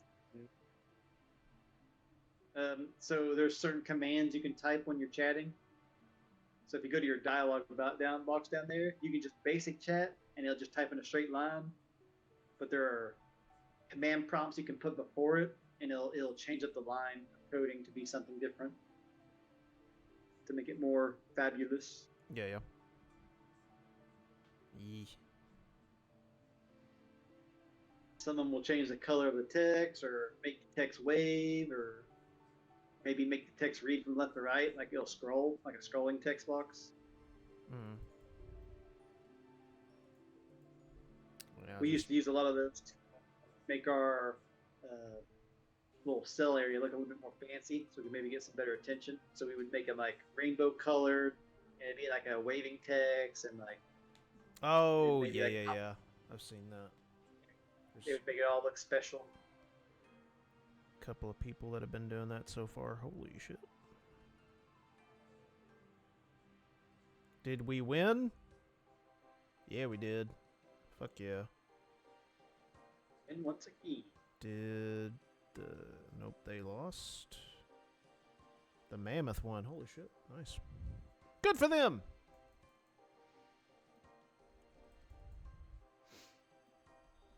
Here you go, Tanner. There's some Jeff Gordon cards. Jeff Gordon. Jeff Gordon. Oh yeah, just the other day after I left that Applebee's, when we saw you and your grandma over there, Yeah. we went to the antique store. I took her over there. She wanted to go to the antique store, and they had a lot of Jeff Gordon stuff in there, and I was tempted to buy. You went to the Red Horse? Yep. Did That you go place through, is like huge. all 3 stories? Yeah, she was actually wanting to go through all of it. She was feeling pretty good that day. She's like, all right, we'll walk the whole store. It was like an hour plus to walk the whole thing. So she loved it. So I was like, yeah, good.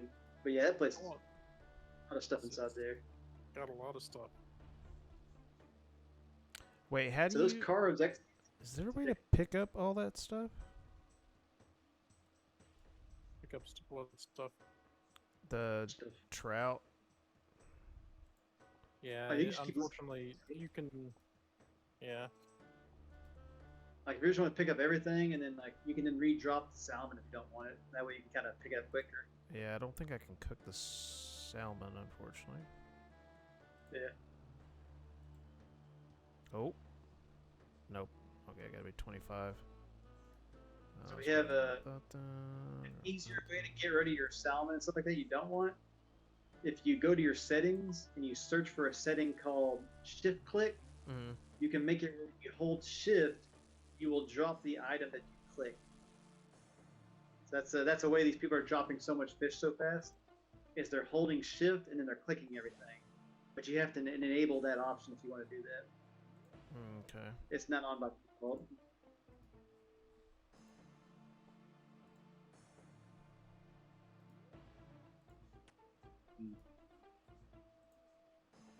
Getting all the fish. Also expected the stuff you're doing right now is literally things that me and Dusty used to do. Was we would see people like dropping the fish, or they would leave the bones on the ground and we'd pick them up and start burying them. It's my whole habit is anytime that I see bones, I just go and bury them. That's just why my prayer is as high as it is. Yeah. And it makes a difference too. It's like all of them are very slow to train over time, but when you take the free XP as it goes, you gain a lot of levels.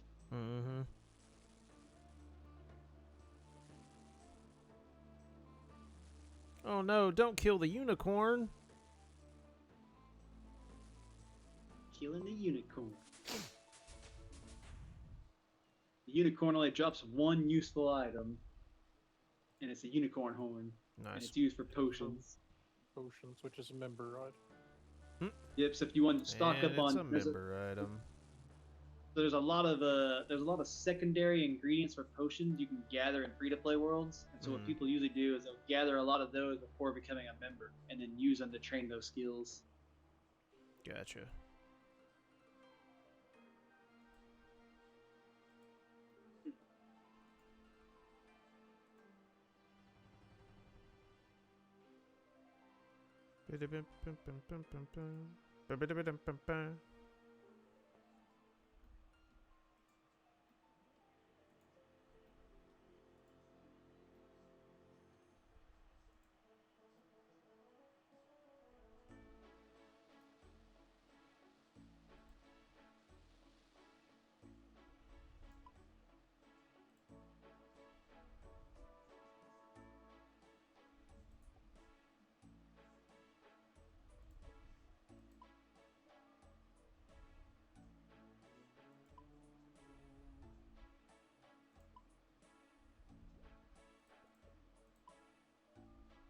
Oh, and then the burnt items, you can't sell them on the GE. They're only allowed to be traded between players.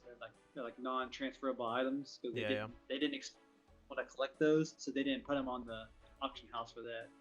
So you have to find people who are typing out loud saying buying burnt fish or buying burnt trout or buying like burnt item. You have multiple ring light clients open, Tanner?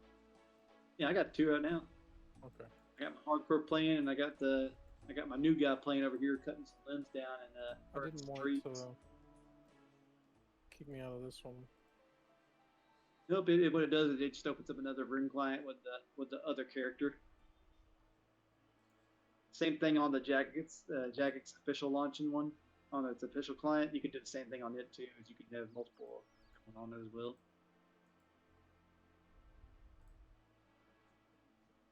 So back in the day, I'd get really efficient on here, and I would have accounts on the side collecting money, essentially like collecting resources and selling them to make money. While my main account would actually be playing the main game, and everyone else would sit there just be generating money, like cutting down trees or fishing resources to supply the main account. Be all click intensive.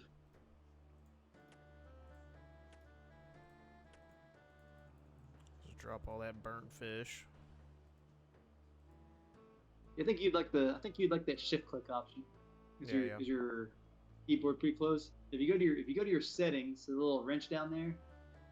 Yep. If you go to that little settings bar, click it, and you'll type in the search function there, and just type in the word shift, and you'll see the shift click option. You'll have that, at least that option to just hold shift to drop stuff.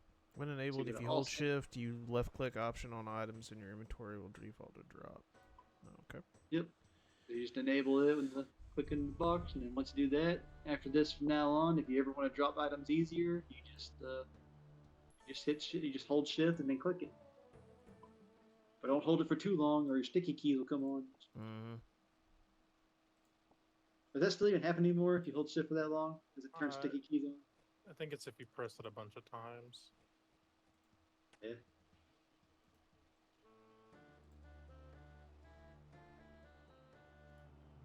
But I've got it turned off.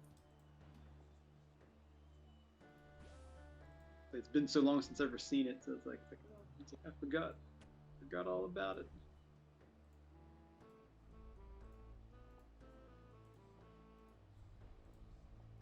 Well, there ain't nothing. I was logging onto this character, see what was on it, Mm-hmm. because I couldn't remember. And he's got a 494 total level. And he's got 82 fletching, Yeah. 52 woodcutting. 52 wood cutting. So is Yeah. so is a normal count then. What was making Yeah. you want to do that one though? I think this was after, if you recall, like our old accounts got pushed over, Yeah. and I lost the 99 fletching off of Big Red Tank. So Okay. this Yeah. was another character, and I was like, I'll just do just fletching and see how far I can get by doing this myself. I mean, Yeah. there's still stuff in there. There's no money. See if there's nothing in the collection.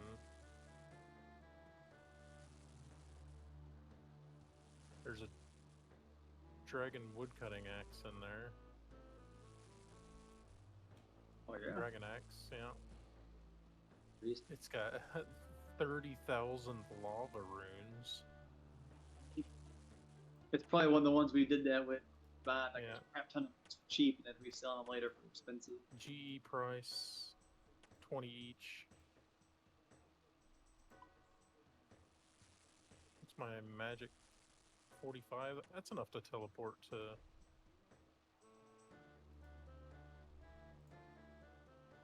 I don't have anything in there. Wow. It's also kind of weird that it was in Lumbridge, and I don't know why it was in Lumbridge. That's where it teleports you back to when you lose your membership. Lose membership. Okay. It's got 1 mil worth of stuff in the bank. You can sell membership items in non-member worlds so long as you use it on the GE. Really? Yep. They did that so that if you needed to afford a bond, you could still get one, but it's only allowed to be traded on the GE. If you die in the wilderness with it, it does not go to the other player. If you die in It the just game, gets you die moved. for real. It deletes your items.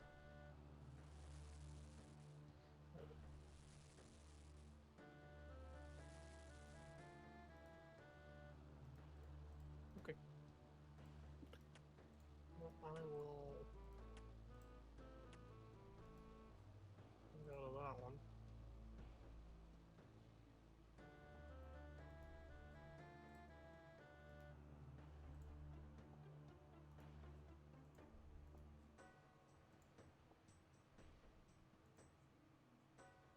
Okay.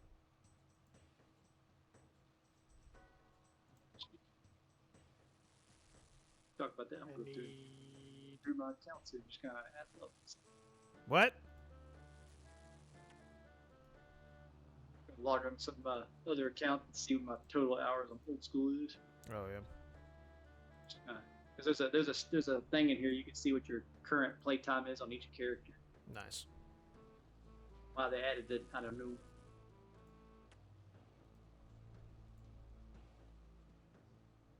I have no name. I work for no man.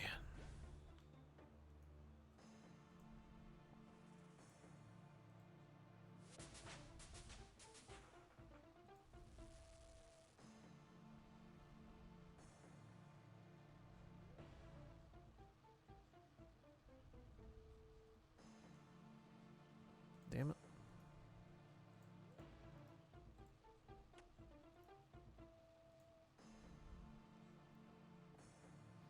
Son of a bitch.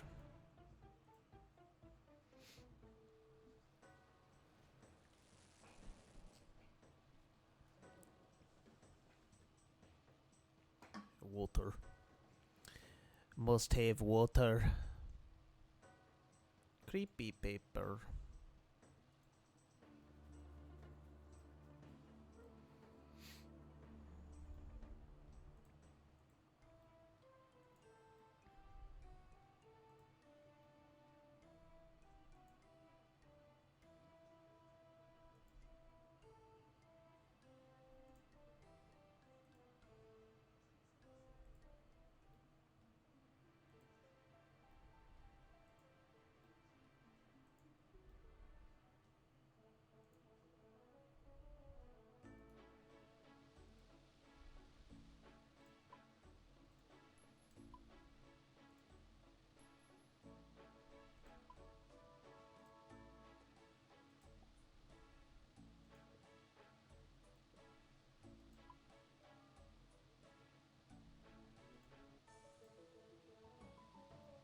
Alright, now I just wait for the money to roll in.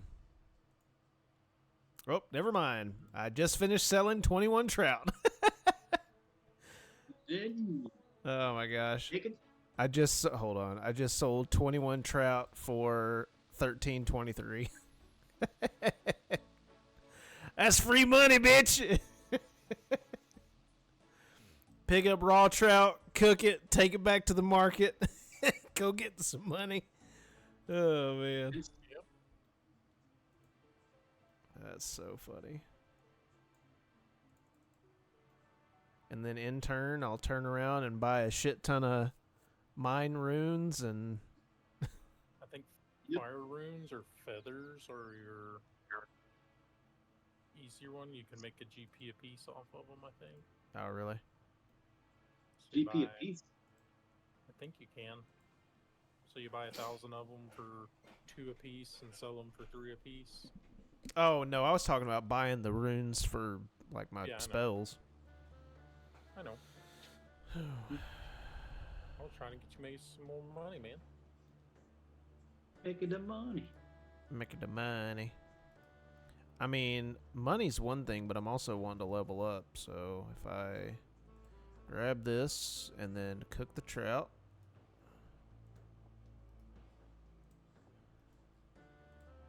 And then I can eventually cook the salmon.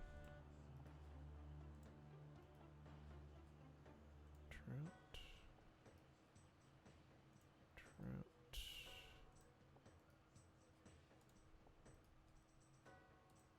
One, two, three,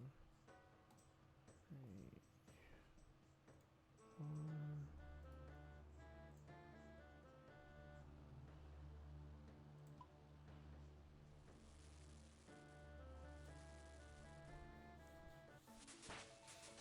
23. Oh, shit. Clicked here to continue. Boop, boop, boop. Cracking up the levels. Mm-hmm. Mithril arrow. What the hell?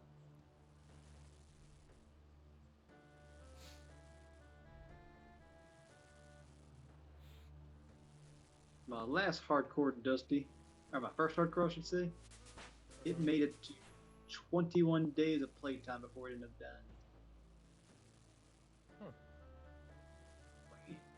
That's the one that got freaking killed in the wilderness because the So you got Dude like was- 500 hours. Huh? Like I'm going 500 through. hours. Going through checking right now, see the total hours I got. Yeah, the guy popped me out there and actually was PKing really well. I thought I was gonna be able to get away. I had everything set up for it. It just wasn't quite enough. I got like a couple. It was like level 5 wilderness before. He had tele blocked me and everything, so I had to run all the way back. Couldn't make it out. It's like no.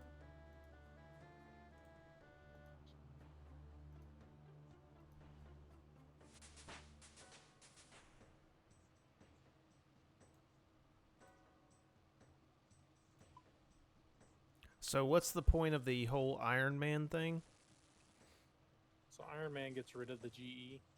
Okay. and gets rid of trading anybody else. And all them drops on the ground that you're picking up, you can't do that. Mm. Yeah, but just between us, like essentially just makes it where you have to gather your own resources, but they have an option where you can play as a group. So if we did a group, it would be we could trade between each other. So like here you are getting all these fish right now and like fishing and everything. Mm. You could trade those fish to us, but you're picking them up off the ground, so you wouldn't be able to pick up everyone else's fishes, but you could fish for each other. Like if you didn't care for wood cutting, you could trade them to me, and I could cook them, and you could fish to get your fishing level higher, and I could get the cooking levels. Okay. Or I could go out, and since we can't do a lot of trading and stuff, if we need to get better armor or something like that outside of combat, we could make it, or arrows and stuff, we could make it. Yeah. Yeah.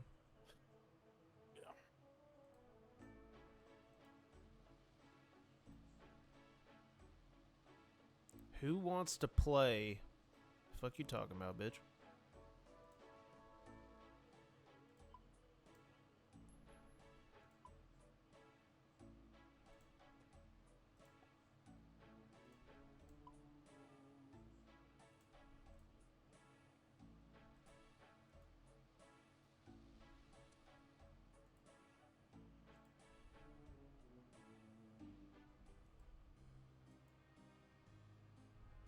See, one of my hardcore I'm just only made it for a day. I forgot about that one. I was pickpocketing the baker over in Ardonia, and one of the guards got me, snuck up and stabbed me in the back. Yeah. We need 50 thieving in order to get the valuables from Barlamore. Sorry, I'm looking at the grid stuff. Yep.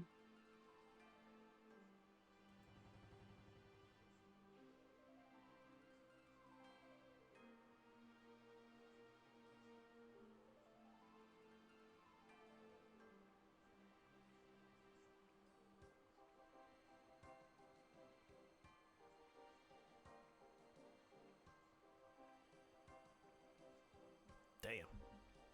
That's crazy, bro. Fucking Texas beat OU, man. Yeah. Wild. Still not. Can't believe it. But like I said, any given Saturday, man. Any given Saturday. Yeah, that's why I'm worried about Carolina tomorrow. Oh, yep. They've played this year. It's like some games are trash, and some games they like completely stop out Atlanta and beat them like 0 to freaking 30. Yup. That's what me and Dylan were talking about. How Dallas is just, they lose games they shouldn't, and win games they don't need to, or whatever. Just so backwards. And I was like, I was completely surprised that they actually tied the Packers. I thought they were going to lose that game. Not expecting that.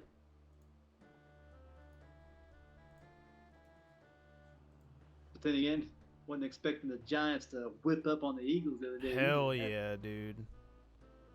Pleasant surprise. I love those exciting whites. Oh, I burnt the trout. Oh, I burnt the trout. Oh, I burnt the trout again. Fuck. I keep burning trout. Oh my god. 5 out of the last 6 was burnt. Jesus. Oh, I forgot. Does they also have an Ultimate Ironman account? I forgot about that one. Oh, yeah. And that's where you get no banks and everything. Yes, yeah, another one it's called Ultimate Ironman, and you don't get access to a bank. You just have your 28 spots in your inventory. Oh, really? Yeah, I figure out how you gotta juggle all your stuff. Yep. Yep. It's an interesting one there. Evil Bob? What the fuck? Oh yeah, random event. Yep.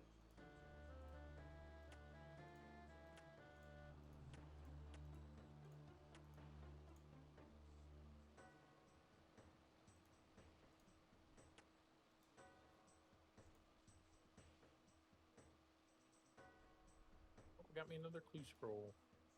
Nice. Mm-hmm. You're doing it.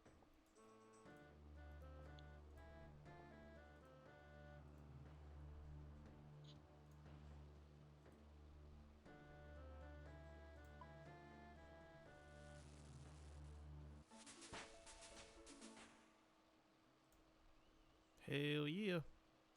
Level 26. Now, what do you think my collective hours is? Do I what? think my total collective hours on old school is, not including RuneScape 3. Just old school, what do you think I've gone up to on And hours? is that including TWM? No, not the RuneScape 3 accounts, but just the RuneScape old school accounts. Because it doesn't count those hours. Yeah, TWM got changed to 3, right? Mm-hmm. C5.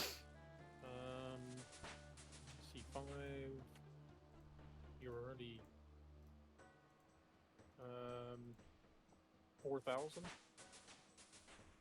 So cumulative between all my accounts that are old school, it's at 5,880 hours. So not even a year total of gameplay yet. That's like 245 days of game days. Game total days. Not as bad as I thought. If I added in TWM 3, it would probably put me close to that year marker, because I feel like that one was probably like about 100 days of playtime on that one. Maybe more.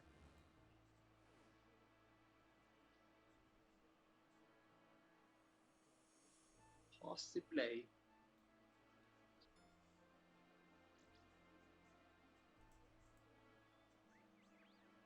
So the prayer abilities there. Magic make you more accurate. Increase it your magical won't attack and defense by 5%. Yep. But it doesn't increase your strength on that one. So the other ones will actually increase your strength too, like the range one increases your strength, and there's an individual prayer ability for increasing your strength. So is that But something that I have to go in and like? Oh, is it? Oh, every 36 seconds it decreases it. Is that what that is? Yeah. See your prayer points up there. Yeah. It's at 15 now, so you're losing prayer points slowly.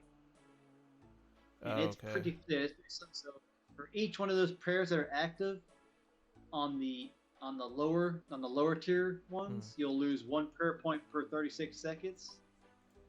And if you go up to the higher tier one that's right above that's in the red outline, it will lose one prayer point per, like, I think of 6 seconds or 9 seconds. And if you go to even the higher ones above that, it's like 1 per like 3 or 1 like 1.5. Yeah. Every time you increase it, the amount of drain rate increases faster. And the way to reduce that drain rate is by equipping prayer equipment, so like monk robes, priest robes, anything that's like holy related. And that will extend the amount of time you can use those prayers. Gotcha. And the really low ones out there you have, like the ones that increase by 5%, they might not seem that much, but they're actually pretty good, because a lot of times they'll last for a good 30 minutes before they actually deactivate. Yeah. So you can get a good bit of training while you're using the low ones for 5%, and then by the time you find another altar or something to pray at, like, you might not be drained yet, and you can just restore it, and then you're essentially it's almost like having like a permanent 5% up on that one skill. Gotcha. So like for melee, you would probably just use just the strength one and not the attack one, depending on what kind of creature you're fighting. And in the range one, you would use it if you're using range. Magic, it's if the creature you're attacking has really high defenses, you're not hitting that often, you'd use it then. But if you're hitting like 90+% of the time, then it's not necessary, but you could use it. Yeah.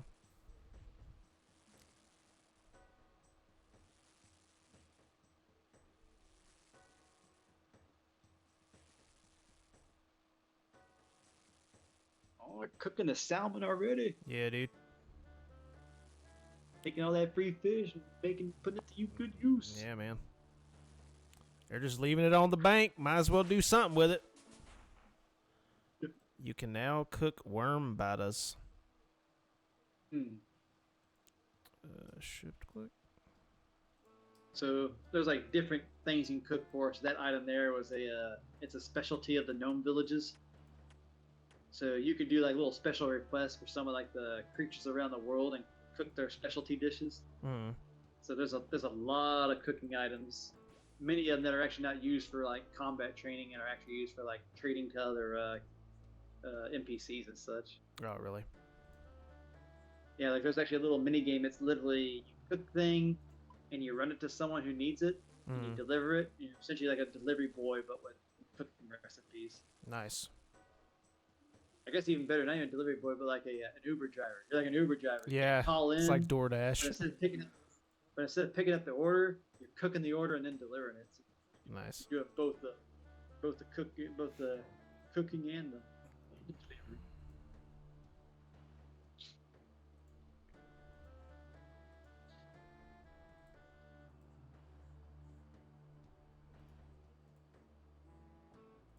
Well, it was only a 2-1. Got 4 law runes and 10 arrows. Oh yeah. Get another one, Dusty? Yeah. So you want that parrot, huh? Yeah. Good parrot.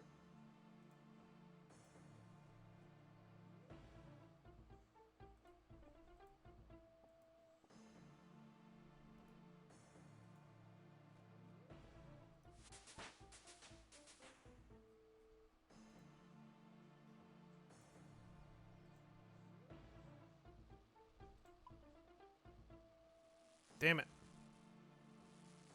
I keep burning my salmon. I'm setting my money on fire. There's some money.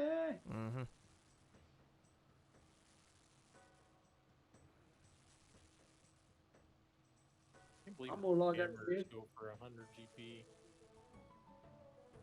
Wait, what about? See, Dusty? The hammers go for 100 GP in the GE. Yeah. People are lazy. I say that I paid 100 GP for the spade because I didn't want to walk down there and get one. See? Prime example. Prime example, he said. I'm gonna log out of here. Alright, man, take it easy. Get you guys later. See you.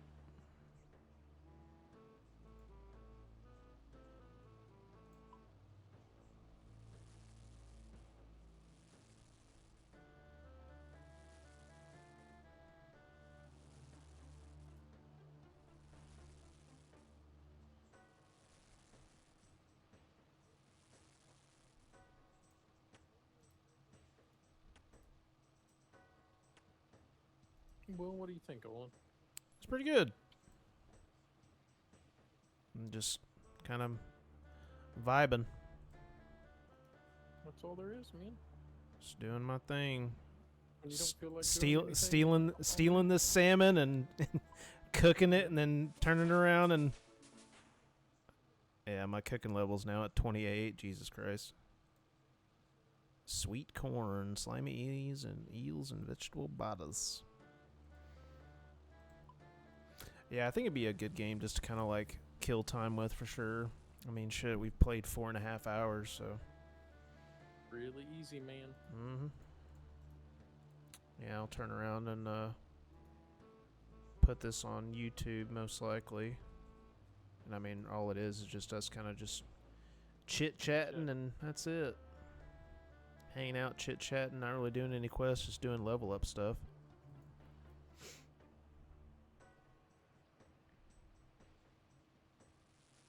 Damn it. And stop burning this damn fish. How are they fishing so fast? Holy shit. There must be like a bunch of people standing there at the same spot. There is, I'm sure.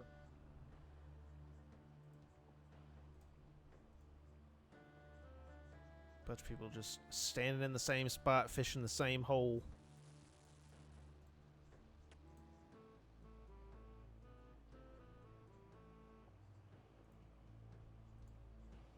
Trying to cook this last salmon here. There we go. Kept burning it. I kept burning that shit.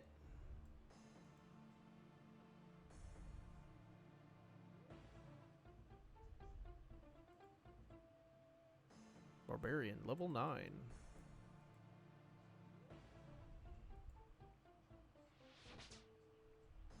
Kobe.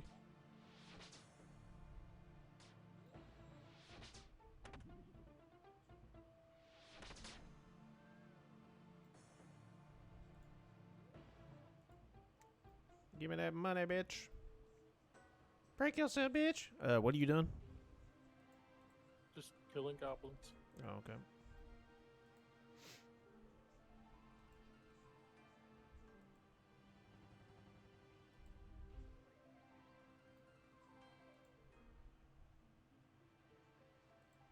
You know how much longer you're going to be on? I don't know. Might hop off at midnight. What about you? I was kind of thinking the same thing. You want to do something different, or? Nah, this is fine.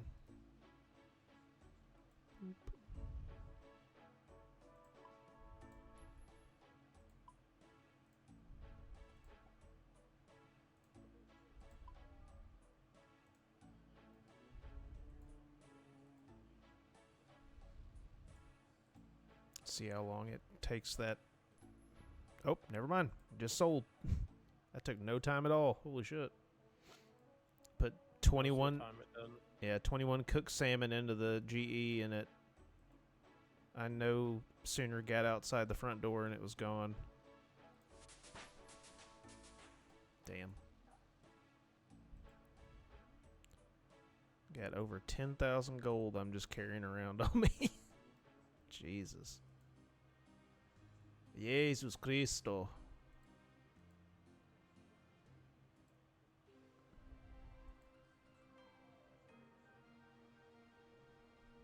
So are people buying that like in bulk, or how's that working?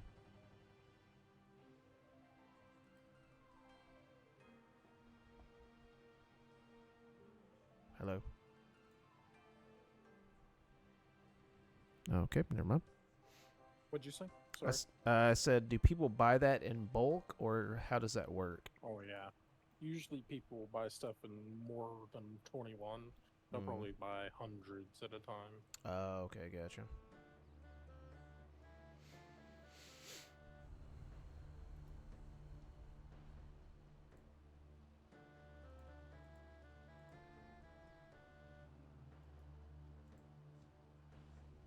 Just trying to get to 10 defense. If I can get to that before. That'll be good.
Nine defense. Wait, what was yours? 9. Oh, I thought you said 29. I was like, holy shit, what are you doing? I've been doing a little bit of everything. I got Fucking 116 shield total hero gold. over there. Not too bad. That was just from you starting tonight. Yeah.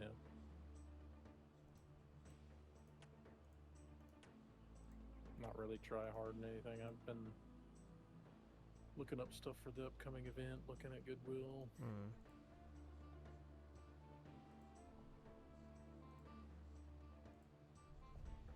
That makes sense. Hey.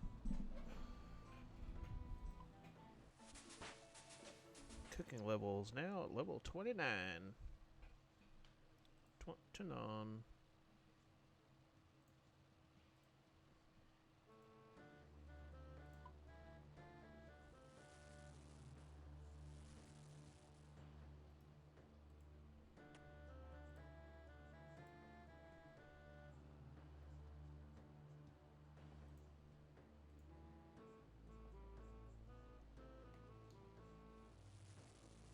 Damn it. Keep burning the damn salmon.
Run, you dirty bitch. You taking too long. Goddamn.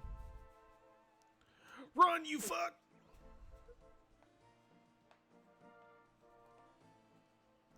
Kind of want me a chicken quesadilla. That'd be pretty good, wouldn't it? Yep. Had a pretty big lunch. I got Whataburger, so I've just been kind of snacking off and on all day. I had a burger when I came home. I had the taco a while ago. I had enough for one left in the fridge. I was like, I'll just make one. Nice. A bit early. That was 3 hours ago. Hell yeah.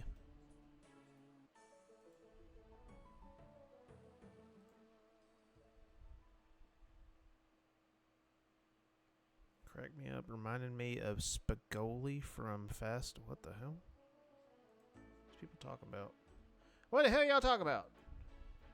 Y'all be talking random bullshit. How do you cut gems in your... You need a chisel. Ah.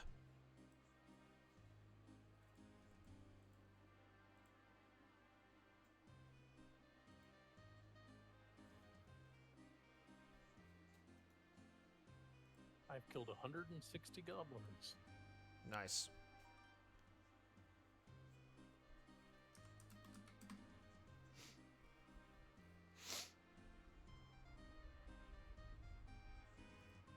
Oh, and I got 10 defense. Nice.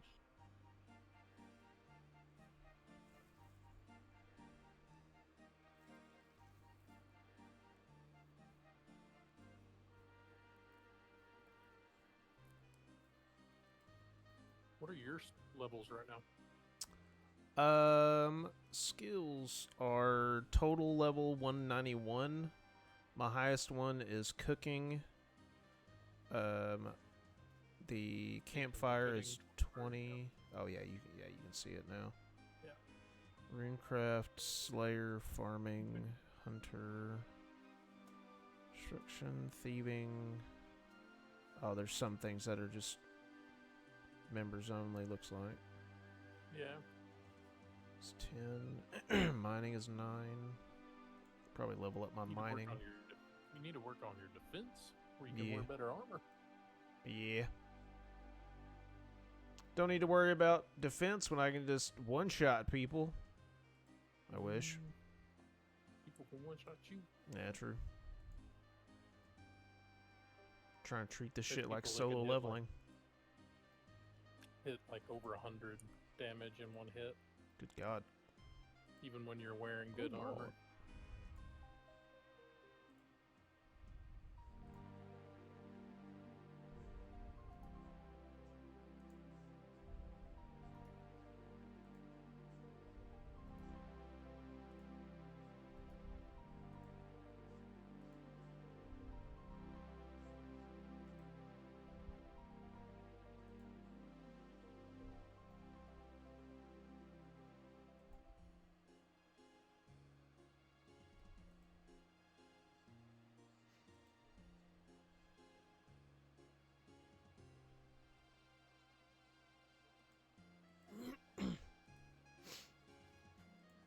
Gotta go pick up my money. Give me back my bullet. What's that? Herblore.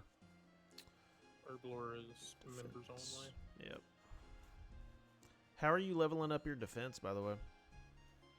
So when you choose your little combat options, when you're in melee and everything, you can do it with magic as well. You can choose the split style. option. Yeah. There's split, but there's also block. Block is defense only. I don't know. Magic is a little bit different than melee. Melee has stab, lunge, slash, and block, depending on what weapon you're using. But, block is defense. Staff of Air combat spell auto retaliate. So where on. you see the spell with the shield on it. So spell with the shield is both defense, defense and magic. So now it splits your experience between defense and magic.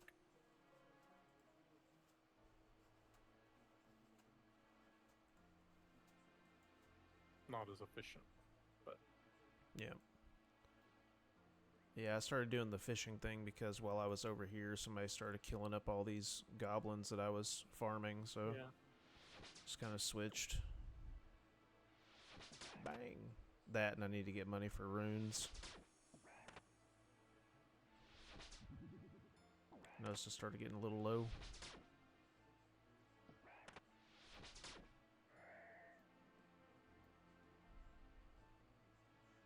Oh, body rune. Nice.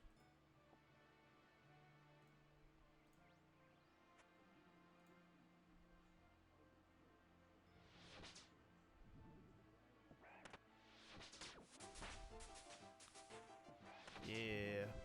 Defense, level 5. Level 5 defense, my lord.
Yeah, I'll probably end up going home tomorrow, most likely. I told my mom I was going to try to leave, like, in the morning. Yeah. Try to get there by the time they get out of church. I didn't realize, she sent me a message earlier saying that she had gotten a cake because she thought that I was going to be coming home today. Oh. Yeah. So I was like, well, shit, now I feel bad. She's like, it's okay. Going home because your birthday's Wednesday, yeah. Wednesday. I couldn't remember if it was 14 or 15. 15, but yours yeah. is 15th and Rachel's the 16th, I think. I think it was 14th. I don't know. Yeah. There was a stretch of USAO kids where it was like 13th, 14th, 15th, 16th, 17th. It was like everybody had a birthday. That was like, yeah, hers is the 14th. There was, in my class, in the few kids that we had, there was the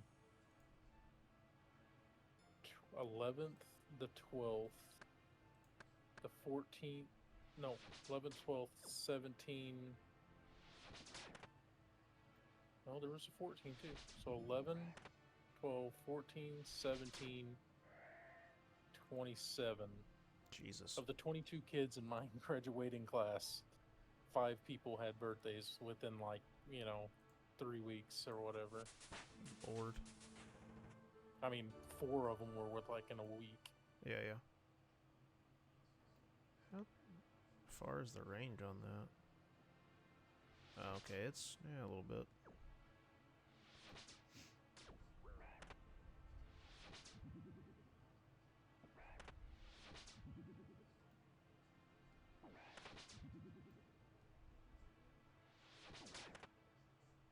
Damn, this goblin won't fucking die.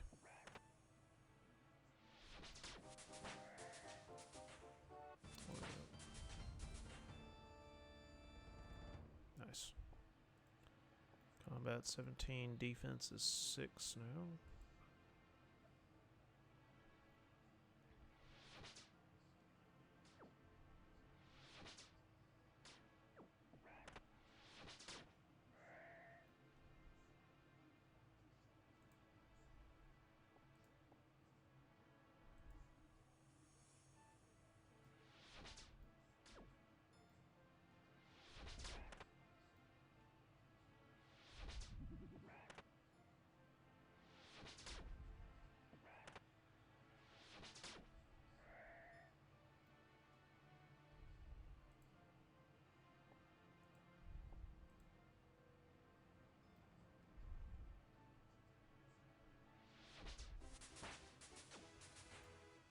Hit points are now 19.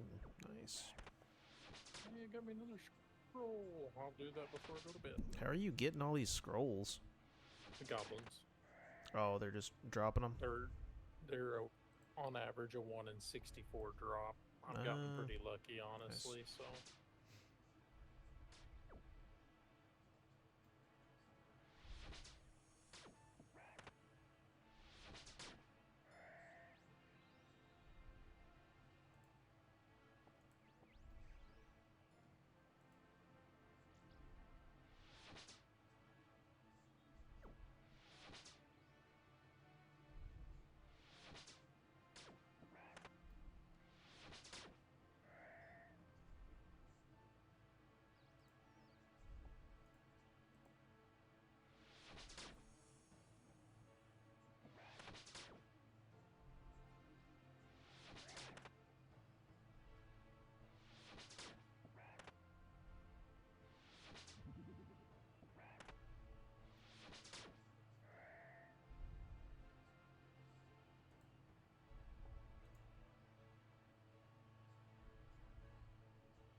red cape. Nice.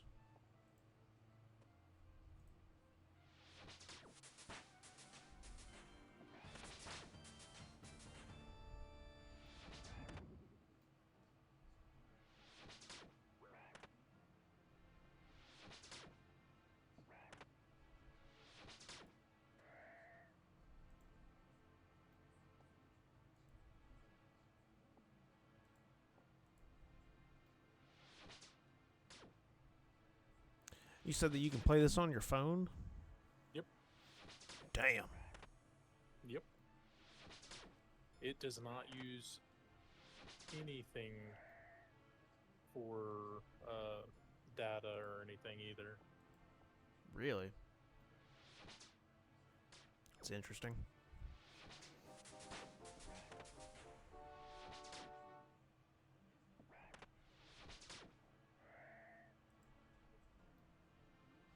Uses between 500 kilobytes to 2 megabytes of data for a full hour gameplay. Good lord.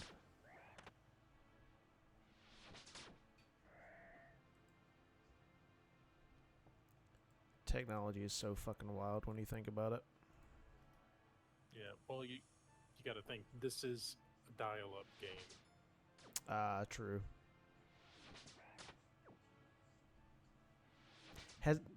Well, if that's the case, has the speed always been this way, or has it just gotten faster over time? It's just gotten faster over time, but I mean, it's pretty. It runs much smoother. It does. Yeah.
Oh my god. My accuracy, no! See you up there. Hello up there!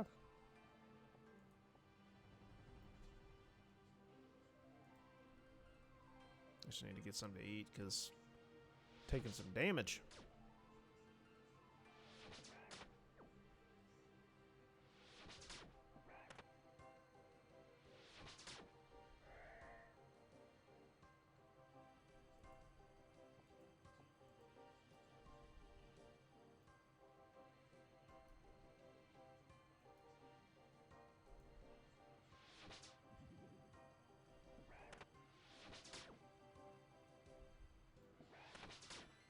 And I got, drumroll, more steel plate legs and a pickaxe.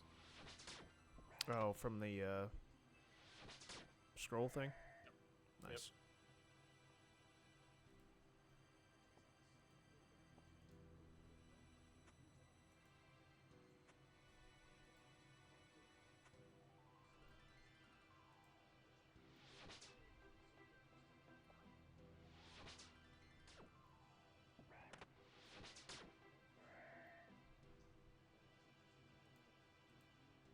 Ooh, a scroll box. Oh, nice. So those are stackable. The scroll box?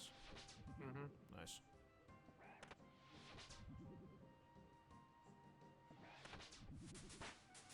$21.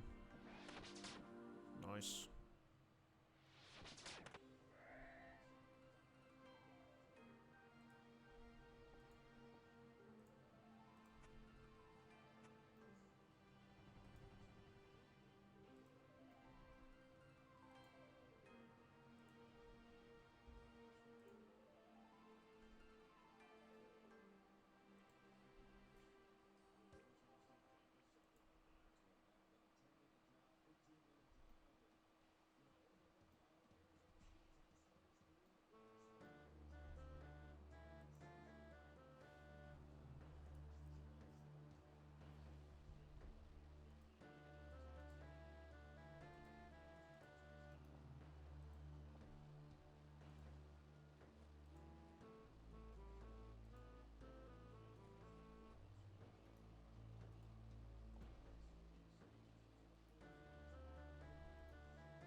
Damn, lots of raw trout.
Oh, motherfucker.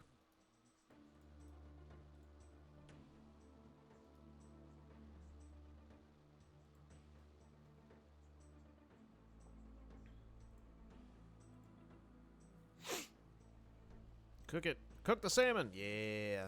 Nice. Yeah, put your dick in it.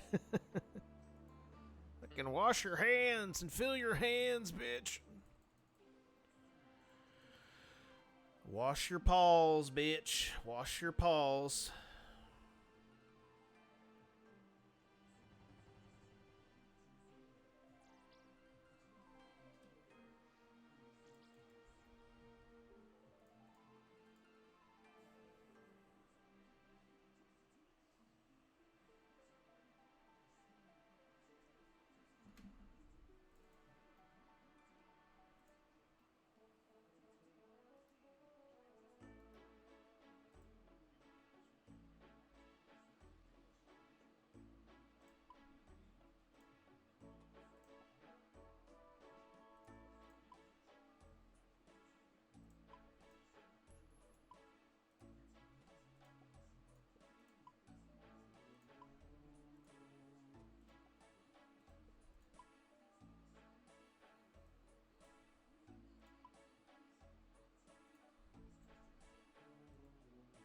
What'd you say the scroll box was for?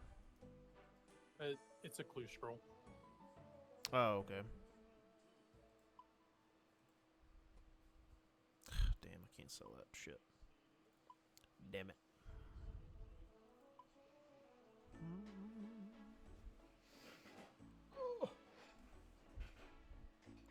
is a clue scroll.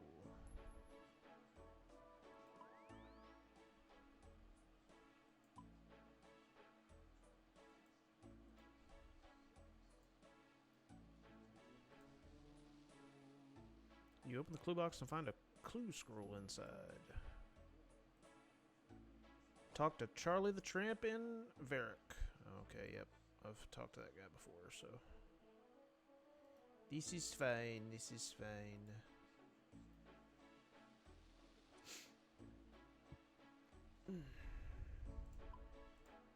Alright, I think I'm gonna hop off here. Alright, man.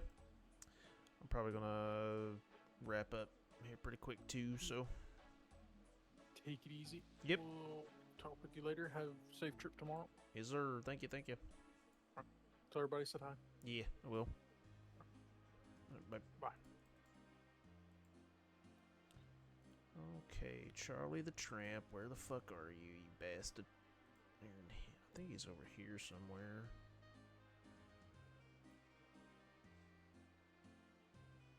Charlie the Tramp.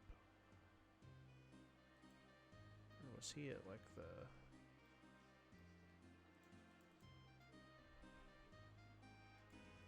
Is he like over here? Yeah, there he is.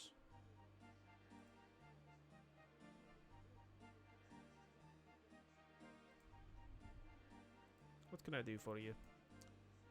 Need a raw trout. Son of a bitch.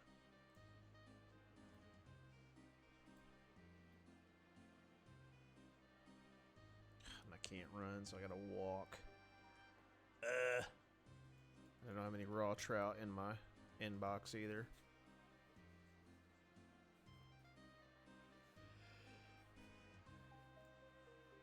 Don't worry, bud. I'm going to get a trout.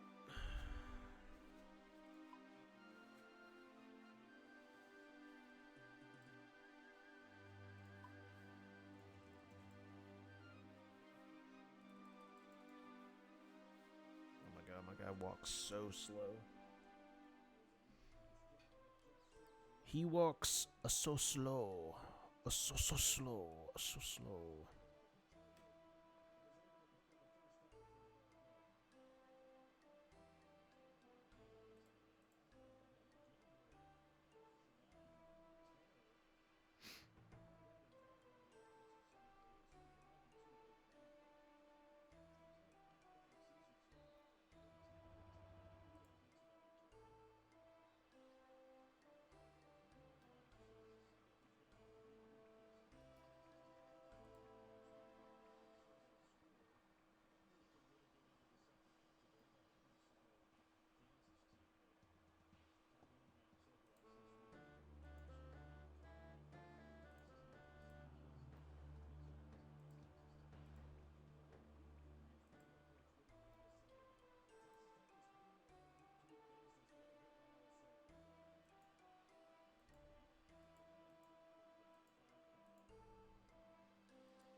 Oh, I forgot about the new clue bullshit. Char game disorder. The anagram reveals who to speak to next. Char game disorder.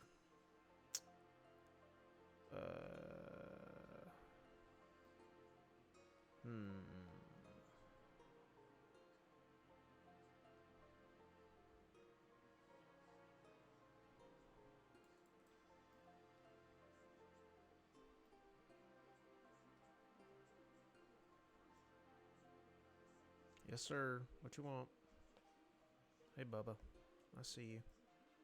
Come here. Why are you walking away from me? Come here. Little turd.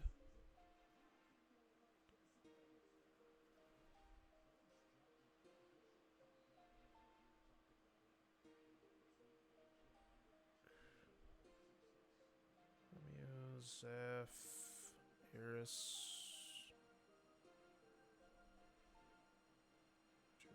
Have you seen my Juliet? I haven't. I haven't seen your Juliet.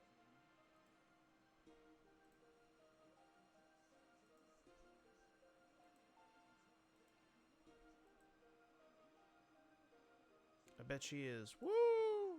Sorry, all that jubilation has made me forget what we were talking about. Oh yes, Juliet. The fox. Could you tell me that she's the What?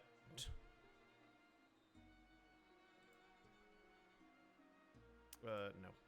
I'm not gonna do that. I'm gonna do that later. Okay. Well, I'm gonna go ahead and log out of here. Until next time.